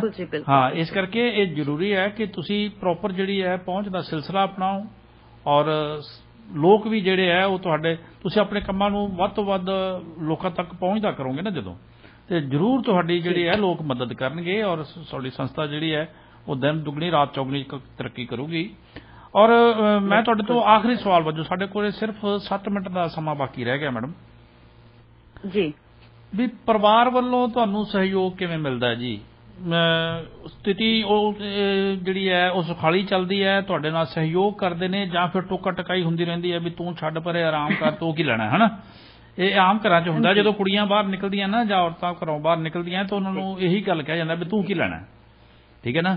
ਇਹ ਆਪਾਂ ਕੀ ਲੈਣਾ ਦੀ ਜਿਹੜੀ ਪ੍ਰਵਿਰਤੀ ਹੈ ਸਾਡੇ ਸਮਾਜ ਦੇ ਵਿੱਚ ਬਹੁਤ ਜ਼ਿਆਦਾ ਭਾਰੂ ਹੈ ਔਰ ਵੈਸੇ ਤਾਂ ਇਹ ਖਤਰਨਾਕ ਹੈ, ਕਿਉਂਕਿ ਅਸੀਂ ਜੇ ਕਿਤੇ ਕੋਈ ਐਕਸੀਡੈਂਟ ਹੋਇਆ ਜਾਂ ਕਿਤੇ ਕੋਈ ਲੜਾਈ ਝਗੜਾ ਹੋ ਰਿਹਾ, ਕਿਸੇ ਤੇ ਜ਼ੁਲਮ ਹੋ ਰਿਹਾ, ਤਾਂ ਅਸੀਂ ਅਕਸਰ ਇਹ ਸੋਚ ਕੇ ਨਿਕਲ ਜਾਂਦੇ ਹਾਂ ਆਪਾਂ ਕੀ ਲੈਣਾ ਹੈ ਨਾ। ਔਰ ਮੇਰੇ ਇੱਕ ਬਹੁਤ ਪਿਆਰੇ ਮਿੱਤਰ ਸੀ, ਮਰਹੂਮ ਨੇ ਇਸ ਵਕਤ, ਸਰਦਾਰ ਬਲਦੇਵ ਸਿੰਘ ਆਜ਼ਾਦ ਸੀਗੇ, ਮਲੋੜ ਤੋਂ ਆਮ ਆਦਮੀ ਪਾਰਟੀ ਦਾ ਇਲੈਕਸ਼ਨ ਵੀ ਲੜੇ ਸੀ ਉਹ ਪਿਛਲੀ ਵਾਰੀ, ਉਸ ਤੋਂ ਬਾਅਦ ਉਹਨਾਂ ਦੀ ਡੈਥ ਹੋ ਗਈ ਔਰ ਉਹ ਪ੍ਰਿੰਸੀਪਲ ਸੀਗੇ, ਰਿਟਾਇਰਡ ਪ੍ਰਿੰਸੀਪਲ ਸੀ ਔਰ ਉਹ ਇੱਕ ਵਿਅੰਗਕਾਰ ਸੀਗੇ। ਉਹਨਾਂ ਦੇ ਬਕਾਇਦਾ ਇਸੇ ਗੱਲ ਤੇ ਉਹਨਾਂ ਨੇ ਕਿਤਾਬ ਲਿਖੀ ਹੈ ਵੀ ਆਪਾਂ ਕੀ ਲੈਣਾ। ਉਹ ਕਿਤੇ ਤੁਹਾਡਾ ਮੌਕਾ ਲੱਗਿਆ ਤਾਂ ਤੁਸੀਂ ਉਹਨੂੰ ਜ਼ਰੂਰ ਪੜ੍ਹਿਓ ਜੇ। ਔਰ ਹੁਣ ਮੈਂ ਤੁਹਾਡੇ ਤੋਂ ਜਾਣਨਾ ਚਾਹੁੰਦਾ ਵੀ ਤੁਹਾਡੇ ਨਾਲ ਵੀ ਹੁੰਦੀ ਹੈ ਵੀ ਆਪਾਂ ਕੀ ਲੈਣਾ ਜਾਂ ਤੁਹਾਨੂੰ ਸਹਿਯੋਗ ਮਿਲ ਰਿਹਾ ਜੀ, ਕਿਵੇਂ ਮਿਲ ਰਿਹਾ? ਜੇਕਰ ਤੁਸੀਂ ਪਰਿਵਾਰ ਦੀ ਗੱਲ ਕਰੋ ਤਾਂ ਮੈਨੂੰ ਪਰਿਵਾਰ ਤੋਂ ਪੂਰਾ ਸਹਿਯੋਗ ਹੈ, ਕਿਉਂਕਿ ਇਹ ਗੱਲ ਤੁਹਾਡੀ ਸੱਚ ਹੈ ਕਿ ਇੱਕ ਔਰਤ ਨੂੰ, ਇੱਕ ਕੁੜੀ ਨੂੰ ਜਦੋਂ ਘਰ ਤੋਂ ਬਾਹਰ ਪੈਰ ਪੱਟਦੀ ਹੈ, ਜਦੋਂ ਪੈਰ ਰੱਖਦੀ ਹੈ ਤਾਂ ਬੜੇ ਸਾਰੀਆਂ ਚੁਣੌਤੀਆਂ ਦਾ ਸਾਹਮਣਾ ਕਰਨਾ ਪੈਂਦਾ। ਬੜੀਆਂ ਸਾਰੀਆਂ ਕਹਿੰਦੇ ਨੇ ਕਿ ਮੈਂ ਜਦੋਂ ਸ਼ੁਰੂਆਤ ਕੀਤੀ ਸੀ ਤੁਹਾਨੂੰ ਦੱਸਣਾ ਚਾਹੁੰਦੀ ਹਾਂ ਤਾਂ ਬੜੀਆਂ ਸਾਰੀਆਂ ਚੁਣੌਤੀਆਂ ਸੀ, ਪਰ ਮੇਰੀ ਮਾਂ ਨੇ ਕਦੇ ਵੀ ਮੈਨੂੰ ਰੋਕਿਆ ਨਹੀਂ ਹੈਗਾ। ਮੈਂ ਅਕਸਰ ਹੀ ਜਦੋਂ ਮੈਨੂੰ ਸਕੂਲਾਂ ਦੇ ਵਿੱਚ ਜਾਣਾ, ਮੈਨੂੰ ਸਕੂਲਾਂ ਦੇ ਵਿੱਚ ਸਮਾਂ ਨਾ ਮਿਲਣਾ ਤਾਂ ਮੈਂ ਝੁੱਗੀਆਂ ਦੇ ਵਿੱਚ ਚਲੇ ਜਾਣਾ, ਝੁੱਗੀਆਂ ਦੇ ਵਿੱਚ ਜਾ ਕੇ ਝੁੱਗੀਆਂ ਦੇ ਬੱਚਿਆਂ ਨੂੰ ਸਮਝਾਉਣਾ ਸ਼ੁਰੂ ਕਰ ਦੇਣਾ, ਕਿਉਂਕਿ ਅੰਦਰ ਸੀ ਨਾ ਕਿ ਮੈਂ ਸਮਝਾਉਣਾ, ਕੋਈ ਵੀ ਪਰਸਨ ਮਿਲ ਜੇ, ਕੋਈ ਵੀ ਬੱਚਾ ਮਿਲ ਜੇ, ਕੋਈ ਵੀ ਬੱਚੀ ਮਿਲ ਜੇ, ਮੈਂ ਸਮਝਾਉਣਾ, ਮੈਂ ਉਹਨਾਂ ਨੂੰ ਦੱਸਣਾ। ਤਾਂ ਹੌਲੀ ਹੌਲੀ ਹੁਣ ਤੱਕ ਤਜਰਬਾ ਕਾਫੀ ਹੋ ਚੁੱਕਿਆ ਹੈ। ਹੁਣ ਹਾਲਾਤ ਇਸ ਤਰ੍ਹਾਂ ਦੇ ਨੇ ਕਿ ਅਸੀਂ ਖੁਦ ਸਕੂਲ ਨੂੰ ਅਪਰੋਚ ਨਹੀਂ ਕਰਦੇ, ਸਗੋਂ ਸਕੂਲ ਕਹਿੰਦੇ ਨੇ ਕਿ ਤੁਸੀਂ ਸਾਡੇ ਸਕੂਲ ਦੇ ਵਿੱਚ ਆਓ ਮੈਡਮ, ਤੁਸੀਂ ਆਪਣਾ ਸਮਾਂ ਦਿਓ। ਤਾਂ ਜ਼ਿੰਮੇਵਾਰੀ, ਆਪਣੀ ਘਰ ਦੀ ਜ਼ਿੰਮੇਵਾਰੀ ਸਭ ਤੋਂ ਪਹਿਲੀ ਹੈ ਜੀ। ਮੈਂ ਹਮੇਸ਼ਾ ਆਪਣੇ ਟੀਮ ਮੈਂਬਰ ਨੂੰ ਹਮੇਸ਼ਾ ਇੱਕੋ ਗੱਲ ਕਹਿੰਦੀ ਹੁੰਦੀ ਆ ਕਿ ਪਹਿਲਾਂ ਆਪਣਾ ਘਰ, ਉਸ ਤੋਂ ਬਾਅਦ ਸਮਾਜ। ਤਾਂ ਤੁਸੀਂ ਆਪਣੇ ਘਰ ਦੀ ਜ਼ਿੰਮੇਵਾਰੀ ਪੂਰੀ ਨਿਭਾਓ। ਜਿਸ ਤਰ੍ਹਾਂ ਮੈਂ ਨੌਕਰੀ ਵੀ ਕਰਦੀ ਹਾਂ, ਮੈਂ ਜੌਬ ਵੀ ਕਰਦੀ ਹਾਂ, ਤਾਂ ਆਪਣੀ ਨੌਕਰੀ ਵੀ ਪੂਰੀ ਦੇਖ ਰਹੀ ਹਾਂ, ਆਪਣਾ ਘਰ ਪਰਿਵਾਰ ਵੀ ਦੇਖ ਰਹੀ ਹਾਂ। ਉਸ ਤੋਂ ਬਾਅਦ ਜਾ ਕੇ ਮੈਂ ਸਮਾਜ ਦੇ ਵਿੱਚ ਜਿਹੜੇ ਸੈਮੀਨਾਰ ਨੇ ਆਪਣੀ ਟੀਮ ਦੇ ਨਾਲ ਜਿਹੜੇ ਜਾਗਰੂਕ ਕਰਨ ਦੀ ਲੋੜ ਹੈ, ਜਿੱਥੇ ਆਫਲਾਈਨ ਜਿੱਥੇ ਪਹੁੰਚ ਨਹੀਂ ਹੁੰਦੀ ਹੈਗੀ, ਮੰਨ ਲਓ ਕਰਨਾਟਕਾ ਹੈ, ਦਿੱਲੀ ਹੈ, ਦੇਹਰਾਦੂਨ ਹੈ, ਹਿਮਾਚਲ ਹੈ, ਤਾਂ ਉੱਥੇ ਅਸੀਂ ਆਨਲਾਈਨ ਸੈਮੀਨਾਰ ਕਰਦੇ ਹਾਂ ਤਾਂ ਕਿ ਅਸੀਂ ਘਰ ਦੇ ਵਿੱਚ ਬੈਠ ਕੇ ਹੀ ਅਸੀਂ ਆਪਣੇ ਜਿਹੜਾ ਸੈਮੀਨਾਰ ਉਹ ਵੀ ਕਰ ਰਹੇ ਹਾਂ, ਨਾਲ ਆਪਣੇ ਘਰ ਦੀ ਜ਼ਿੰਮੇਵਾਰੀ ਵੀ ਨਿਭਾ ਰਹੇ ਹਾਂ। ਤਾਂ ਟਾਈਮ ਜ਼ਰੂਰ ਦੇਣਾ ਪੈਂਦਾ, ਟਾਈਮ ਜ਼ਰੂਰ ਕੱਢਣਾ ਪੈਂਦਾ, ਪਰ ਮੈਂ ਬੜੀ ਖੁਸ਼ ਹਾਂ ਔਰ ਬੜੀ ਹੀ ਇੱਕ ਕਹਿੰਦੇ ਨੇ ਕਿ ਲੱਕੀ ਪਰਸਨ ਆ ਕਿ ਮੈਨੂੰ ਕਦੇ ਵੀ ਆਪਣੇ ਪਰਿਵਾਰ ਤੋਂ ਕਦੇ ਰੋਕ ਟੋਕ ਨਹੀਂ ਮਿਲੀ, ਸਗੋਂ ਦੁਆਵਾਂ ਮਿਲਦੀਆਂ ਨੇ, ਬਹੁਤ ਸਾਰਾ ਪਿਆਰ ਮਿਲਦਾ ਹੈ। ਜਿੰਨੇ ਵੀ ਰਿਸ਼ਤੇਦਾਰ ਮੇਰੇ ਜਾਣ ਪਹਿਚਾਣ ਵਾਲੇ, ਮੇਰਾ ਪਰਿਵਾਰ ਜਿੰਨੇ ਵੀ ਮੇਰੇ ਨਾਲ ਜੁੜੇ ਹੋਏ ਨੇ, ਬੜਾ ਪ੍ਰਾਊਡ ਫੀਲ ਕਰਦੇ ਨੇ। ਜਿਹੜੇ ਮੇਰੇ ਨਾਲ ਪੜ੍ਹੇ ਹੋਏ ਸੀ, ਜਿਹੜੇ ਹੁਣ ਅੱਜ ਆਸਟ੍ਰੇਲੀਆ, ਕੈਨੇਡਾ, ਅਮਰੀਕਾ ਵਰਗੇ ਦੇਸ਼ਾਂ ਦੇ ਵਿੱਚ ਬੈਠੇ ਨੇ, ਉਹ ਖੁਦ ਮਾਣ ਮਹਿਸੂਸ ਕਰਦੇ ਨੇ ਕਿ ਅਨਾਮਿਕਾ, ਸਾਨੂੰ ਬੜਾ ਮਾਣ ਮਹਿਸੂਸ ਹੁੰਦਾ ਕਿ ਕਦੇ ਅਸੀਂ ਤੇਰੇ ਨਾਲ ਬੈਠ ਕੇ ਤੇਰੀ ਕਲਾਸ ਦੇ ਵਿੱਚ ਪੜ੍ਹੇ ਹਾਂ। ਤੇ ਇਸ ਚੀਜ਼ ਦਾ ਬੜਾ ਮਾਣ ਮਹਿਸੂਸ ਹੁੰਦਾ ਜਦੋਂ ਤੁਹਾਡੇ ਨਾਲ ਇੰਨੀਆਂ ਸਾਰੀਆਂ ਦੁਆਵਾਂ ਜੁੜੀਆਂ ਹੋਣ ਤਾਂ ਤੁਸੀਂ ਕਦੇ ਵੀ ਰੁਕੋਗੇ ਨਹੀਂ। ਬਿਲਕੁਲ। ਮੈਨੂੰ ਥੋੜਾ ਨਾਮ ਸੁਣ ਕੇ ਤੇ ਮਗਰ ਸੰਧੂ ਲੱਗ ਕੇ ਥੋੜਾ ਜਿਹਾ ਅਚੰਭਾ ਤਾਂ ਹੋਇਆ ਸੀਗਾ, ਕਿਉਂਕਿ ਮੈਂ ਜਦੋਂ ਨਾਂ ਲਿਖਣ ਲੱਗਿਆ ਮੈਂ ਕਿਹਾ ਵੀ ਕੌਰ ਮੈਂ ਕਿੱਥੇ ਲਿਖਾਂ ਇਹਦੇ ਜੀ ਤੇ ਪਰ ਤੁਹਾਡੀ ਸੋਚ ਜਿਹੜੀ ਹੈ ਕੋਈ ਸ਼ੱਕ ਨਹੀਂਗਾ ਕਿ ਤੁਹਾਡਾ ਕਾਰਜ ਜਿਹੜਾ ਹੈ ਉਹ ਬਹੁਤ ਪਵਿੱਤਰ ਹੈ ਔਰ ਤੁਸੀਂ ਸਮਾਜ ਲਈ ਕੁਝ ਕਰਨਾ ਚਾਹੁੰਦੇ ਆ। ਪਰ ਅਸੀਂ ਤਾਂ ਤੁਹਾਡੇ ਲਈ ਦੁਆਵਾਂ ਕਰ ਸਕਦੇ ਹਾਂ, ਤੁਹਾਡੇ ਲਈ ਅਸੀਂ ਲੋਕਾਂ ਨੂੰ ਅਪੀਲ ਕਰ ਸਕਦੇ ਹਾਂ ਕਿ ਅਜਿਹੇ ਜਿਹੜੀਆਂ ਸੰਸਥਾਵਾਂ ਜਿਹੜੀਆਂ ਸਮਾਜ ਲਈ ਕੁਝ ਕਰਨਾ ਚਾਹੁੰਦੀਆਂ ਨੇ, ਜਿਹੜੀਆਂ ਸਮਾਜ ਨੂੰ ਸੇਧ ਦੇਣੀਆਂ ਚਾਹੁੰਦੀਆਂ ਨੇ, ਜਿਹੜਾ ਸਾਡੇ ਭਵਿੱਖ ਨੂੰ ਬਚਾਉਣਾ ਚਾਹੁੰਦੀਆਂ ਨੇ, ਕਿਉਂਕਿ ਬੱਚੇ ਸਾਡਾ ਭਵਿੱਖ ਹੈ, ਇਸ 'ਚ ਕੋਈ ਸ਼ੱਕ ਹੀ ਨਹੀਂ। ਔਰ ਬੱਚੇ ਦੀ ਜਿਸ ਉਮਰ ਦੇ ਵਿੱਚ ਉਹ 'ਚ ਤਬਦੀਲੀਆਂ ਆਉਂਦੀਆਂ, ਉਹ ਤਬਦੀਲੀਆਂ ਵੇਲੇ ਜੇ ਉਹਦੀ ਸਾਂਭ ਸੰਭਾਲ ਪ੍ਰੋਪਰ ਨਹੀਂ ਹੁੰਦੀ ਜਾਂ ਉਹਨਾਂ ਨੂੰ ਸਹੀ ਗਾਈਡੈਂਸ ਨਹੀਂ ਮਿਲਦੀ ਤਾਂ ਹੀ ਜਿਹੜੇ ਅਸੀਂ ਦੇਖਦੇ ਹਾਂ ਸਮਾਜ ਦੇ ਵਿੱਚ ਜਿਹੜੀਆਂ ਭੈੜਾਂ ਪੈਦਾ ਹੋ ਰਹੀਆਂ ਨੇ, ਛੋਟੇ ਬੱਚਿਆਂ ਦੇ ਵਿੱਚ ਪੈਦਾ ਹੋ ਰਹੀਆਂ ਨੇ, ਚੋਰੀਆਂ ਚਕਾਰੀਆਂ, ਨਸ਼ੇ, ਇਹ ਸਾਰਾ ਕੁਝ ਇਸੇ ਕਰਕੇ ਹੈ ਵੀ ਅਸੀਂ ਉਸ ਵੇਲੇ ਉਹਨਾਂ ਦਾ ਧਿਆਨ ਨਹੀਂ ਰੱਖਿਆ ਜਦੋਂ ਉਹਨਾਂ ਦੀ ਵਿੱਚ ਤਬਦੀਲੀ ਸ਼ੁਰੂ ਹੋਈ ਸੀਗੀ। ਹਾਂ, ਬੱਚੇ ਦੀ ਇੱਕ ਉਮਰ ਹੁੰਦੀ ਹੈ ਅਨਾਮਿਕਾ ਜੀ ਜਦੋਂ ਉਹ ਸਿਰਫ ਮਾਂ ਪਿਓ ਤੇ ਡਿਪੈਂਡ ਹੁੰਦਾ ਹੈ ਔਰ ਉਹਨੂੰ ਆਲੇ ਦੁਆਲੇ ਬਾਰੇ ਕੋਈ ਸੋਝੀ ਨਹੀਂ ਹੁੰਦੀ, ਲੇਕਿਨ ਜਦੋਂ ਉਹਨੂੰ ਸੋਝੀ ਆਉਣ ਲੱਗਦੀ ਹੈ, ਜਦੋਂ ਉਹ ਆਲੇ ਦੁਆਲੇ ਨੂੰ ਦੇਖਦਾ ਹੈ, ਬਾਹਰ ਨਿਕਲਦਾ ਹੈ, ਠੀਕ ਹੈ, ਮਾਂ ਦੀ ਉਂਗਲ ਫੜੇ ਬਿਨਾਂ ਜਦੋਂ ਬਾਹਰ ਨਿਕਲਦਾ ਹੈ, ਉਦੋਂ ਜੋ ਉਹਨੂੰ ਮਹਿਸੂਸ ਹੁੰਦਾ ਹੈ ਉਹ ਉਹਦੀ ਤਬਦੀਲੀ ਦਾ ਸਮਾਂ ਸਹੀ ਹੁੰਦਾ ਹੈ। ਅੱਛਾ, ਉਦੋਂ ਅਗਰ ਉਹਨੂੰ ਜਿਵੇਂ ਤੁਹਾਡੇ ਵਰਗੀਆਂ ਸੰਸਥਾਵਾਂ ਜਾਂ ਘੱਟੋ ਘੱਟ ਮਾਂ-ਬਾਪ ਜ਼ਰੂਰ ਉਹਨੂੰ ਉਹ ਸੇਧ ਦੇ ਸਕੇ ਤਾਂ ਉਹ ਨੈਚੁਰਲੀ ਉਹਦੇ ਨਾਲ ਇਹ ਫਰਕ ਪਊਗਾ ਕਿ ਬੱਚਾ ਜਿਹੜਾ ਹੈ ਉਹਦੀ ਦਿਸ਼ਾ ਜਿਹੜੀ ਹੈ ਉਹ ਸਹੀ ਹੋ ਜਾਊਗੀ। ਸਹੀ ਦਿਸ਼ਾ ਹੀ ਸਹੀ ਦਸ਼ਾ ਬਣਾਉਂਦੀ ਹੈ ਹਨਾ। ਬਿਲਕੁਲ ਜੀ ਬਿਲਕੁਲ। ਸਾਡੇ ਬੱਚੇ ਸਾਡਾ ਭਵਿੱਖ ਨੇ, ਸਾਡਾ ਆਉਣ ਵਾਲਾ ਕੱਲ ਹੈ ਤੇ ਅੱਗੇ ਜਾ ਕੇ ਇਹਨਾਂ ਨੇ ਹੀ ਸਾਡਾ ਸਮਾਜ ਸਿਰਜਣਾ ਹੈ। ਤੇ ਜੇਕਰ ਅਸੀਂ ਇਹਨਾਂ ਨੂੰ ਚੰਗੇ ਖਾਣ ਪੀਣ, ਚੰਗੇ ਕੱਪੜੇ ਦੇ ਨਾਲ ਨਾਲ ਚੰਗੇ ਸੰਸਕਾਰ ਤੇ ਚੰਗੇ ਮਾੜੇ ਦੀ ਪਹਿਚਾਣ ਹੁਣੀ ਤੋਂ ਕਰਵਾ ਦਾਂਗੇ ਤੇ ਅੱਗੇ ਆਉਣ ਵਾਲਾ ਸਾਡਾ ਜਿਹੜਾ ਸਮਾਜ ਹੈ, ਸਾਡਾ ਆਉਣ ਵਾਲਾ ਕੱਲ ਹੈ, ਉਹ ਬੜਾ ਸੁਖਾਲਾ ਹੋ ਜਾਏਗਾ ਸਾਡੇ ਵਾਸਤੇ ਵੀ, ਸਾਡੇ ਬੱਚਿਆਂ ਵਾਸਤੇ ਵੀ। ਬਿਲਕੁਲ ਬਿਲਕੁਲ।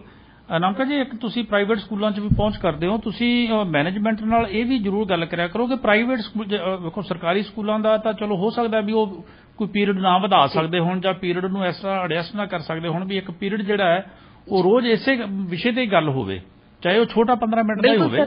ਬਿਲਕੁਲ 15 ਮਿੰਟ ਦਾ ਹੀ ਹੋਵੇ ਸਰ। ਬਿਲਕੁਲ।